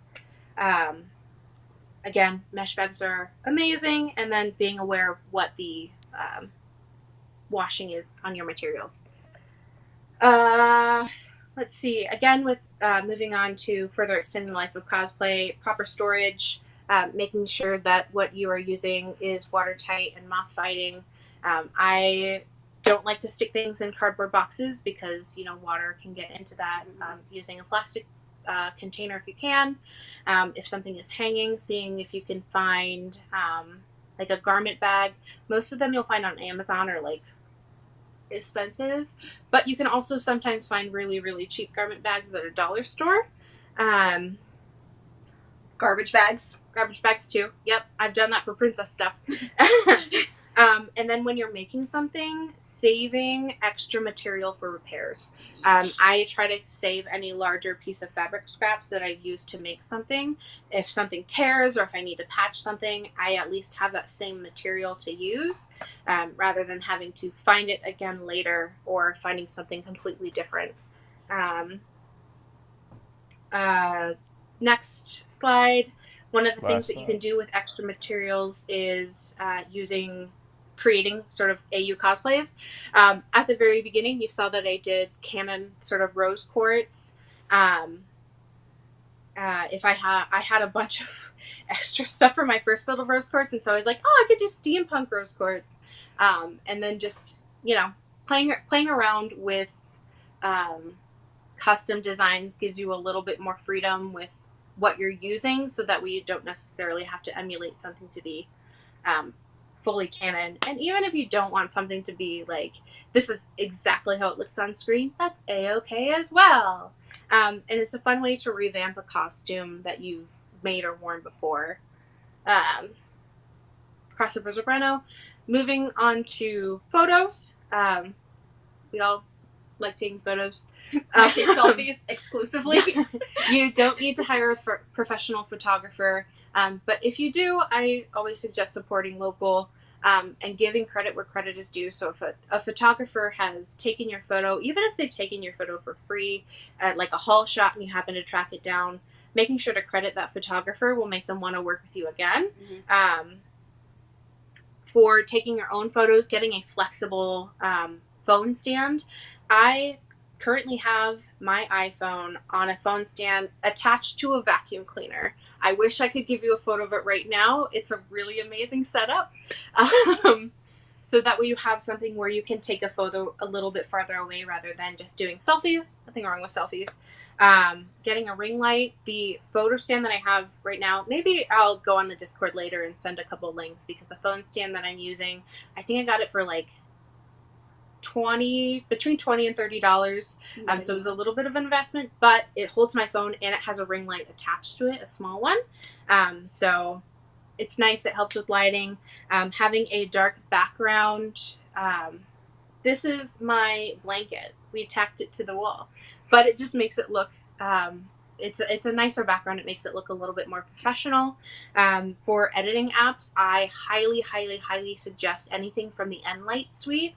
If you guys are familiar with Facetune, they're the company that did Facetune, but I use Photofox and QuickShot. QuickShot is more for lighting fixes, and Photofox is more of a traditional sort of Photoshop type app.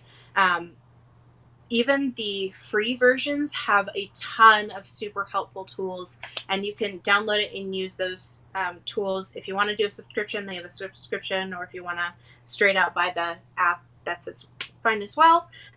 Color gels are something that help just kind of make it a little bit more fun without manually editing lights. And you can hand make color gels using wax paper, Sharpies, and tape. If you don't know what I mean by color gels, they're gels that you put over light to make the light shine a specific color. And then those LEDs that you hang up on the corner of your walls have also been getting super popular and progressively cheaper as they become more and more popular. Yeah.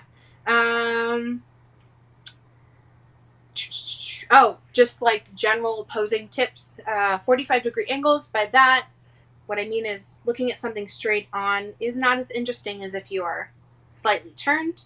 Angles are always fun at all. Avoid straight limbs, straight arms, straight hands. Be careful of your hands. I always do Elsa hands when I pose. I'm like, let's do some weird hand stuff. But it also makes it look a lot more dynamic and alive rather than just like, hey, take a picture of my photo. Don't have Animal Crossing hands. Animal Crossing hands. I love that. Sorry, I'm trying to like speed through the rest of this so we're not going too far over. Pointed toes make your legs look longer. Again, straight lines are boring. Triangles are not. So bending, weird angles. I try to do a pose to a point where I'm like, I think this looks cool, and then I push it a little bit more so that it's slightly uncomfortable. And yeah, okay, that's the last major slide. Well, thank you guys. Yeah, we definitely sped through that last half. So if there's anything that you want us to quickly clarify, please let me know. Again, I'm going to be on the Discord right after this, so that way I can shoot some links. But yeah. Any All right. final Well, thank you thoughts? both for being here. Really. Yeah. I mean- Sorry for going over again. No, it's totally fine. I mean, my last tip of the day is get a spray tan right before the convention if you can afford it. No. It does. Oh no! What? What? Don't get a spray. Listen, if you do that, you're gonna stain your cosplay. Well, that's you Don't dye shower your before skin you go. with Sharpies. Don't dye your skin with Sharpies. Well, thank you Oh my guys. gosh. Yeah, thank you so much for having us. Thank you. Yep. Yeah, I don't know how to exit. Hi, No, bye. you're good. Our wonderful cameraman will destroy the bubbles and we'll go to commercial break. All right, thank you guys. We're glad that they could be here with us, and we'll see you guys after the jump.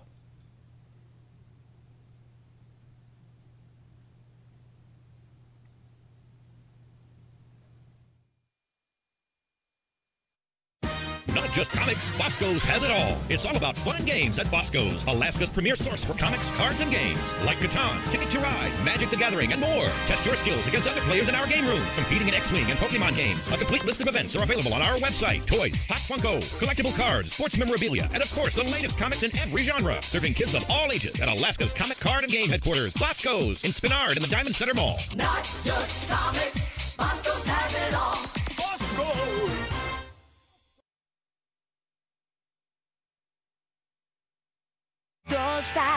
No matter what it takes, I'll save you! What do you intend to do if your sister eats a human? Don't grovel like that and give your enemies the chance to kill you! The bond between Nezuko and I cannot be severed! Thunderclap and flash, coming through! Exploding blood!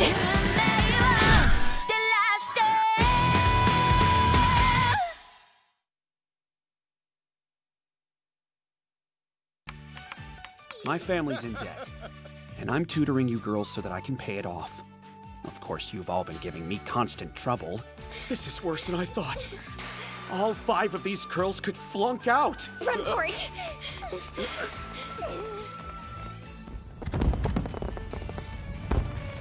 In the end, I was given a paycheck despite the fact that I hadn't succeeded. If I'm getting paid, then I at least want to earn it.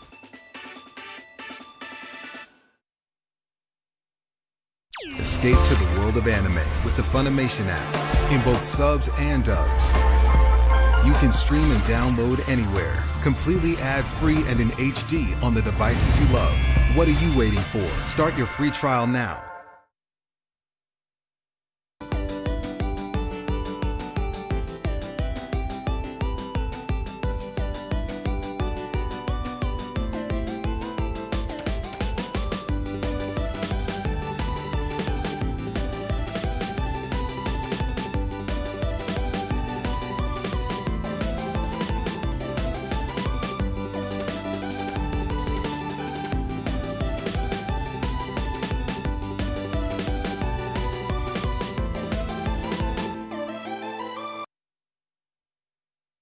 This is a public service announcement from Shell, the Sound Health and Everlasting Long Life Agency.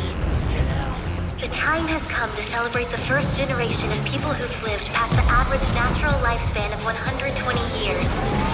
Let us be grateful to live in a society without illness. They're exploiting us. We don't get to live or die without their say-so.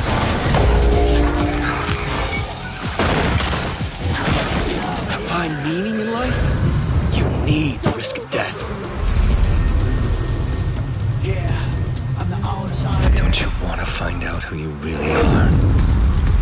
Break free of them and reclaim your true form.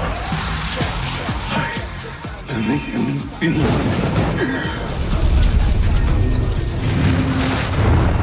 Yoshiko, stay back! What was that monster? Where'd it go?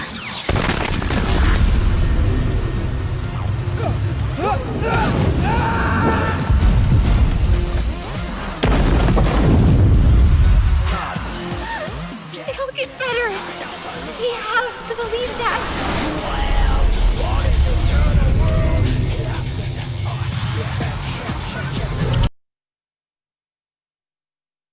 There is a world where any dream you dream can come true. It's called Isakandar. Voyager, engage!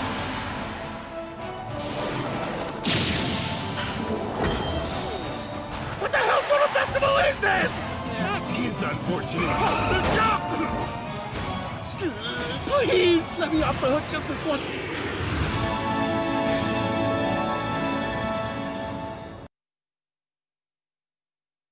Escape to the world of anime with the Funimation app in both subs and dubs. You can stream and download anywhere, completely ad-free and in HD on the devices you love.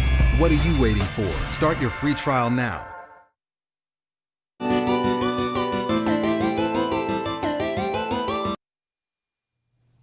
Hey everybody, real quick before we hop into the next panel, just wanted to give a shout out to our amazing sponsors, Funimation, Right Stuff, VR Vortex, Bosco's, MTA Gaming, and Video Game Depot. And right now we're going to head in to our next panel, whose name I have forgotten. All Out Nerdy, who will be doing an interview with a couple of internet celebrities. So let's move on to that.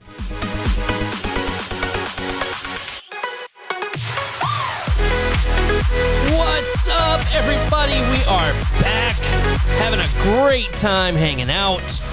The girls are actually back from having their food, but they didn't bring me anything. I think it was, gosh, y'all didn't bring me no food.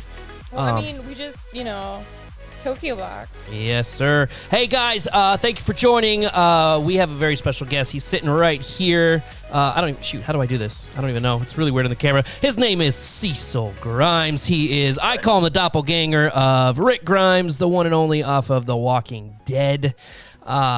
Guys, so awesome. Cecil, welcome to the show, man. How's it going? Thank you. Good evening. It's a good day, or wherever you may be. We're all over the planet, right? You're doing great. Oh, yes. So for those watching here, guys, on Senshi Con, just to give you guys a background, Cecil has been all over the world. I think it's now time to say that you're an international cosplayer. Like, that's legit. I've met Cecil back, gosh, what was it, Brittany? It was 2019, 2016, we met him in Jacksonville, Florida. Rick, when he goes to these cons, he brings the jail. It's now Alexandria.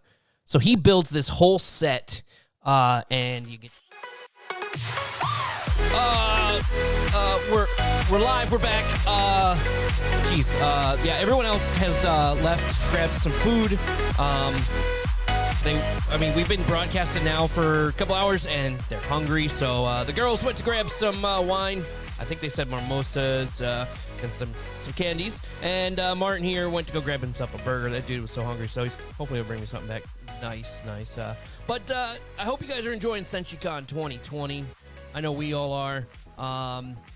you know, we've got some great stuff to give away. I hope you guys liked that Tokyo treat box that we just did. That was amazing.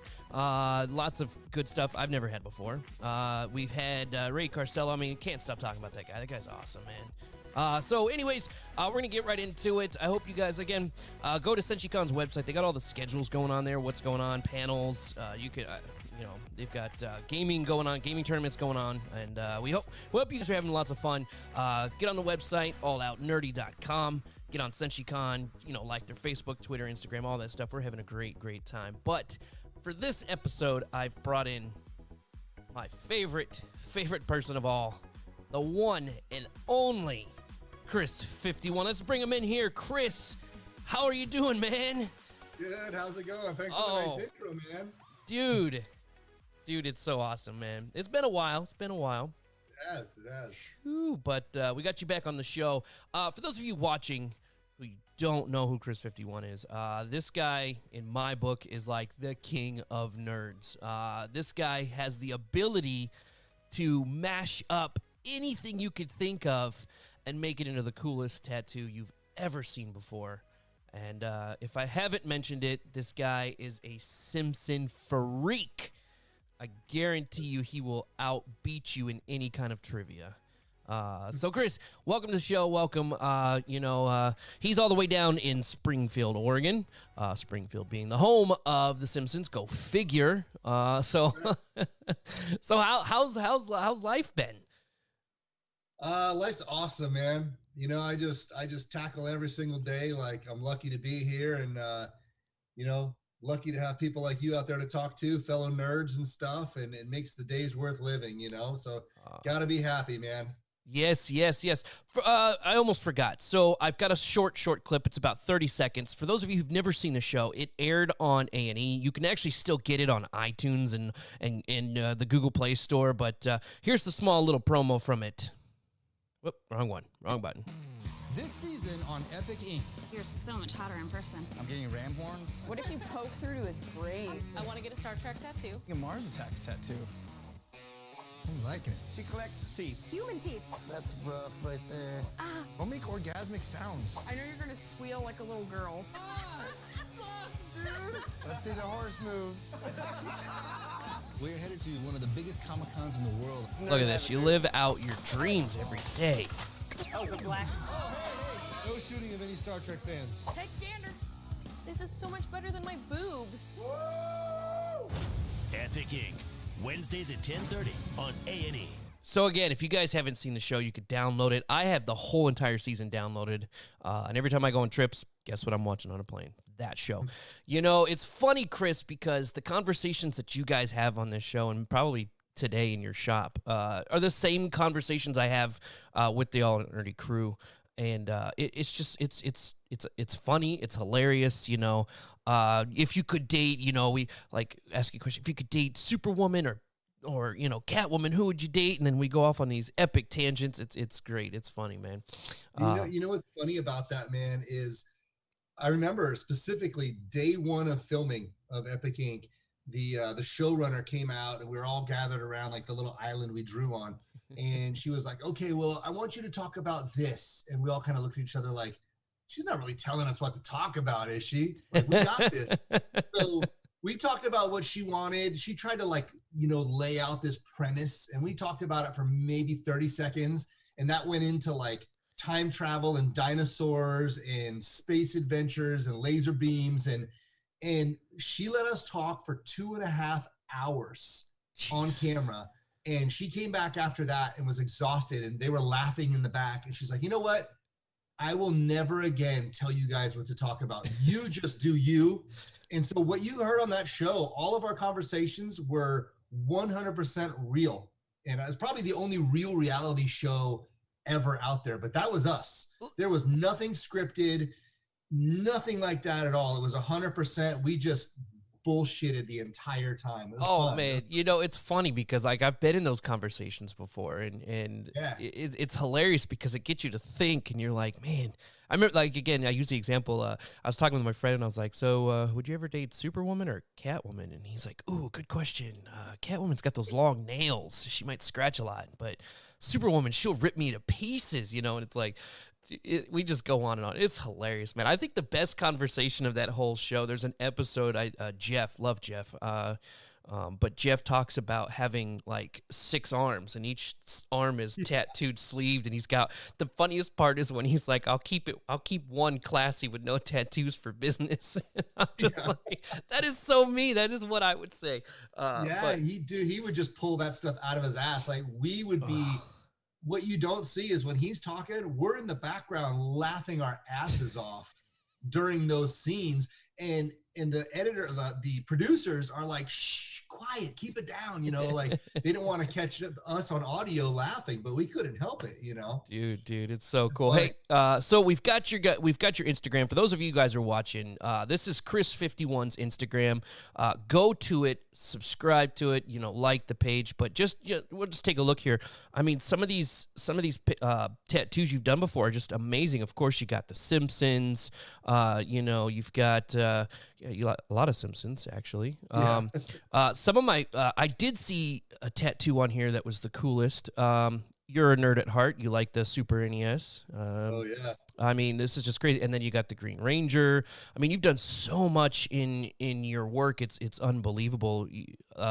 This one right here. Oh my God, I flipped out when I saw this. You know, this is a mashup between Rick and Morty and Beetlejuice. I mean, God, look at that. That is so cool. That was a fun one. That was a fun one. Yeah, so, I mean, you've been around to, like, every con. You've been on the circuit. I mean, you just live the geek, nerdy life. I mean...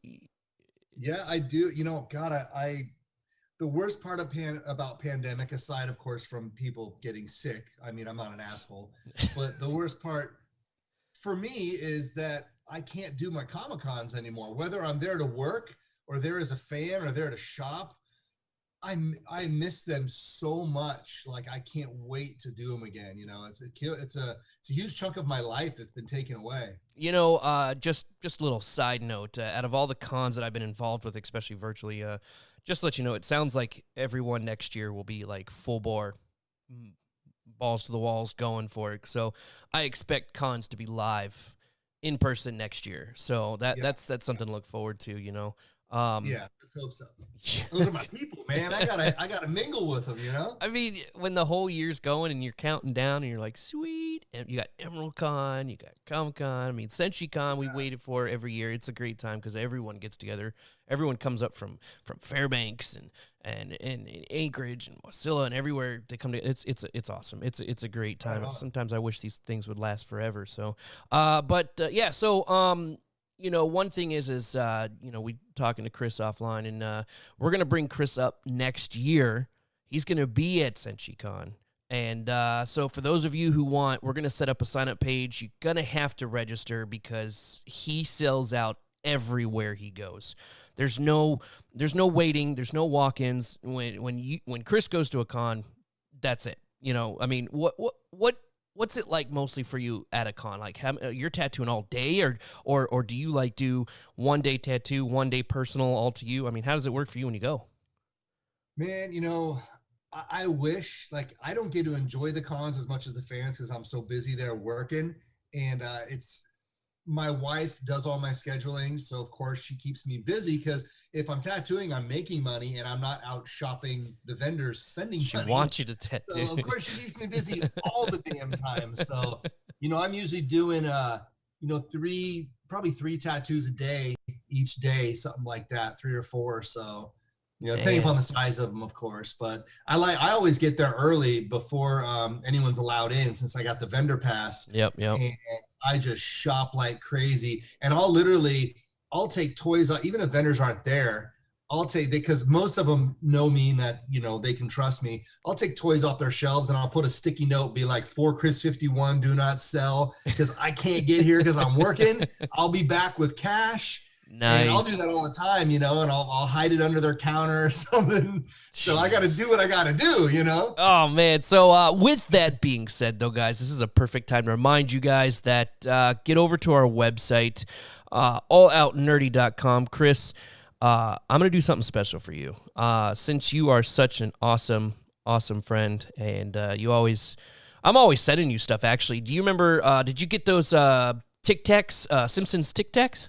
Yeah, dude, I got those displayed. My whole basement is like a Simpsons museum. Oh. And I got over probably 10,000 Simpsons items, and they are right there on the shelf with everything else, man. So the story behind those was I was in Kuwait, and when I was in Kuwait doing some other work, they had Kuwait Comic-Con, and I was like, there's no way I'm missing a Kuwait Comic-Con. And so when I was there, walked by, and it was like these big bottles of Tic Tacs, and they were Simpsons, and I was like, you've got to be kidding me. I never saw them in the U.S., never saw them before, and I was like, I know who wants those, so grab them for you. But, on the website, guys, alloutnerdy.com, you go to the store. Chris, I'm going to be sending you these guys.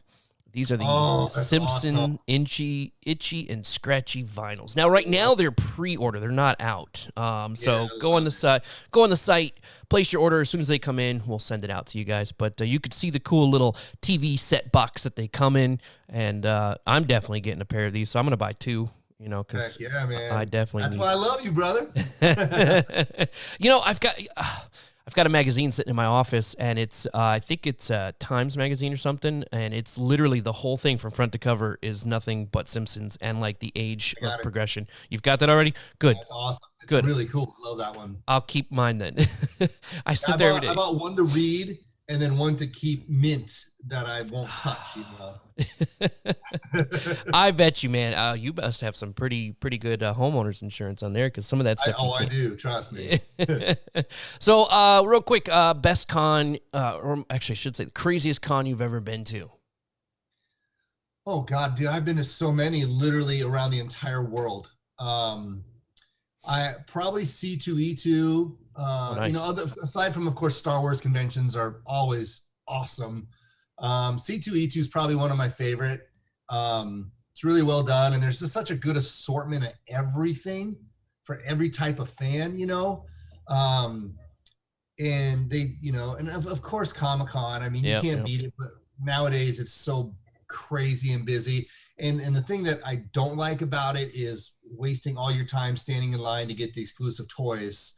It's just, something's got to be done, because it's stupid how it's handled.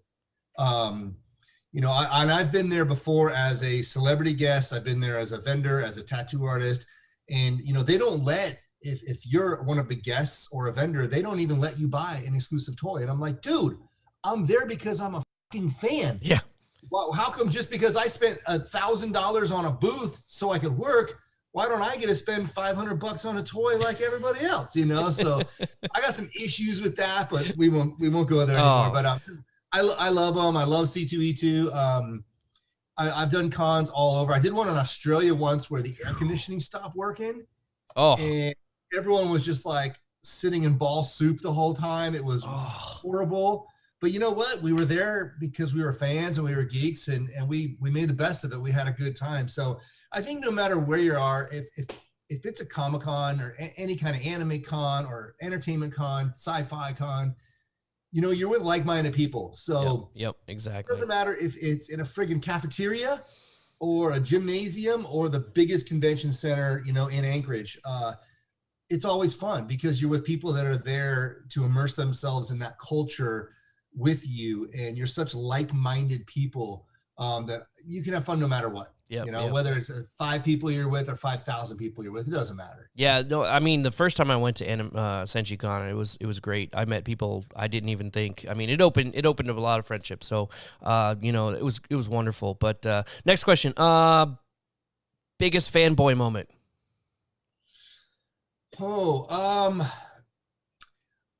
Okay, man, that's tough. I've met a lot of guys, since I work these cons. I'm in the green room hanging out with them a lot of times and stuff, eating lunch with them and whatnot. And you get to know them, and you end up tattooing a lot of them. I've tattooed everyone from the cast of The Walking Dead to nice. Lots of people. I would say 2 moments before I became, before I had a TV show, and when I used to just tattoo at Comic-Con. I got in a photo op with the entire cast of Star Trek: The Next Generation. I even named my son Riker after Riker. So to be there between Picard and Riker and Troy and Data and Geordi and Worf and I mean, I had a fucking boner the whole time. It was unbelievable, you know. That was my favorite early fanboy moment. Yep. I would say later on, at a con in, I don't know, they all blur together. I don't know where I was at. Yep. But I actually got to tattoo, amongst everyone I've tattooed, John Bernthal, you know, the Punisher. Are you serious?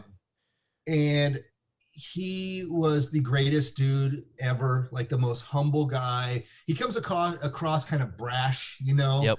I mean, that's probably why I got the part, was because of the way. Really, it is, you know? And honestly, I kind of thought the guy was an ass because he was in the green room and he didn't talk to many people, but he was just a quiet guy, you know? And once I tattooed him, like, he opened up and you couldn't shut him up, you know? He was awesome. And let me tell you how genuine John Bernthal is, okay? I tattooed him a couple different times and did a couple tattoos on him. After the first time, spending maybe an hour with him, we started talking about our boys and our boys playing football and stuff like that. And the next day, I had my two sons. We went into the green room and we were standing in line for breakfast. And John Bernthal was sitting down eating. He sees me from the table in line with my boys. He gets up from eating, walks over to us in the middle of his breakfast, walks over to us, kneels down to, you know, but at that time, my boys were maybe 8 and 12 years old. And he's like, "Are you Riker? Are you the quarterback? Were you the one that had 15 touchdowns last year?" He remembered his position, his name, and his stats of how many touchdowns. "And are you Troy? Are you the one that's the wide receiver?" And blah, blah. And my kid's jaws just dropped. Oh, like, holy crap. You're probably sitting there going, "Oh my goodness, oh my goodness." So, I mean, that's why, like, the dude is legit. Like, you don't just tell him shit and he's not just like, "Oh, nice" on the surface. Like, and since I've seen John every time since, how's Riker? How's Troy? How's the That's football crazy. going? That's like, crazy. It's awesome. So that's like a started out as a fanboy moment, but then realized that how genuine this dude is, you know, and that he's a dad like me whose sons play football. And so it's become more than that. So that's probably one of my favorites. You know, it's crazy. It's crazy the friendships that you make. Just for those of you guys watching, to let you know, Chris is so well known. People fly to him to get tattooed. I mean, it's almost a weekly occurrence that somebody flies in from somewhere else. I mean, I'm saving up my money to fly in. I want to go to that nerdy geeky tattoo shop, which you're sitting in right now. So. Yes, I mean, geeky stuff here for sure. It's amazing. You know, I would have to say my biggest fanboy moment was when I got to be a security guard for Bill Murray. This was pretty crazy. I was working a security gig years ago, about 4 or 5 years ago, I think it was. And, you know, we were security at a college basketball game, and we found out Bill Murray was in the stands. And, of course, after everyone else figured that out, too, they started to flock to him. So we kind of stepped up and said, "All right, Mr. Murray, come with us. We'll take you back." Because his son actually coaches basketball for college hoops, I think, in Ohio. Wow. And so, anyways, we're back in the hallways, and this guy's cool, calm, and collective. And I'm just like, oh my gosh, this is Bill Murray. This is Bill Murray. I don't even know what to say. This is right after Zombieland came out. And awesome. So then he looks at me, and he's just standing there. He goes, "You want some cantaloupe?" And I'm like, oh my God, what do I do? Oh, Bill Murray is offered me cantaloupe. I'm like, "No, thanks, Mr. Murray." And he's like, "Hey, man, please call me Bill." And I was like, what is going on here? And I was like, oh. So, yeah, that was a lot of fun. That's awesome, man. I love it. Yeah, I missed out on a chance. Cantaloupe, and I don't even like cantaloupe, but I would have still eaten it just as Bill Murray offered it to me. The stuff that you, like, risk just to be there and keep conversations going. It's hilarious, you know. Stan Lee was supposed to be at the Kuwait Comic-Con when we were there, but I guess this is right around the time when his health started to degrade, so he kind of canceled that trip at the last second. But I mean, that would have been great to meet Stan Lee in Kuwait. Yeah, it's freaking Kuwait. Which I can tell you, man, that heat is like no other. You think California's hot. We woke up, it was 8:30 in the morning. You would think it'd be a nice brisk 70 degrees. No, it was 98 degrees. Oh my At freaking 8 in the morning. And then about mid-afternoon, it would hit about 120 degrees. And it was so hot that the AC unit was blowing lukewarm. like full blast, couldn't even get up. I mean, it was just, I'm like, oh my gosh, get me out of here. So yeah. But it's crazy. But yeah, guys, just, you know, again, if you can check out the show. Amazing. I can't tell you how many times I've laughed. This it's more than just a tattoo show. I mean, there's other tattoo shows out there. Who cares? But I mean, this one is just, you know, the funny thing is Caroline, you know, she's just like Brittany. If Brittany was here, I mean, you could say she's just like her. It's funny because the movie she's never seen, and me and Martin will be sitting here talking, and Brittany's like, "What are you talking about?" We're like, "Now watch movie. Cannot hold any conversations until you see it," you know. And and you know, I applaud Caroline for watching the Goonies and trying to fit in with everybody else. And you know, you guys, if you watch the show, she actually says that she's the only normal one there because she's not weird, or she's the weird one there because she's not normal to you guys. So great time. So but yeah, Chris, I mean, it's awesome. I really appreciate you joining us. Like always, man, it's great fun with you. Can't wait to get you up here. I've been trying so hard, and I think we finally found it. We're going to get you back up to Alaska. Don't have to worry. I mean, you said you used to actually live in Anchorage, which was a surprise to me. I found out moments ago. So you should know. Yeah. I lived in Wasilla. My dad was a plumber, and he would go up there during the summers, work on the pipeline and stuff back in the day. So I lived in Wasilla for a summer, and we actually lived in Bethel for 2 years. Jeez. And we would travel around to different villages. And I was just a little kid, and my dad would be a plumber, and we'd go by snowmobile to different villages working on their hospitals and stuff like that. And I was like a punk ass 7-8-year-old just holding on to the back, holding on to my dad, you know. And I miss that time, man. So I can't wait to get back there. Well, I can tell you right now, you know, the snow's not here yet. The temperatures are dropping, but you know, we're down here in the Anchorage area. So, but yeah, guys, that's it. Got to get you guys back into Senshi Con. Got to get you back into those games. Want to thank Chris for joining us. Chris, thank you so much. I got those. When those vinyls come into the store, we're gonna get those out to you guys. We want you guys to display those, and check out the website alloutnerdy.com. Check out our Instagram and social medias. We post a lot of funny stuff that a lot of you guys can relate to. We're going to set up a registration, so if you guys want to get tattooed by Chris, we're going to get that ready for next year because we're going to bring him up here. We're doing it. We're freaking doing it. We're going to get him here. Like always, guys, I'm going to give out some more prizes. We'll be back after some of these other events with Senshi Con. We're going to give out some cool prizes from Funimation. We're going to give out some other great stuff. Stay tuned. Keep your eye on the chat room. We're going to give a lot of cool stuff away.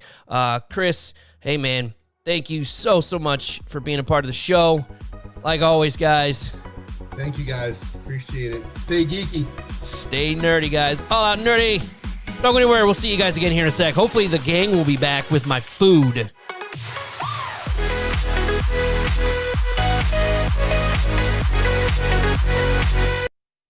Not just comics, Bosco's has it all. It's all about fun and games at Bosco's, Alaska's premier source for comics, cards, and games. Like Catan, Ticket to Ride, Magic the Gathering, and more. Test your skills against other players in our game room, competing in X-Wing and Pokemon games. A complete list of events are available on our website. Toys, Hot Funko, collectible cards, sports memorabilia, and of course, the latest comics in every genre. Serving kids of all ages at Alaska's comic, card, and game headquarters, Bosco's, in Spinard in the Diamond Center Mall. Not just comics, Bosco's has it all.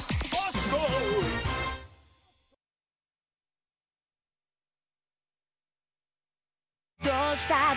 No matter what it takes, I'll save you! What do you intend to do if your sister eats a human? Don't grovel like that and give your enemies the chance to kill you! The bond between Nezuko and I cannot be severed! Thunderclap and flash, coming through! Exploding blood!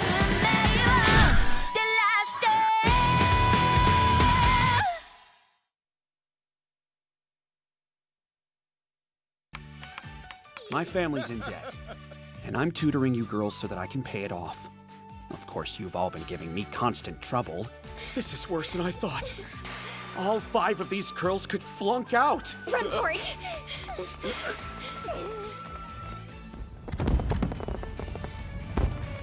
In the end, I was given a paycheck despite the fact that I hadn't succeeded. If I'm getting paid, then I at least want to earn it.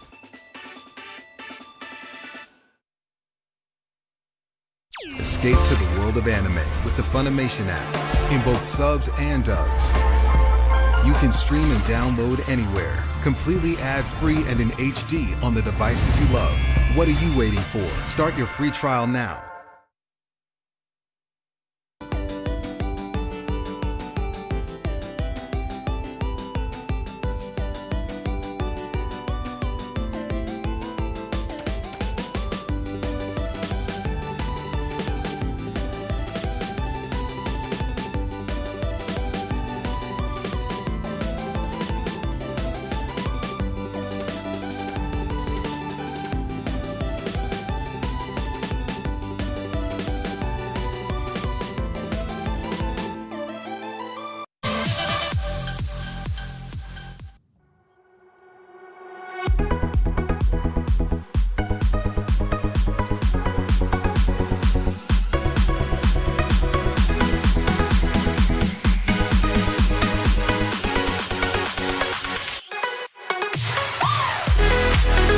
What's up, everybody? We are back, having a great time hanging out. The girls are actually back from having their food, but they didn't bring me anything. I think it was, gosh, y'all didn't bring me no food. Well, I mean, we just, Tokyo Box. Yes, sir. Hey, guys, thank you for joining. We have a very special guest. He's sitting right here. How do I do this? I don't even know. It's really weird in the camera. His name is Cecil Grimes. I call him the doppelganger of Rick Grimes, the one and only off of The Walking Dead. Guys, so awesome. Cecil, welcome to the show, man. How's it going? Thank you. Good evening. It's a good day, wherever you may be. We're all over the planet, right? You're doing great. Oh, yes. So for those watching here, guys, on Senshi Con, just to give you guys a background, Cecil has been all over the world. I think it's now time to say that you're an international cosplayer. Like, that's legit. I've met Cecil back, gosh, what was it, Brittany? It was 2019, 2016, we met him in Jacksonville, Florida. Rick, when he goes to these cons, he brings the jail. It's now Alexandria. So he builds this whole set, and you get your pictures. The year we met you, Cecil, you had the German, what's his name? He looked just the redhead guy. Twillman. Yes. German Abraham. That guy, I tell you what, he looked 100% like him. But as soon as he talked in German, it killed the whole thing. I was like, wait a second. That definitely gave it away. Yeah. No, I had him. It was fantastic to start out with, a spot-on lookalike out of Germany. I kind of finished with a big bang in Atlanta this past year before all this hit. I had a Glenn lookalike from Japan come in to be part of my booth. He was spot on. Didn't speak a word of English, but he was perfect. And what a great guy. Nice. It's crazy. But Brittany, you got to hang out with him. Yes. We've got the picture somewhere. I'm going to pull it up on the phone. I know we've got the picture of it. But Rick, you just, the last place you got before COVID hit, you went to Saudi Arabia? Yeah, Riyadh, Saudi Arabia. My biggest gig of my career. Usually when I go overseas, I go in and I walk into their set, or I bring a backdrop as a prop, so it's a minimal set. This royal family wanted the entire set in their convention. And so I had to box my entire setup, all my tools, all my props, all the structure, and put it in a 10 by 5 foot international moving crate and have it sent to Saudi Arabia, hoping that it would make it and it would make it home. And that was a major undertaking, but it pulled off. It came off. And it was a fantastic show. That's crazy. I can't believe you managed to do that. It was a lot. I've never been through a booking like that. It came down to the last 3 days before I had everything ready. We weren't sure if it was going to happen. Yeah. So it was definitely a challenge, but it was well worth the time put into it when it finally came across. Man, those people were wonderful to us. So I actually found the picture. Let's see if I could show this here real quick. I don't know if the camera will focus, but focusing. No, it won't focus. Wait, there it goes. There it comes. There it comes. There it comes. There it Right is. there. So there it is. Yeah, Oh, there it wow. is. Nice. So this is the German we were talking about. He looks exactly like him. I told you. Oh, wow. I told you. And of course, there's Brittany. But and Cecil So is right that on spot a cosplayer zombie too? Or do you hire people to be zombies? That year, that was one of the Walking Dead walkers from the show. I think I no, looked it at wasn't. that again. Let's see here. What is his name? Scott Finster. What? So Scott Finster, which was on Face Off, season 2 or 3, and he was number 3rd. I think he finished 3rd overall in that season. He was my zombie makeup artist at that convention. That made I did not know that. I thought that was like a friend of his that he just put makeup on. No. I had actually the first couple of years I had the support of some amazing names. We were shooting my miniseries called The Road to Sanctuary. I remember Scott Finster brought 2 of the other contestants from the show to do the makeup on the zombies we used in the episode that we shot at my house. And I have footage of them around my pool doing all their makeup with this, just the incredible setup that they bring is just incredible. Yeah. So I got real lucky. Scott Finster's a fantastic guy, and he does amazing work. He's out of Orlando. I actually want to show everybody. I mean, you guys got to go on and you got to see Cecil's Instagram page. It's phenomenal. But Cecil, real quick, I want to show you. Let's see here. Look at this. Look at this. He even found the lookalike. I mean, you've worked with so many lookalikes. Look at that. I found him, used it for a couple shows, moved on to the next one. But spreading the love around. Oh my! And then there's the lookalike from Japan. Wow. Look, isn't he just like him? Sakakura, last name I think it is. I'm not sure about pronouncing the first name, but yeah, I met him in Tokyo when I got flown over for a show over there. That's just So how many countries have you been to? I would say 12. Is that really? I think that's Chuck Norris? That's Chuck Norris. Oh yeah. So yeah, that's a funny story. I was at the Bubba Fest in Knoxville, Tennessee. Myself and my ex-girlfriend were in the lounge having a drink, and we looked down below us at the coffee table, and there's Chuck Norris and his wife watching the football game eating. So we didn't want to interrupt him while they were eating, so he finished eating and fell asleep. And then we struck up a conversation with his wife. Well, he woke up. He's in his 80s, right? He woke up. He's in big his smile on 80s? his face, shook my hand, and looked at me like he could have put lasers through me. That guy was as sharp as a tack, straight out of sleep, 80 years old. I hope I'm not insulting him if his age is. I did not know he was that old. Yeah, let me Google that. I don't wanna get that Holy wrong. cow, that's insane. But yeah, while you're finding that information out, I wanted to just show you. I mean, this is just, you've got a very fascinating, fun life. You live the nerd life. You go from con to con. You meet a lot of amazing people. Wow, he's spot on. years old. He's 80 80 years old. Yeah. I mean, Cecil, you've actually met almost every single person in Walking Dead, haven't you? Yes, sir. I've met all but a few. I haven't met. I've seen from a distance, Michonne and Carol, but I have not got to shake their hand. Everybody else I have. But Brittany. He has hung out with your favorite character, the one who rides the motor. I'm having a huge brain fart. Remus. Yes. Remus, yes. Daryl Remus. Norman Reedus. Did we see Remus at one of the cons? I don't remember. I don't think so. Huh. I mean, I would love to meet that guy, but you guys got to hang out with him. Yeah, he's always got something up his sleeve. And I remember once in Walker Stalker, I think it was Charlotte, North Carolina. I was in my booth, and I see this big crowd of people moving past my booth, and there were sheriffs in that group, and I was like, okay, that's I couldn't see what was going on, and I hear, Cecil, get out here. And I'm like, okay. Well, I went out there, and the shell opened up, and there was Norman. He said, get here. And actually, the picture we took is on my Instagram at that convention. Oh, that's my cool. gosh. That is super as well cool. as many times of him spraying silly spring or jumping out from behind his Let me see. I mean, gosh, you got Kevin Smith. I mean, you just live the life, man. I saw that he met William Shatner.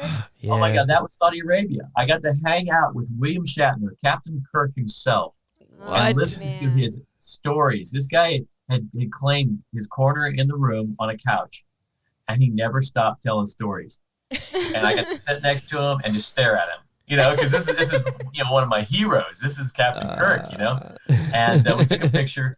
I didn't want to get too close. I wanted, because he was one of those A-listers that everybody was walking, giving their space. But what was the funniest thing in the whole show? I hung out with the cast of Entourage, hung out with the cast of Charmed, got invited to California to shoot shotguns with one of the guys from the Entourage. Cool. Guess who was in the corner of the green room? He's sitting there like this, playing with his beads, and he had his I guess wife or whatever Asian lady taking care of him. It was Steven Seagal. Oh, shut up. Yeah. No way. And I went over and met him. He said, how you doing? Isn't he like a deputy in Louisiana now? I don't know, but I mean, you got Steven Seagal and Nicolas Cage. You got, I don't know who you would have to meet for the trifecta, because the coolest person I ever met was Bill Murray. Wow. I hung out with him, and it was crazy. For those of you who've been watching all this Senshi Con, you guys heard me talk with Chris, but I'll tell Cecil. I was doing some security work back in Florida, and he was at a game, and halfway through the game, everyone started to realize, oh, crap, that's Bill Murray. That's Bill Murray. And so we were like, all right, Bill, you can come with us. We'll get you to the back where I guess his son is a basketball coach for Ohio. And so basically he was there for his son because they were playing basketball. And so I take him backstage, and I'm like, all right, Mr. Murray, you can stay right here. He's like, oh, okay, cool. He's like, you want some cantaloupe? And I'm like, oh my God, Bill Murray just offered me some freaking cantaloupe. And I was like, no, sir, no, I don't need some, Mr. Murray. He's like, please call me Bill. And I'm like, Bill Murray just asked me to call him Bill. What do I do? Like, this is right after Zombieland. And I actually asked him, like, the one thing I'm sitting here going, what can I ask Bill before he leaves? And the one thing I came to ask him was, are you going to do a Zombieland 2? Because this was right around when the news was released that they're going to do a Zombieland 2. And I guess he didn't know at the time, either that or he was just trying to play cute or something. But he's like, oh, they're making a part 2? He's like, well, I took a pretty big death in part 1. I don't know if I can do anything in 2. And I was like, that would be so epic if you came back as a real zombie, like a Bill Murray zombie for real. So that's all I got. You on the other hand, I mean, biggest fanboy moment for you. You know what? It wasn't a legendary star other than Captain Kirk. I met Jaime Lannister of Game of Thrones while I was still watching Game of Thrones at Bubba Fest, and he wanted to come over and do an interview for his documentary on what I do. Jaime Lannister. Didn't you meet him too? Yeah, I met Jaime Lannister in Kuwait. Yep. Really? And yes, and what was really cool was out of everything, the only thing I could think of was to get him to say hi to Brittany, because Brittany is a super Game of Thrones fan. And so she didn't know that I was going to meet him. And when you pay for these guests, you get to meet them. They sign your stuff at these cons, but you only get about less than 5 minutes with them because you got to move on. And so literally you only get to ask him one question. And he was like, hey, how you doing? I'm like, good. I'm like, currently I'm deployed here. I'm going home in about 2 weeks. Can you say hi to my wife on the phone? And he literally instantly took the phone, and he was like, hello, Brittany. The next season will be on in 2 weeks. But she had no idea. She had no idea that this was going on. And I actually posted it on Facebook, and I got the most brownie points of my life for it. It was the coolest thing. But yeah, I met Jaime Lannister too. That guy is amazing. That guy is so cool. And of course, you can't go without saying I met Andrew Lincoln. The white elephant. Yes. He does 2 conventions a year. It's almost impossible to meet him. I was getting to that. Yeah. For the look, Andrew Lincoln, in case you guys are asking, is Rick Grimes in I got the girls out here because sometimes I got to explain to somebody who people are. The girls are like, who? What? Andrew Lincoln, that's his real name. He plays Rick Grimes. British? Yeah. Andrew It's crazy. Clutterbuck. Say again? Andrew Clutterbuck. Yeah, so when he talks, he's got a British accent. He had to train himself to talk American, didn't he? Yeah, he developed the walk, the accent, the looks, and when I first started watching him, I was kind of I don't know, breaking it down, decoding how he put that all together. And when you look at it, you're talking about a little Elvis, a little John Wayne, they got the swagger, all of that. And to be able to do that and still act and keep that all straight in your head. Because he had, most of that staff is English. They have, they all have British accents, so, that was really a big surprise when you got to see the behind the scenes and you hear Morgan and Maggie, all with these accents, British accents. And they all, I know that Maggie was taking voice lessons from the same voice coach that Andrew Lincoln was. And they said that every Sunday they would have a refresher live stream to go through phonetically saying sentences to keep their Georgia accent on. What's really funny, they had a problem with them being too close and hanging out too much with the crew, the Georgia crew, and their accents were getting too Georgian. So they had to back that off because they were getting a little bit too slang or a little bit too Southern, and so they corrected that. Isn't that something? That is something that happens every time I go to the South. I'm just talking to my family, and then I have to say roll tide every time I go home. Of course. Or else I can't be let in the front door. We gotta get the bowl peanuts. And it's so funny because I love watching the regular TV and they're like down in Louisville, Kentucky, and I'm like, you mean Louisville? Louisville? There's a lot of South there. I kind of miss the South, the crickets chirping, the boiled peanuts, everything. So, but yeah, that's dude. I mean, that's astonishing. So, what's it look like for you? Can you give us some details in what next year holds? I mean, are you working on anything? Oh God, yeah, we're putting all the irons in the fire and see what catches flight. But right now, I'm game streaming on Twitch under Cecil Grimes Cosplay. I'll be doing Thursday nights as Rick, playing the what was it? The Rest of Us? Yeah, that's a good game. 1 and 2. I haven't played either. Ooh. And so I have those. I will start playing those. If I run out, I'm going to do Horror Night because there's some incredibly scary video games out there. Once I start to go ahead. I was just going to say, we are trying to get the girls to do the scary VR. That's what we're trying to do. So we have the VR, but the girls don't want to do the jump scare. That'd be really cool to see him do the VR one too, especially with the cowboy hat on and him doing, Well, that's absolutely. I actually did my last stream two streams ago to look at all 5 VR headsets to see which one to purchase. Yeah. Because they have the Walking Dead Onslaught and the Walking Dead Saints and Sinners, and it's a virtual reality AMC brand. Ooh, let's play that. So I'm really excited to take that. But no, I think we have it already because I think our oldest plays it. Really? Yeah, I think we have it. It's actually a really good game. I mean, you walk around, you collect supplies. I think it's the one he plays in the cemetery, and he's on the bus. Yeah, it's really like the Saints and Sinners been out, and the Onslaught's going to be out on the 29th of this month. So they're releasing a new one. Yeah, there's a couple mobile games that they have. It's kind of like a this then type deal where you read the storyline and it gives you an option. Do you want to? What do you do? Do you hide here and then you can like swipe to kill them real quick? I got heavily into the mobile game where it's kind of like Pokemon Go, where you go around the city and zombies pop up and you kill them real quick on your phone and then you collect stuff. I was huge into that one. I couldn't really get into Pokemon Go, so I got into the Walking Dead game or whatever it was. That I forgot what they called it, but it was really good. Yeah, you went around town and like killed zombies. Yeah, and then you meet people around town and you pick up supplies, all that other good stuff. Yeah, so I think that's going to be a really good catch, for what I do. Definitely. I mean, that game Last of Us is a really good fitting. Here are some other images. This is just to give you an idea of what his set looks like. I mean, this is an elaborate set piece. I mean, there's gates, stop signs. I mean, paint. There's the tower. This is Alexandria. Or this is the jail. This is the jail. That was a prison. Yep.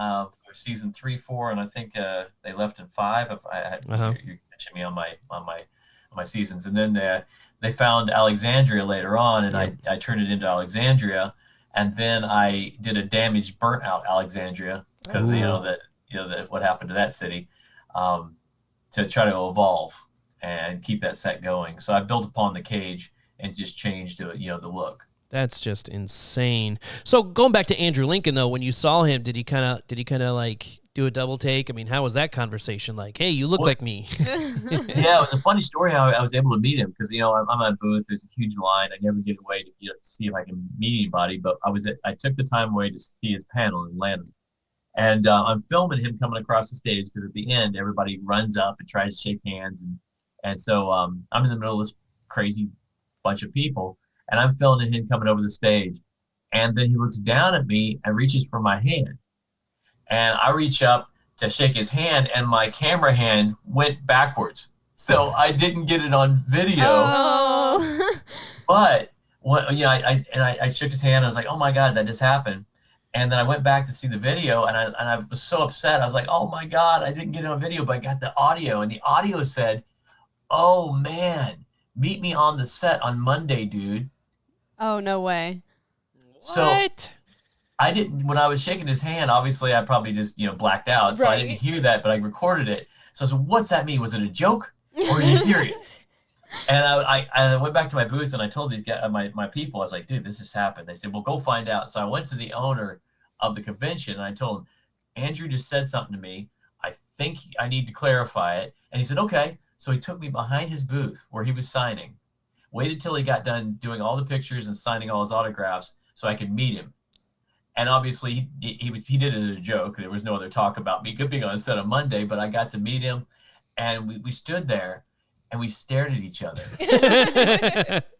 And without the nose, right, eyeballs and forehead.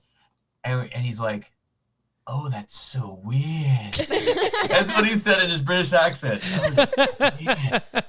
And then he moved and I got dizzy. Because I was so transfixed, I was like, oh, I get it now. I mean, like if everybody thinks I do, then I'm good with it. But until I was face to face with him, I didn't get it, and it was a really amazing moment. And what kills me is I have my old cell phone with a crappy selfie camera, so I got these grainy pictures of us. And while we're taking pictures, I hear a golf cart screech behind us. And then Michael Rooker comes up, hey, Cecil, and jumps in. And the three-way is on my Instagram too, that he joined us for the selfie. So that was a good day. Michael Riker, that I would love to meet him because he's a nut. He jumps into my booth every time he can. Are you serious? He bust in the door, take some pictures, and run out the door. I'm like, he's an awesome guy. Oh my gosh, because Michael Riker. Cool. I mean, you know Michael Riker primarily from the movie, oh gosh, another brain fart, Guardians of the Galaxy. He was in, Michael Rooker was the blue guy who had the little swinging dart that would go attack people. Mm-hmm. Yeah, so a lot of people know Michael Riker from Guardians of the Galaxy. I mean, he was only in season 1 or 2, I think, of Walking Dead, so he played the bad brother of Remus, and he got killed or kicked off or whatever, chopped his hand off or whatever, but really, really cool.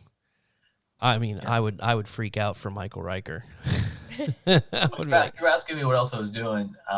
Game streaming. Yeah. I'm about to take my final for the Florida real estate exam, so I'm going to have a realtor, Rick Realtor. Oh, Rick Grimes Realtor. Buy a house or die. It'll be on my that'll be perfect. You should sell in Atlanta. Perfect. Dude, yeah, right? Make sure you have the your little Fallout type shelters for the zombie apocalypse. Yeah. Well, he'd be perfect for selling those. He'd be like, and here's where you could hide a great bunker. This is where I'd put my traps. Have an ammo sponsor. I love it. Yeah, sponsor. Gotta have one of those. Oh man. That's pretty awesome. What's that? What else? What else you got going? Oh, I'm doing Cameo. Cameo is an app that you can go. This is a really interesting app. They contacted me. You can buy shout-outs from A-list stars. Yep. I mean, I think Robert Downey Jr.'s out there. Wow. All these these incredible sports figures, and they contacted me, wanted me to if I would do shout outs as Rick lookalike. So I'm doing random cameo, happy birthdays, happy anniversary. I just did one for a company that just got signed with a bigger company for some crypto stuff, and I did it for the company. I congratulated them on their accomplishment. So that's been popping here and there. But other than that, I started up a OnlyFans. Yeah. Nice. So since OnlyFans is not all bad. Right. Not all bad. No, actually, they're doing just like they did with Twitch. Twitch was a gaming platform, but now they have aerobics and working out and just walking around and looking at birds. I mean, people are doing everything. OnlyFans, I'm doing just for my workout, because I went from 190 pounds down to 170 to be Rick, and because I was just too big. He was 165. And over the 6 years, that's the only thing I didn't like, is because I had to stay thin. over the pandemic, I'm back to 190. Yeah, you either come out with COVID or you come out overweight. One of the two. Right.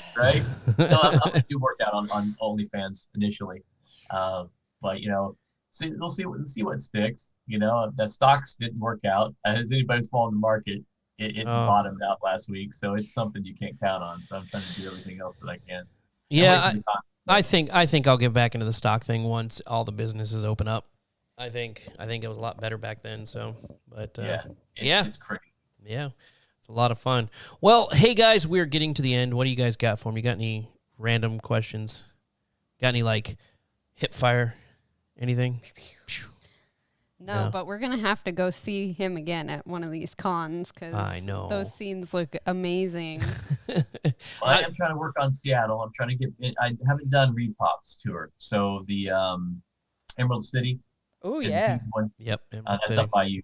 Yep. As up close as I can get to you. I think it's Seattle. I think Emerald Con in Seattle. I think so. Yep. I think so, yeah. Yep, it is. Maybe, yeah. Maybe one of these times we can go as the All Out Nerdy group to one of the cons. Yes. Maybe we can be the nerdy zombie group for him. I don't know. I don't know what nerd zombies look like, but we'll figure something out. I mean, the first time I saw Cecil, it was just crazy. We were walking through it was the Jacksonville Comic-Con, and I saw this huge jail, and I'm like, oh, sweet, The Walking Dead is here, thinking it was The Walking Dead, and then when I saw it was him, I was like, wait a second, what is this? And I was like, what is going on? And there was a line around, and I was like, what is this? And it was the coolest thing. It was the coolest thing. I was like, we have to wait in that line. Yeah, she actually made us wait. She's like, no, I'm waiting for this. I'm like, I did. Okay. It was a lot of fun. We had a lot of fun. The picture's somewhere. We have it hanging up. I know it's somewhere. It's upstairs. We'll find it and send it to you guys. But yeah, we're coming up on the 30-minute mark. We're going to get you guys back into all things Senshi Con. We got video tournaments going on. That's where Martin is. Martin's playing a video game tournament. He decided he would rather play, I think it's Magic, because Martin and Magic. Yep. I mean, can't get that kid away from Magic. He'll do anything. I think he will starve himself. Like, you can offer him a burger, but like, hey, you can have this delicious burger, or you can go to Magic. And he'll be like, all right, I'm going to Magic. I'm going to have to ask him that next time he's on. You should. So anyways, guys, hey, stay tuned. Go ahead and like our Facebook page, our Instagram and Twitter. We're going to pick a random person off of one of those social medias. Go to Cecil Grimes. He's got all of it. We're going to put the links down in the descriptions below. We'll put them in the chat room. Like him. And then we're going to pick someone out because we're going to give away some really cool Funimation prizes we've got for you from Senshi Con. So we're going to get you guys right back into the con. Thanks for joining us. We got more guests coming up. Don't go anywhere. Say goodbye, girls. Bye. Cecil, thanks for joining us, man. Had a great time with you. We'll see you again next time. Sounds great.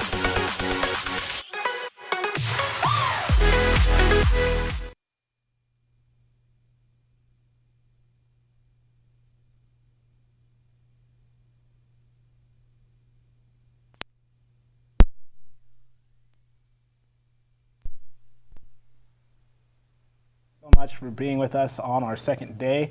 We're going to get into the final rounds of everything here. We have about a good hour and a half, if I believe correctly. Just want to say thank you to our sponsors that you see below. I want to say thank you so much to Funimation, Right Stuff Anime and Vortex VR for all their stuff, and I believe we have some others. Yes, we also want to give a big shout out to Bosco's, MTA Gaming, and Video Game Depot. And we'll definitely just get things going here. So, oh, hey, that was cool. Yeah, cool little Yeah, so transition. at least with this next panel, it is the memories of Senshi Con from 2013 to 19. So we do have a couple people on the other line here that we are actually about to get here. So we're just getting them on a call. And so as you guys can see, we have a couple people here. Hello. Hey, look who's there. Oh, man. So I'll just start off real quick. I'm Braxton. I was on here just yesterday. I was with the con since the beginning, or at least I went to the first year, but then went over to helping staff 2016 on. And I'll let you introduce yourself. I'm Austin. You all have been seeing me this weekend as one of the hosts and MCs.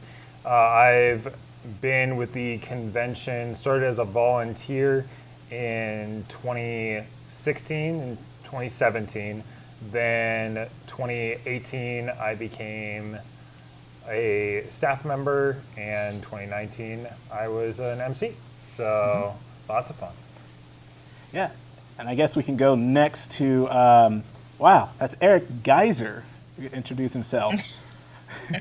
Hey, how's it going, everybody? It's going good. I joined the con in 2012 as a sandwich boy, running sandwiches for Braxton. And then 2013, I think I did some IT stuff. And then 14, I did gaming from 2014 to 2018. And then I was a vice chair to Braxton in 18, I think it was also, or 17. Yeah. I'm getting my years mixed up. This Yeah. Austin guy looks familiar. Long time no see, buddy. Yeah, I think he was one of my guys back in 16. Yep. So, yeah, So good seeing you again. for everybody out there, Eric was my first manager. So he's the one that decided to put up with me the first year I volunteered. Glad I didn't chase you away. And next we have Lauren on the chat there. Hello, I don't know if you guys can hear me. I'm Lauren. I've been with Senshi Con since 2014. I think that was my first year. And then I went to help out volunteer with events throughout pretty much the rest of the time I've been in con, which is up to now, I guess. That I've been doing. I've been helping out with events, whether it be volunteer, cosplay, chess coordinator, cosplay dual volunteer for that. A bunch of different stuff for events. So, yeah. Assistant events manager. Assistant events. Yeah, I forgot about that. Yeah. That was even though it was just like last year. There's a lot of good memories with that. Yep. So next we have Alyssa also. Sorry, I'm gonna move because Lauren and I are too close together. Oh. Because we live in the same house, so we're moving. So my name is Alyssa. I've been the treasurer for the last 3 years, including this year. And I've been with Senshi Con since about 2011, and I've had 8 different positions the entire time I've been. So these last 9 years, I've had 8 different positions. So it's quite, like, my repertoire is very big. I've hit almost every department inside of Senshi. So nice. And I wonder if we have other people that are going to join up. So I guess not. I guess what we'll do is we'll go ahead and. I am here. I could be a voice of God. We do have in the background Casey, who is our tech guy. I don't even know the correct term for what he does because he does everything involving tech. So he'll chime in for just a moment here. Yeah, so I'll be the one going through these slides with you. If there's anything that specifically sticks out, I might jump in and say something. Can you guys hear him? No, I can't. Okay. I can't hear him. Oh, they Okay. can. Oh, Okay. got it. So We can. I can hear him. Okay. All right. See, we get left out of everything. It's okay. Don't ignore us. All right. Ooh, So- Senshi Con 2013. Before, actually, Oh my I goodness. think was this the first year that I went and was a performer? You were a performer. Yes. And this was the first year we actually went to the Egan Center. And this was a good turn of events, and also the fact of the first time we had a mascot contest. Also, this is when things were changing and everything so that the artist can actually show up their awesome art. And this was done by Aurora, if I remember correctly, that made this one. So, so yeah. And yeah, I think we have another call. We kind of missed a bunch of people, but they're going to say hello eventually once we can. So just a little bit of stuff going on here, but hey, just bear with us. But I definitely will say once we did like the mascot contest, it like changed things around because we always had the same years past. But then this time it was giving the artists their actual time to shine on things. So ever since 2013 on, it we always had a different one each year. Yeah. So I think it's really cool that with this particular art, she went and incorporated not only the Alaska flag into the hair, but also the Aurora Borealis to truly show that we are an Alaskan convention. Oh, there Up we are. and here's the other call with all the rest of previous staff members that we have here in studio. Yeah, wow. I wonder if they can they hear us? Can you guys hear us? Yeah. Thanks for remembering All right, us. yes. All right. Thank you, Roshan. I thought I heard you guys. So can you guys hear the bunch of the crowd there? Oh, there they are. Oh. Oh, I don't like this. All right. So let's see. Do they have a mic to introduce themselves real quick? We got the puck mic. Nope. We'll just move on, unfortunately. All right. 'cause- We'll move on. So this photo was definitely the first year at the Egan. Like I said, this is 2013 here. So having this logo was a dramatic change because it was. I remember the factor of I wanted something fierce, and I think it only lasted maybe a year, honestly. But yeah, it was a nice sunny day when we started this. And it's really awesome the fact that we did incorporate the fact that Senshi does mean warrior. So you have all these different Japanese weapons that you see in anime. Oh my gosh. I know three of the people in this picture. 4. Maybe 5. I might be in there somewhere too, actually, because that was one of the years that I didn't volunteer, I think, or I was inside already. I don't remember. But the 2 guys right in the middle there, I know both of them. And then the Pokemon trainer over on the left, that's Chloe. Chloe Okay. Holland. Yeah. Yeah. I recognize that. Okay, yeah. And so let's go back to the others and actually introduce the people that were in this big conference room. So we'll start with Austin, the guy that has the mask there. So that's Austin. Yep. Right there, he's waving. Then we've got Jacob right after him, one of your other MCs and hosts. And then we have Jeff right there in the middle. Yes, big hello, wave. Jeff. Hello. Then you've got Doug, who is our website guy. So all of you on the website watching the stream right now, you can thank him. Then we have Rebecca next. And finally, we end with our panels coordinator, Deborah. And Julia is also to thank for the website too. Just there's a collaborative effort. So, yeah. And we'll go to the next slide here.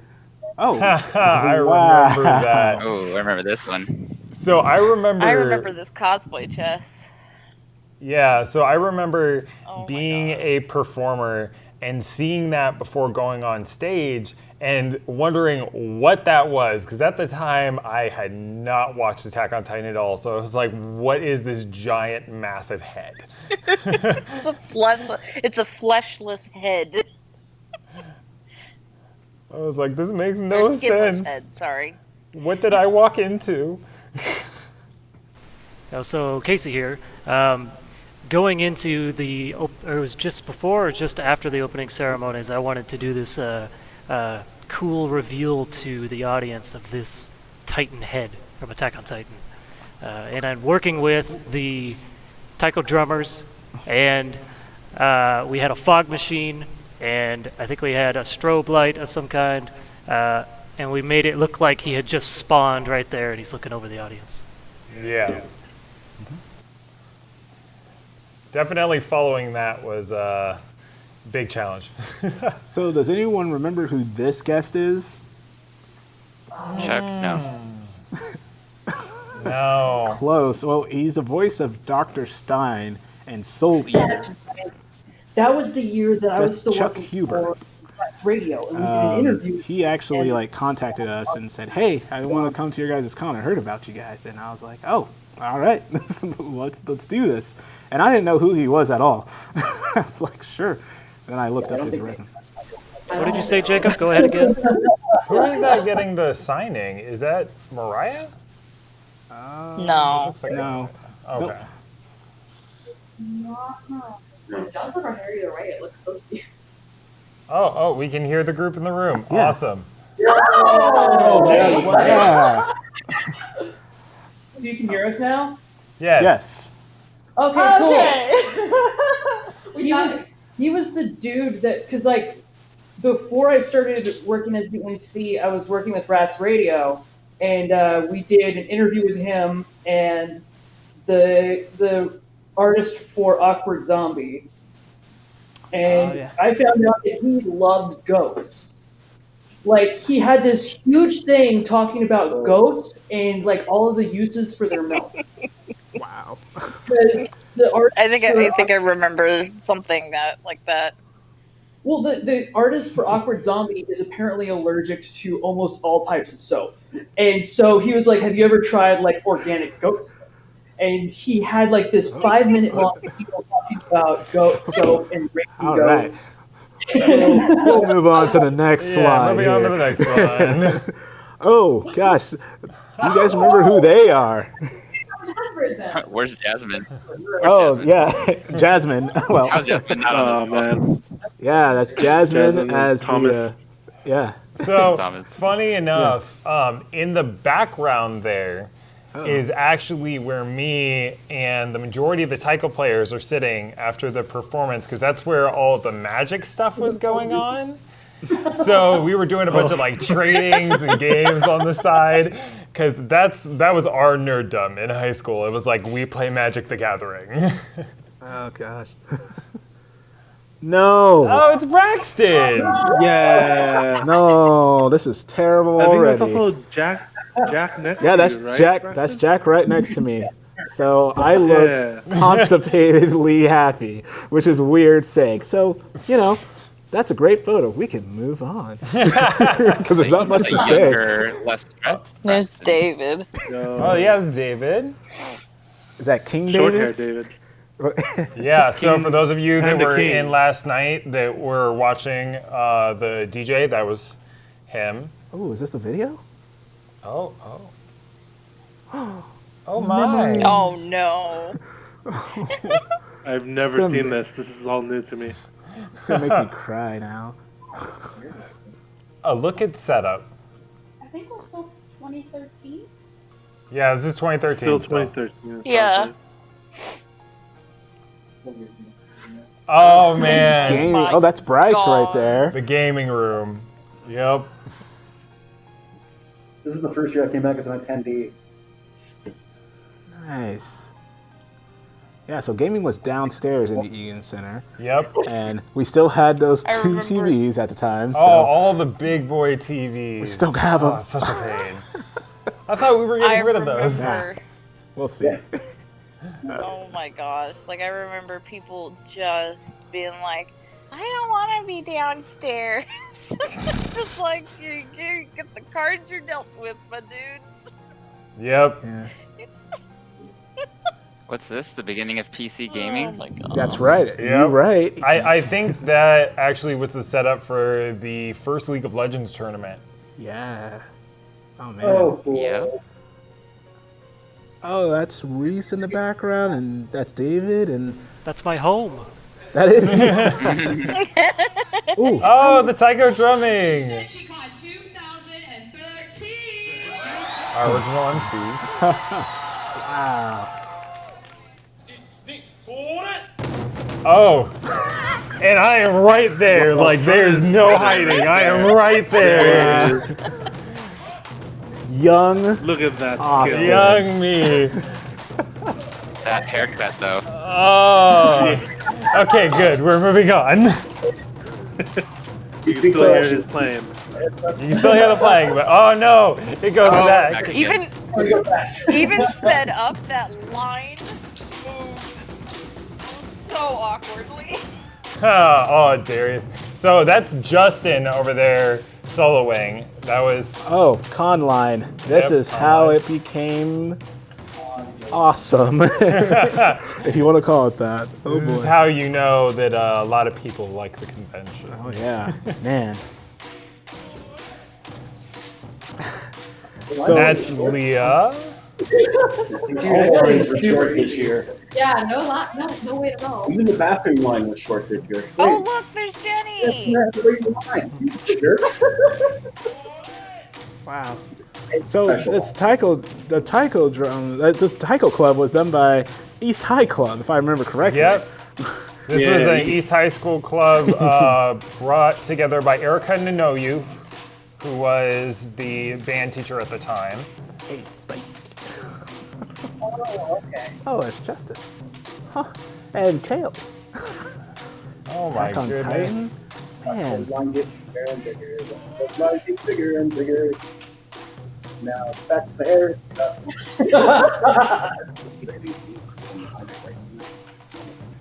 Man, you guys played for a long time. Okay. Oh yeah.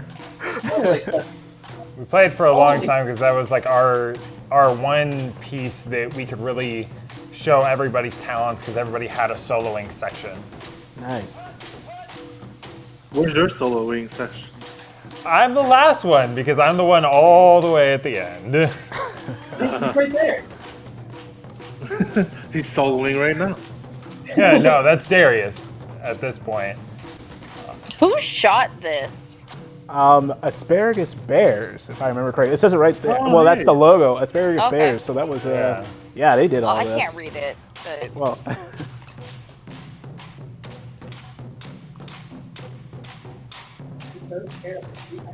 man. Wow. Good cosplays I missed. Just be able to the spin one. Oh, there Oh it is. god, Look at you. yeah. Oh, look at you jam, Oh. Austin. Just jamming. Look at you. Okay. Oh, look at that baby. I had to work my way back down the line because I was leading the whole group. Keep going.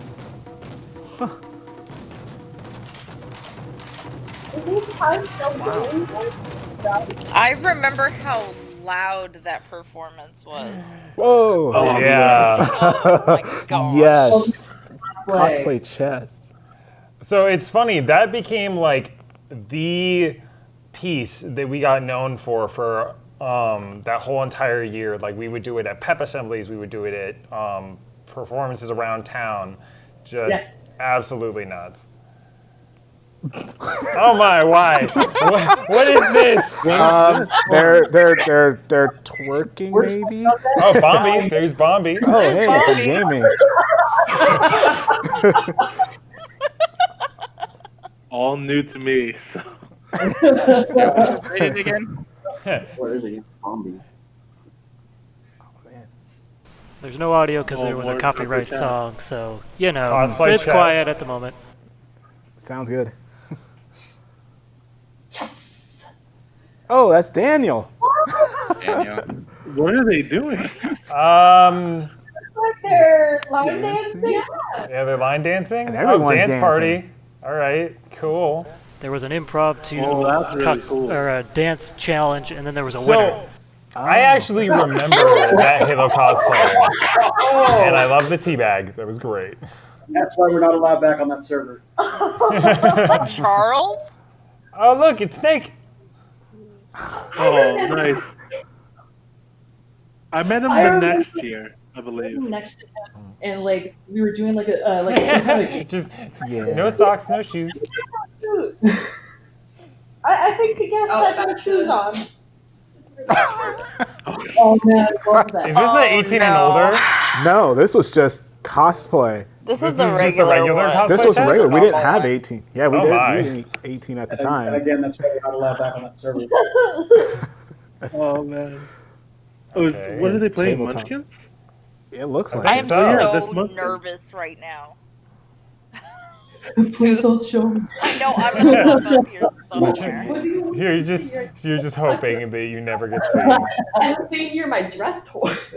Oh, well, nope, that's not me. Wait, who are they? Oh, Oh that's, my goodness, that's Josh. That's Josh and Crystal. Oh, they look the same. Yeah. They're not aged. Oh, Oh, that's Jane. That's really cool. Oh, that was a cosplay contest. Yeah. That was supposed to be Lucina, I believe. Is that No. Scott Pilgrim? No, that's No, Danny that's Phantom. Danny Phantom. Danny Phantom. Okay. That's That's awesome. really cool, actually. That's really cool.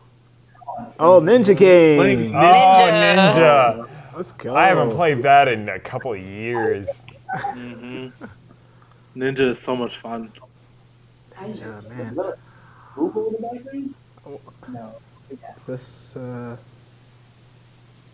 Oh, is this Oh, this the is vendors. vendor hall? Yeah. Yep, vendor Yeah.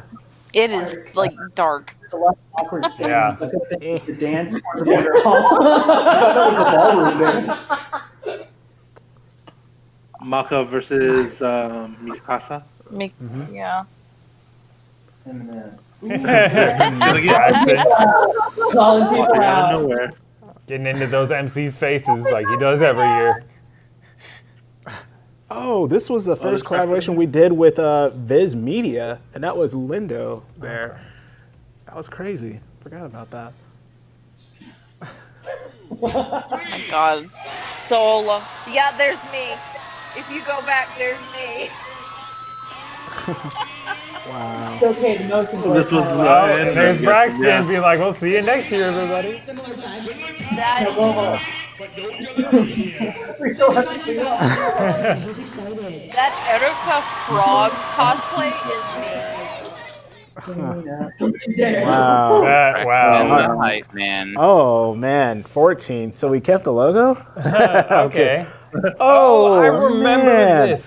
This was like The Raven the Boy. first badge I got, because that first year the badges for performers was weird, and then we got an actual badge the next year, and that was great. And I believe this was done by Devin, actually. Yes, Devin Simpson. This was my first year ever joining Senshi Con, so this is it's very nostalgic to me. That was the first mascot, first logo I ever saw of Senshi Con. Okay, so this is another video. This is something that we created as an opening to the convention. The very first thing we see in the convention is this video and song that we parodied. Yep. Oh my goodness. I hate this Yes. so much. Go to Senshi Con. Yeah. Let's go today. It's been a year since I've been there. Let's get our gear. It's time to go and play. Sometimes Oh, I don't think I can listen to this. My ears are bleeding. It's so good though. No, it's not. It's informative. We should just listen. How about we just listen? There's a lot of rules. Tell you all the con rules. I don't want to hear them. Who's sing this? And don't stay. Just Oh my god. go. Oh god, this is great. I think it's beautiful.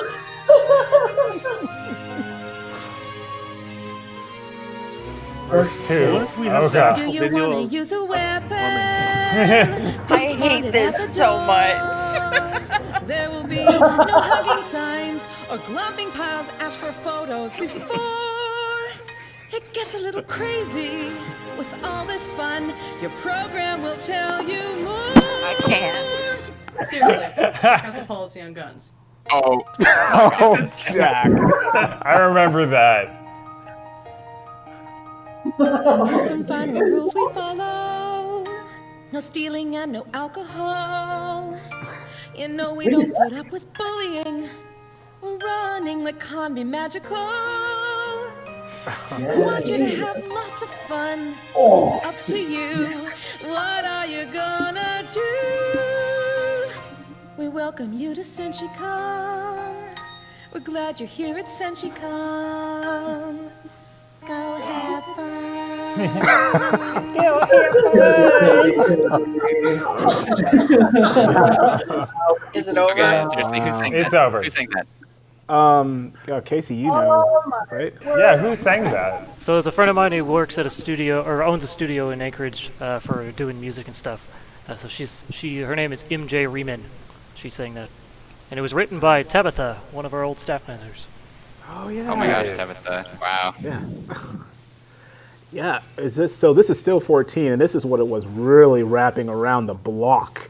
It was nuts. It got really nuts at this year, and oh, look who's back. Why do we have you back? It was good though. I enjoyed it because this was the first year I joined, and I was actually the pinball machines. I was a VIP for this year, which somehow I got wrapped up into volunteering. Yeah, that's how it usually goes sometimes. Start as a VIP, go into volunteering. Love it. Yo. Look at all those old arcade machines. Those things were fire at the time. I think Eric loved them. Yeah, all the space they ate up. There's always a Pikachu onesie. Like, no matter what year, there's always somebody in a Pikachu onesie. There's me again. Get that kid in chat. Like. Oh, so there's Daniel, David, and Chloe. And I miss them all. Yeah, I remember those And guys. wow, that's classy. Yep. This is how professional we were. Still Whoa, Hey. that's So- Josh Hardy. So fun fact Gotcha. about this year. So I organized an AWU video that actually got onto AWU with all the Ruby cosplayers. So we went out to the park across the street and shot an AWU video that actually got shown by Achievement Hunter. So What is AWU Hardy- for those who don't know?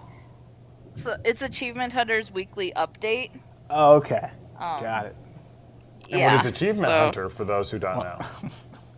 It's a gaming portion of Rooster Teeth, which is the company that produces Ruby.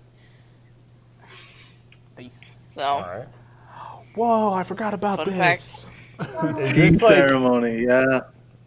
so it's a traditional tea ceremony?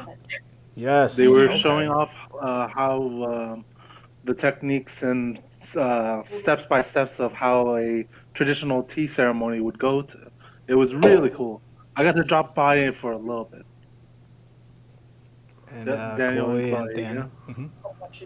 yeah. David. I think this was the cosplay contest, I believe. Those trophies were heavy. I remember carrying those around. All of those old style trophies are usually pretty Whoa. Yes, cyanide and happiness. I was going to say, isn't that cyanide and happiness? Yep. They were amazing. Those guys were really cool to talk to. I miss Sammy. Chat. Hey, I wonder there's if someone you can there. spot me in there. Oh, I see a Nappa. There's a guy in I here. see a who Nappa. helped out. Can you spot See the my bald same? head right there. So shiny. Which one was that one? Oh, and back again. Oh my. Is that you This fighting was me Spyro? versus. No, so it's supposed to be a Pokemon, but we didn't have a Pokemon onesie at the time, so I guess we were like, so that is John, and then that is Kathleen. Kathleen's the Pokemon trainer. John's Spyro, and there's me just shouting Pokemon, and I just start chasing him around, and I kill him. What is it with the history of Con and killing Pokemon? Like, I don't know. It's an overpopulation. Whoa! This So- was. This Oh, looks really Oh no, cool. this was like the from first this photo. cosplay chest I ever watched, and there's Iris right in the smack middle, right there. Oh yeah, I too. see her. Oh yeah. So. Oh, I remember meeting Iris last That's year. Mick and Carson. Yep, Mick and Carson. So- Mick is Spider-Man. Carson is Love Machine, And this this was fight probably. was really long. Like they Yes. planned it to be really long, and it turned out to be the longest fight of the entire game. I remember when Mick stepped on one of his. No, that was me. Oh, That was me. okay, that was you who stepped on one of the web shooter things. See that white little thing? It's Mick's as Spider-Man. You know, he had webs, like exploding webs, and Lauren had stepped on one of them. So. What is? Yes. So that is. Oh, there's Baby me. Groot. There's me. You are Right in that Ruby cosplay. With the long hair. Oh. Yep. But, Oh, yeah, Oh, I to see the now. right. Upstairs right now was Baby Groot, and I believe it was Bloody Mary from Fables. I believe. No, it's The Wolf Among Us. Well, that's where Wolf Among Us comes from. Is Fables. Well, the book, all the right. graphic novel. Yeah. And the character's name is But Bigby. they specifically. Oh, Yeah, Merida. And who's the other guy? David. that's That's so David. that's from David. It's David. Yeah, that's David. Danganronpa. God, that was back when Telltale Games was actually a thing. So the shot here, as you can tell, she's aiming down. So the point of this shot was to have David get shot in the crotch. It was hilarious. Just take This it. was 18 How'd plus. that go? How'd that It go? went well. Yeah. Her aim was on point. Oh, Yes. wow. I definitely remember this we one. got Oh, it's some Casey. DJ. So that's Casey and Starship Amazing. If that's, am I correct? Yeah, I remember Okay. that. Yeah. So for those of you that are hearing our Overlord Really like voice, that is Casey there. Gosh. This was Was that the first and it dance? was- No, that wasn't the first No. dance. But the first, our first dance was actually, I think, 2011-ish or 12 at UAA. But that was huge here, as you could It tell. was a huge dance. Yeah. Thank you for attending Senshi Con 2014. Oh boy. Wonder That what was, 15 was like. 2014 was so much craziness because for me, I was VIP. I got roped into doing the performance for the Do You Want to Go to Senshi Con opening act. Then I got pulled into one of the cosplay chassis, which was the one with Pikachu, or not Pikachu, Spyro and the Pokemon trainer. I got pulled into that one. And then that was also the day I broke someone's sword by swinging it, swinging a bat at it, and I snapped it in half.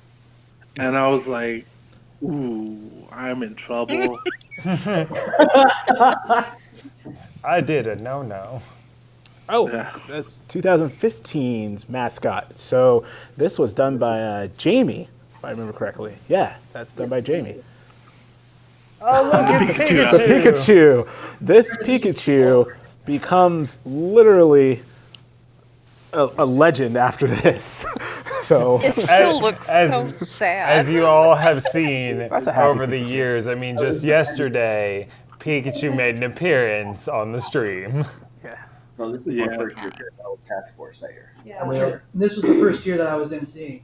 And we only went because of Cyanide and Happiness. That's the reason why I went. I still have my badge for work, and they signed it, and they put a guy going to work on it, and it stopped working after that point.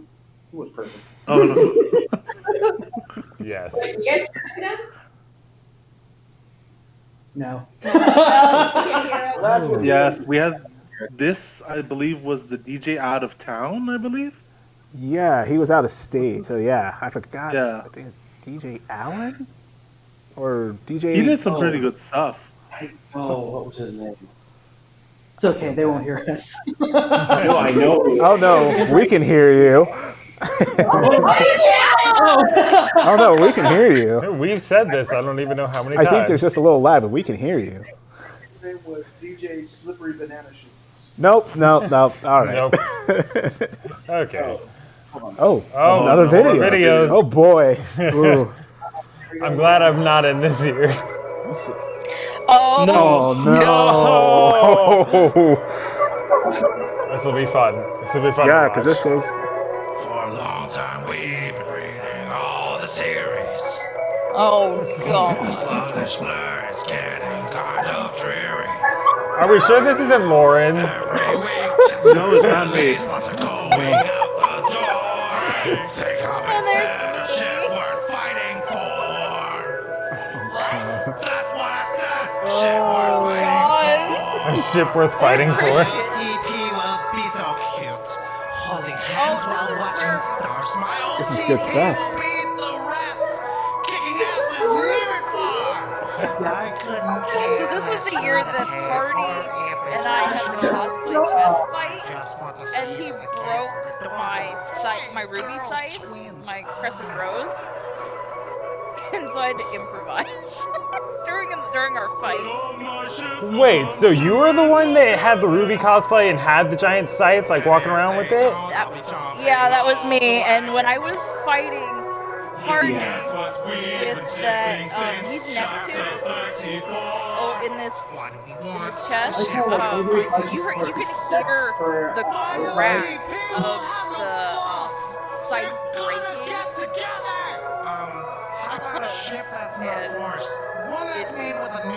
I'm also that Erica frog. Really, the probability of two characters getting together after so many years is irrational, and quite frankly, I think it would be better if Oh my. a series for those characters to be paired with rather than just slapping characters together and calling them a couple. Explaining ships. Yeah. Those shoes that I am wearing were freaking killer. Also, the holes in the chessboard are from my shoes. Eric, you remember this? I'm trying not to. I was going to say, the look on his face is, I begrudgingly say yes.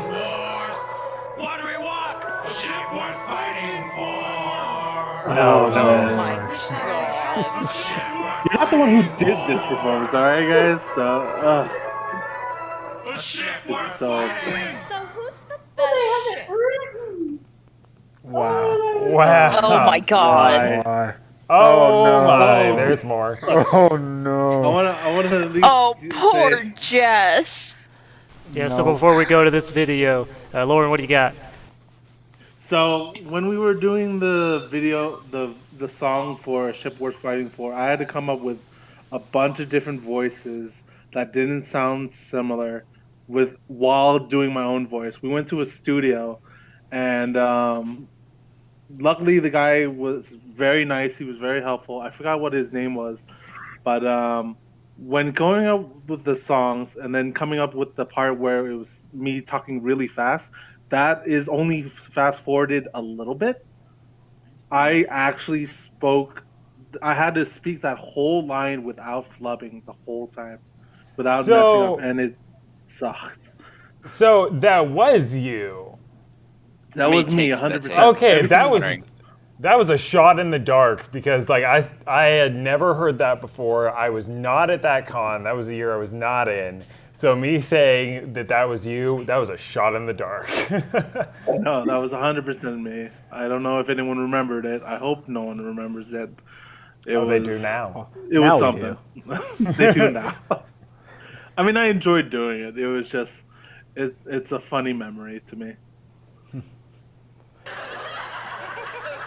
Freddie, do your job. I'm not paying you to stare at people.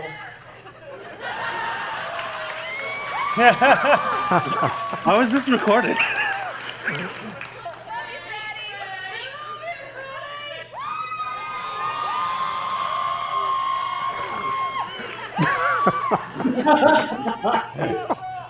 For those of you who don't know, cool. I was Freddy that time. I was Golden Freddy that day. What? No way. Nice. Yeah, I was Golden Freddy. That was me. So everything. Lauren's everything. Yeah, Lauren is everything. It's really cool what you guys did that year in the fact that you had the two different stages. Like one was the actual chessboard, and the other seems to be where the fights were going on. That's really cool to see. I think that was the first year we actually did something like that, where we had two different chessboards.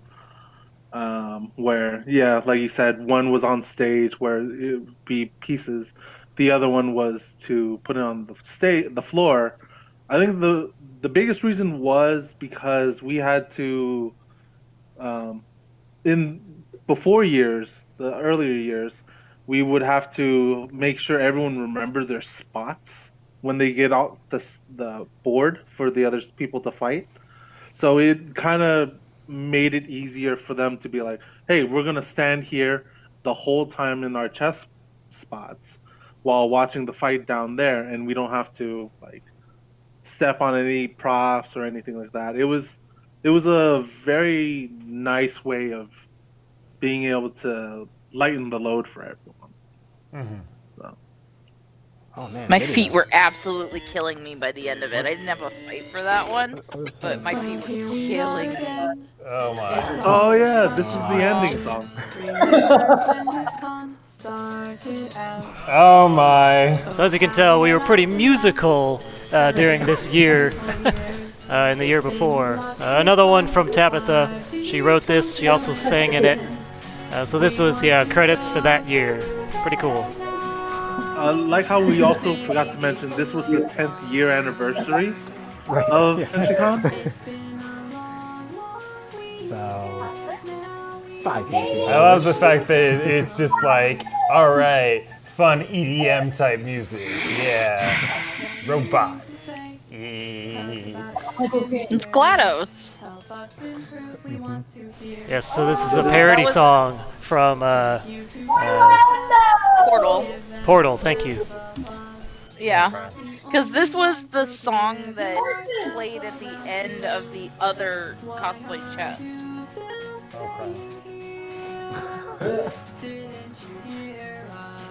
Because one was you still FNAF hear Get Out. No, sorry. All the Portal and the FNAF were combined. If I remember correctly for that year. That's great. Just calling everyone out. You're like, get out. We had a lot of staff this year, and it was pretty impressive.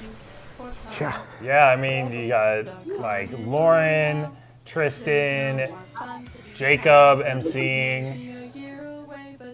As an attendee, I remember this year there were so many people with volunteer badges. Like 6 people on doors. There were people walking around. There was everywhere. Yeah, walking hallways. There's Iris. Yeah.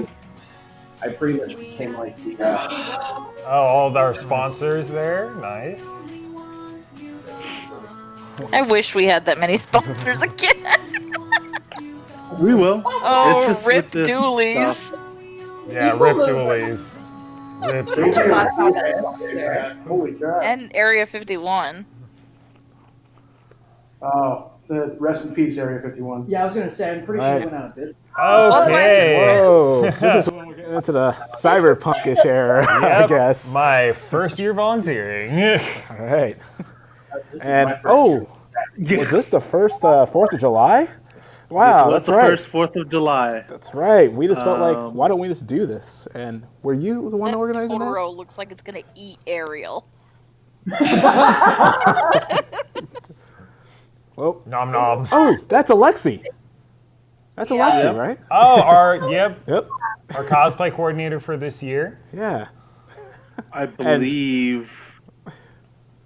So this was the first year we did 4th of July, and this was the first year I decided to volunteer to be the runner the one who organized this. It was so much fun. I wish we could do it again. Hopefully, in the next years or so, we'll be able to do it again. Mm-hmm. The Captain America, we'll see isn't how it that Josh? No, that's Carson. Oh. No. Wait. Actually. It's Carson, right? Yeah, I think it's Carson. Josh is taller. Spider-Man's Sorry. Well, I Sorry. mean, when you're crouched down, it's hard to tell. I get you. It's been a while. Yo, Eric, is this you, buddy? Yeah, we missed it the last year. I think it was like 2015. We actually ran the largest League of Legends tournament. It was 16 teams. So this is the aftermath. This is the people coming back to try and do that special thing again. Wait a minute. Okay, hold on. This is 2016, right? So this is when we actually started using the Hilton, because that's the Hilton, right? I was gonna say that's the Hilton. Yeah, that's the Hilton. Yeah, this is when we split.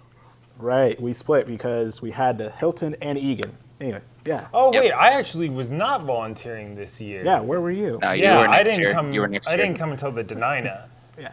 Okay. Yeah, I wasn't. J. Michael Tatum. Oh man. And So, the baby Zach. Zach Oh, Allison and J. Michael Tatum. Yeah, and that's. Oh my gosh, I still have bidet pictures with Zach in the hotel. Uh-oh.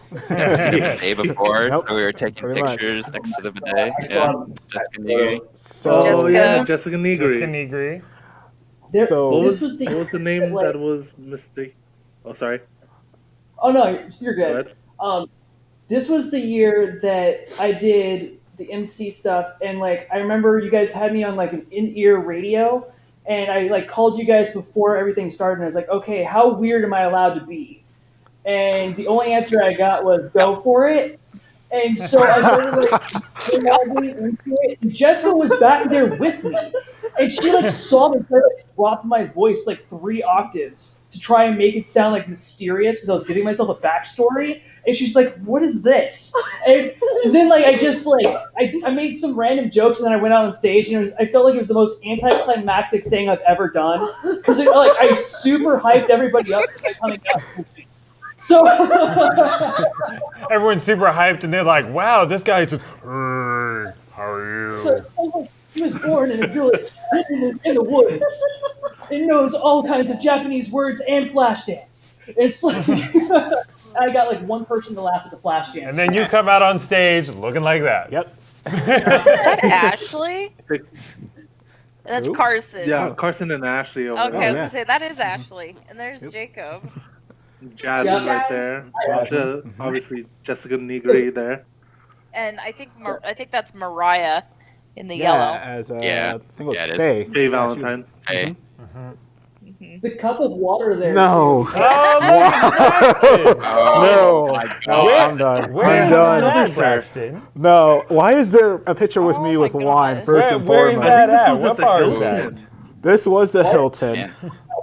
This was also the. So I have a story about this night. Let's Oh, not. man. No, we don't go Please. into that story. I'll talk about the cosplay This- I did though, because I thought I was gonna do my last cosplay, but this was me trying to be, Arrow from the Green Arrow series on the CW. But This anyway, was also the first. We'll this was the move first year on. for the repair room, too. Oh.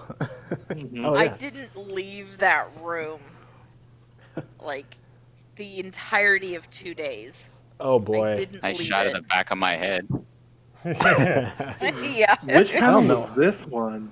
It almost didn't I matter. think this 'cause was J. Michael Tatum's. almost every panel was to the brim because of those 3. Yeah, I Like, mean, it's look at just- everybody Zach just or lined up Jay's. on the sides. Even Negri's was just as big. All 3 of them were amazing guests. Mm-hmm. And All the way in the Oh my! is this the first time where the dinosaurs started happening?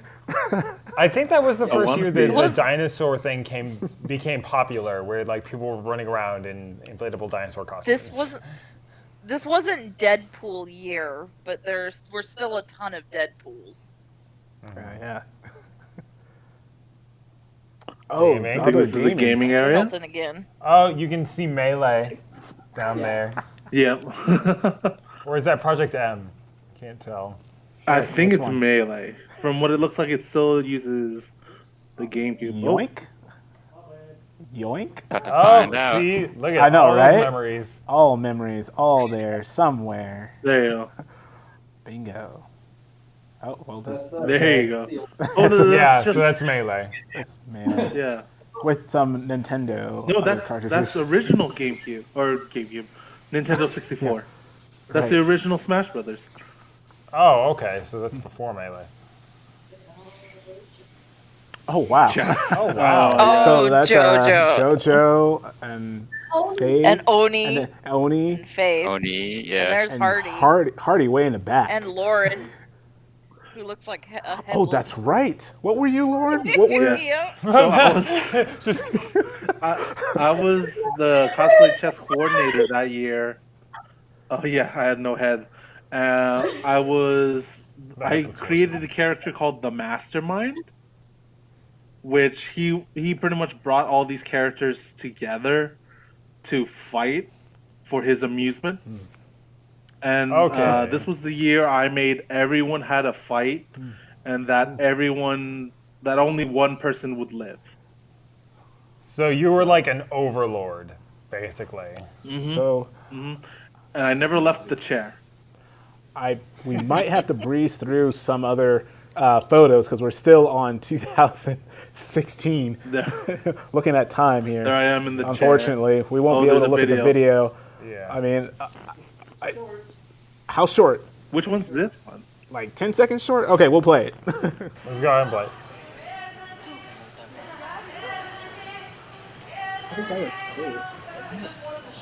Oh yes! This Oh, was Zach. Zach Callison. Is that someone dressed as Kakashi? Or what? Yeah, that is Cody. I don't know if you knew.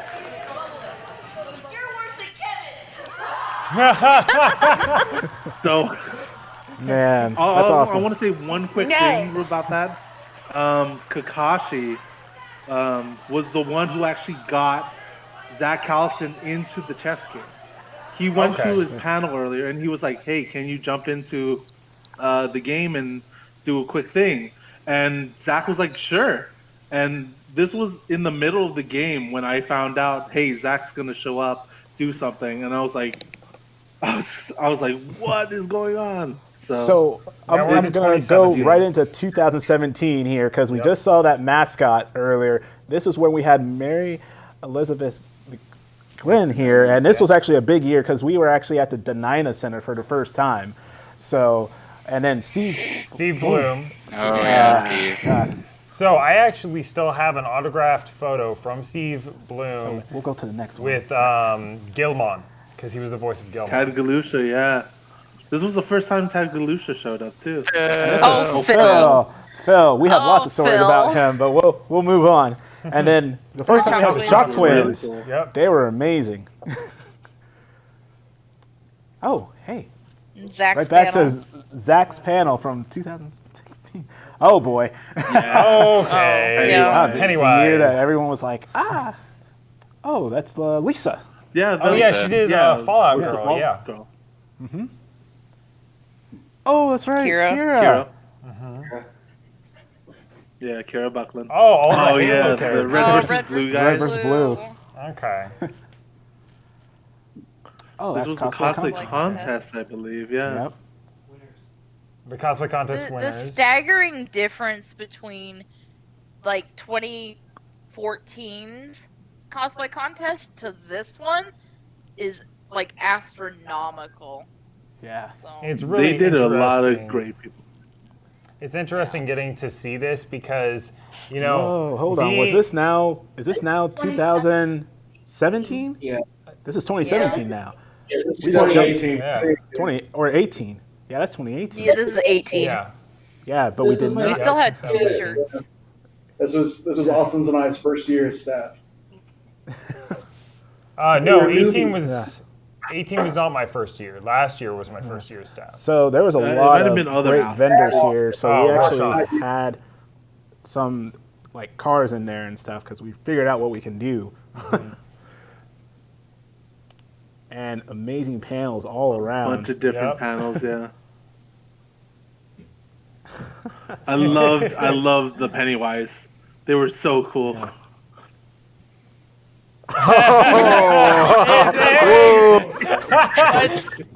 This is on here. Yeah. Oh my Eric. god. Can somebody You were- post this picture on like the Facebook page so we can all make memes? Well, we done this. We did it. We can And go boy. back to making this our profile pictures again. Yeah. Yeah, right. So this was like that was like Senshi's first meme like staff. Meme. Yeah. Right. Yes. So you know, I have that Oh. picture on my phone. So To this this day. is Oh my God. 2018. Yeah, this is also 2018. Yeah, 2018. Having Jeannie Yeah, it's Torado all- was really Yeah. cool. So Jeannie actually played. That was fun. Oh, Our first year with Kieran. Kieran's first year. Yep. Oh, Dax. Dax. Yep. Oh. So I remember this year, like, I was Yeah. running like a chicken with my head cut off in the game room, and so it was nuts. Oh. Oh, this is when Kiva. they all went down to the gaming area and were part of Jukebox. I have a memory. I have a memory. Well, make it quick. Why you go back? No. Well, make it quick of the memory. I have memory. Okay, so basically, we were supposed to do this in the event hall, and it just hit the fan. Everything was horrible. Nothing was working. And I was like, okay, this is not working. Hey, Orlando, Bombi, Help. what are you guys doing? And I'm like, can we raid your guys' space? And they're like, oh, yeah, sure. And so we just bombarded the gaming area, and we're like, hey, we're doing our panel in here now. And everyone was like, oh my god, losing their mind. I remember that happening because I had to actually go and like take over on a couple of tournaments so they could get you set up. I will move on to at least the guests that are shown here. That's Johnny Jan Bosch right there, and also, and then Max Middleman. So Johnny Jan Bosch, if you, someone know, voice of Bleach, voice of many things, and also Black Power Ranger, the second one. But Max Middleman, the voice of One Punch Man. So we'll just move on. Yeah, Saitama. And this Austin is was the a year guest we had there, we had actually the first time doing the table swap, the first time ever, and it was a huge hit. It was done on Friday, like the first day 0 ever. 2018. So Yeah, that's right. Oh, hey, it's Lauren. Behind the scenes of his business. nice. This was a panel that we made called Anime Arguments, where we would literally have people come up and try to argue different anime characters with each other. And I thought it was a success. Everyone thought they had fun, or, had fun. I don't know. Oh, look. Oh, my Napa. God. Wow. Somehow Lauren's still there. No, Hold on, I'm in almost all 4 pictures. Yeah, you are. Just about. Yeah. Oh, yeah. You got Napa. Oh my god, he is. Right. Yep. Didn't you win This that? was a year- fun year? test. What's that? Didn't you win? So I remember this. I remember just Gaslight? doing this and not tell. No, this was tons of fun. I literally called them and said, "Hey, can I get the bull out there?" And they're like, "Okay, what day?" Sunday. And no one knew, and it just showed up on Sunday. And people were like, "What the heck?" So it was a little surprise for people. I wish I had known about that. That would have been hysterical. Middle of the street. Yeah. Yep. Oh, look, it's Jacob. Jacob. So tiny. You can do all you want, you're not going to. Right? All right. Yeah, it was pretty that year. Hey, that's us doing a mission. The assembly line. Yep, the assembly line of admissions. Very Oh, I think Oh this is man, 2019. gaming, doing it big with Star Wars and a lot of the what was it with the PC? I forgot. Tabletop games. A lot of And tabletop you've got too. Magic players over there in the corner, I believe. You can spot magic from everywhere. Staff. Staff. Hey, look at Staff Bombi's panel. face. Look at that guy is happy. Bombi's so happy. Bombi's so happy. Right? Yep. This is our first staff interview. Look exactly the same. Oh, now we're in 2019. 2019. This was the game changer for everyone. Yep. So we won't go into details, but nonetheless, it was a really fun year. And this was, Natalie Hoover. Natalie Hoover Yep. again. Yeah. Mm-hmm. This She's is my awesome. first year in staff. Yep. And then, Hey! I recognize that hey, guy. same hat almost, Same right? hat. It's the exact same hat. The exact, nice. Yep, my Fallout hat. And Erica Lindbeck. Erica Lindbeck, yeah. Yep, and she was the voice of Jessie on the Final Fantasy remake. Excuse me. Yep. She's also Barbie. Xander Mobus. Xander Mobus. Mm-hmm. Voice of And Leon. Leon. Leon, a lot of love fun. his Bond. Yeah. Love this Bond. And Justin Oh, Ryder, Justin. voice of Deku. Yep. He's been doing so much more. Wow. Pikachu. Pikachu just as comes back. usual. Oh, hi, Admissions. Crystal. Admissions. There's Josh. Admissions. I forget the 2 other volunteers. I was in my hidey hole. Yeah, that was Vendors Hall. Oh. Panels. Mm-hmm. Vendors Hall. More vendor hall. Yeah. Lots of vendors, a lot of great time. Oh, Jacob! This is when Jacob lost his eye. Jacob. Yep. Yep. And his little Pokeball. I thought you had Evil Morty. And me and Jacob vamping off each other. We had pretty good chemistry that year. It was Yeah. wonderful. Every time I walked in, you guys were going back and forth very beautifully. Yep. That's what happens Oh, when you that shut was your cosplay contest. Okay. Justin. Nice. Justin. Oh, here was the sign, I believe. Everyone's like Yep. discussing. Yeah, we're Disgusting. getting stuff ready. Yeah, I think that was during the guest signing. Yep, that's Oni. I apologize for all of that. I'm so sorry. We'll move on. Oh, hey, party. Oh, hey, dance party. Party, as always. Pretty much after every con, it's always a party. Yeah. You can tell. Those are the bars at the bar upstairs, right? No. No, that one. That was all of staff.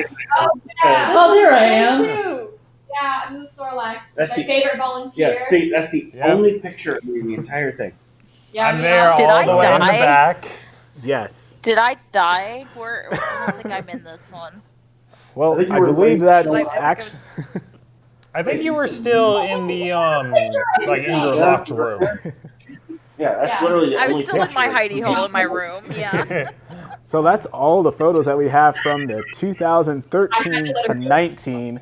So Great at memories. least with that, guys, I don't know, just little sayings, because we got to cut things short here. We definitely want to say thank you to all of you guys for being part of this panel here. Thank you, Lauren, Eric, Alyssa, and gosh, all of you down there. I can't say all your names right now. Austin, Jacob, Pope, Doug, Rebecca, and Deborah. Deborah. Exactly. I thought she'd say it herself. She's usually Nice. very animated. Yeah. I wanted her to be animated. I'm sorry. Down here, Yeah, we're doghouse. 2 games over. How do you not know directions by now? Don't make me do a Oh run. my gosh. Well, I appreciate you guys on this call. I know it's been a long years here, and then also being part of this on our 15th year. So at least we'll have to wrap this one up, and we'll say goodbye. We'll talk to you all guys again later. Yeah. Good to see you. Good to see you again, Bye. Eric. Bye. I'll see you off. Yeah, it's good seeing you, Eric. man. Yep, take care. Bye, everyone. Bye. Bye. Bye.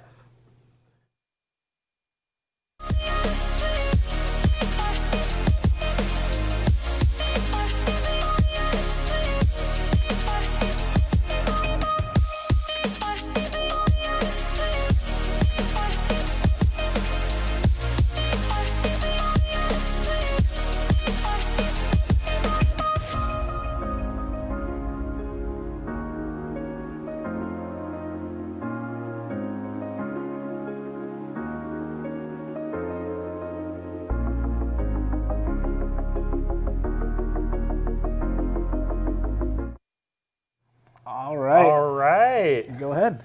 So thank you everybody for joining us for this year's 2020 Senshi Con. Obviously, much different year. We're doing a different style, but you know, working through all of this, it's really opened our eyes to different avenues, different venues, and we're hoping to do this a lot more. Maybe you'll see us more often in the year. Who knows? Yeah. So at least with mostly everything that's been happening, we want to make sure that we were definitely doing something for you guys because we didn't want to like miss this year on anything. So at least for all the volunteers that helped out and also all of our sponsors, definitely have to say thank you to Vortex VR, Upper One Studios, Funimation. Gosh, I'm about to lose like all of them. There you MTA go. Gaming, Bosco's, Video Game Depot, Yogurt Works. We have so many sponsors that have helped us make this possible, even with everything that's going on, and we can't thank them enough for everything they've done. Yep. So at least with that being said, this was our first ever Senshi Online, and we'll definitely attempt to try and do this again, probably near in the future. But until then, guys, stay safe, stay healthy, and we'll see you next time. Signing off. All right. Adios.